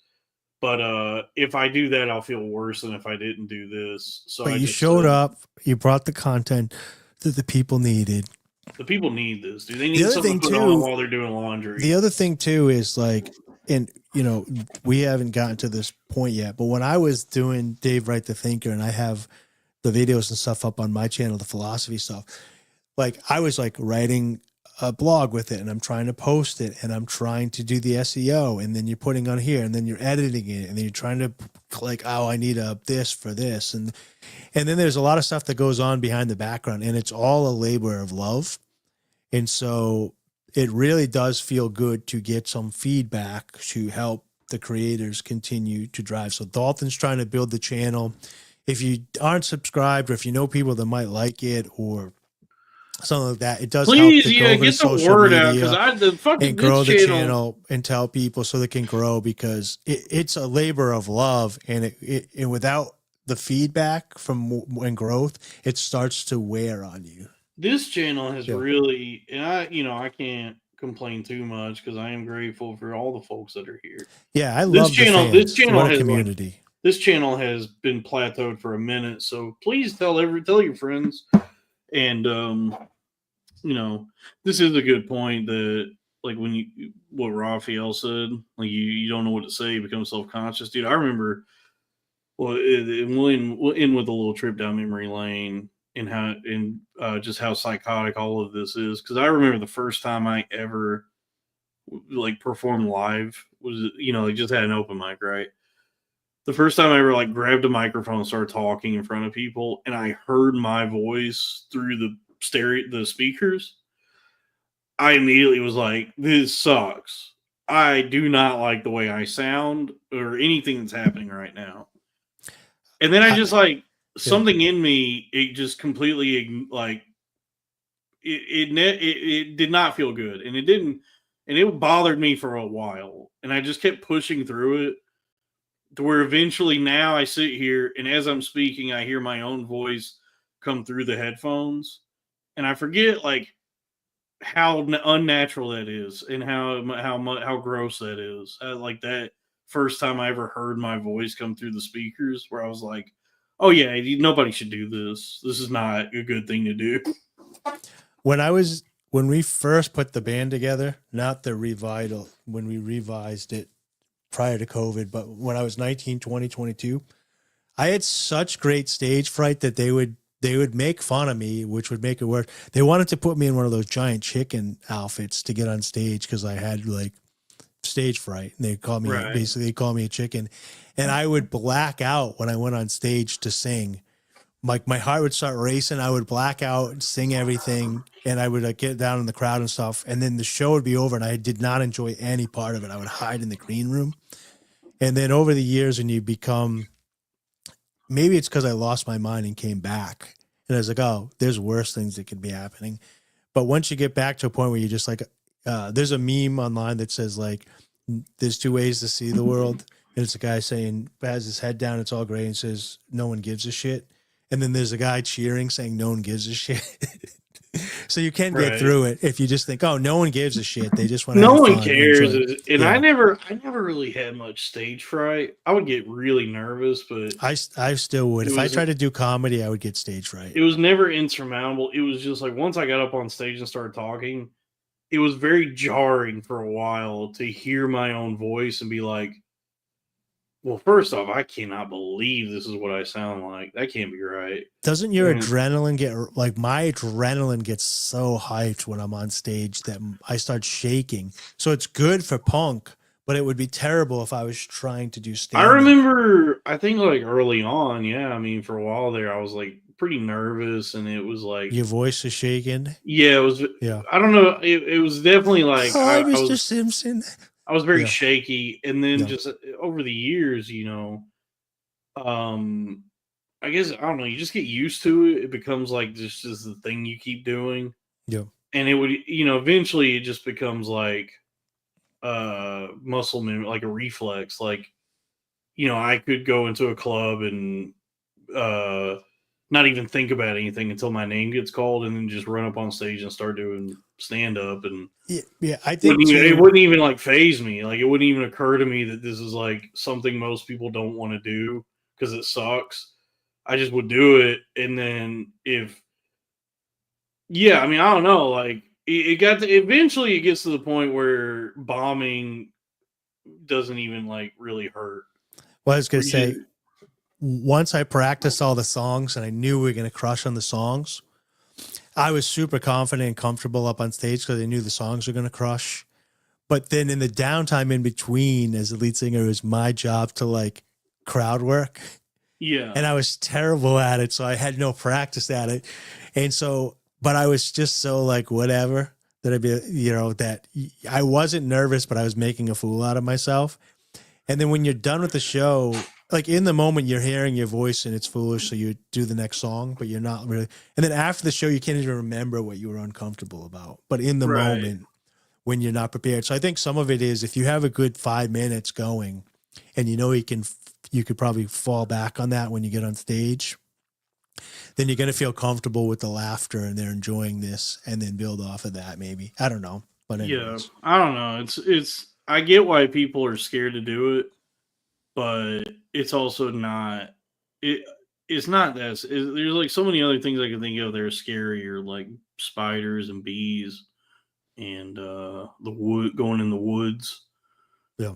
You know what I mean? Like, just public speaking is like definitely, you don't want to, that feeling of like everybody looking at you and being the center of attention is very uncomfortable and psychotic to want to do it. But it's also like not that, after a while, it's not that bad. Where it's like, yeah, even like having a really bad set, like bombing, I always was just like, well, I definitely don't want to keep doing that.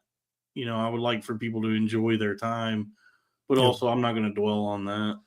Bombing, on to the next one.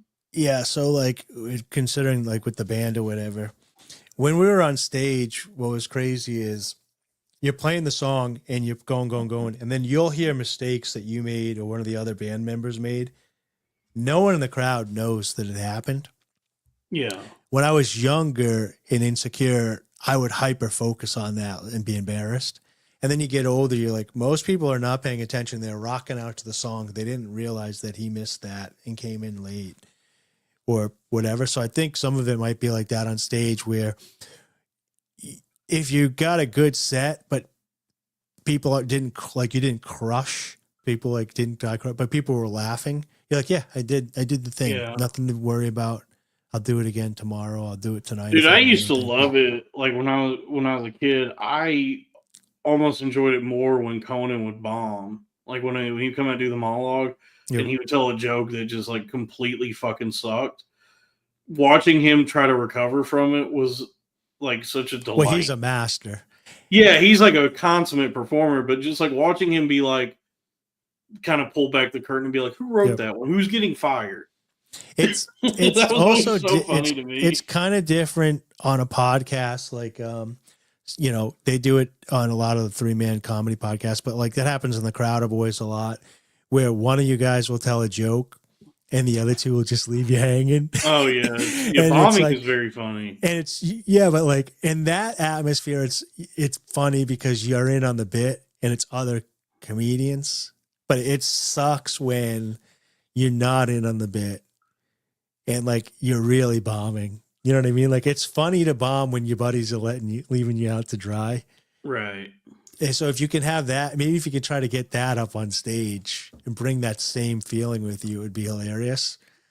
But I don't know. Anyways, we went over. We went way over. Good night, everybody. Extra stuff. Good night, everybody. Make sure you share. Tell somebody you like the podcast. Comment and like these videos. I love that you guys show up here live to the thing. But if you comment and like the actual end of the video, that'll help the algorithm. Maybe some new people will see the show. Algorithm. Yeah, the algorithm. All right, good night, everybody. Al Gore's rhythm. Yeah, I guess. Well, this isn't even really Bible study anymore, so I don't know if we should keep like saying prayers. That feels disrespectful. Yeah, that's fine. We just end. We don't have to keep like ending with a prayer unless we do Bible study, you know. I'm not gay no more. I am delivered. Well, good night, everybody. Please subscribe to the Patreon. God bless all of you. Blessings be upon you. Praise be to the Most High, and be safe. Good night.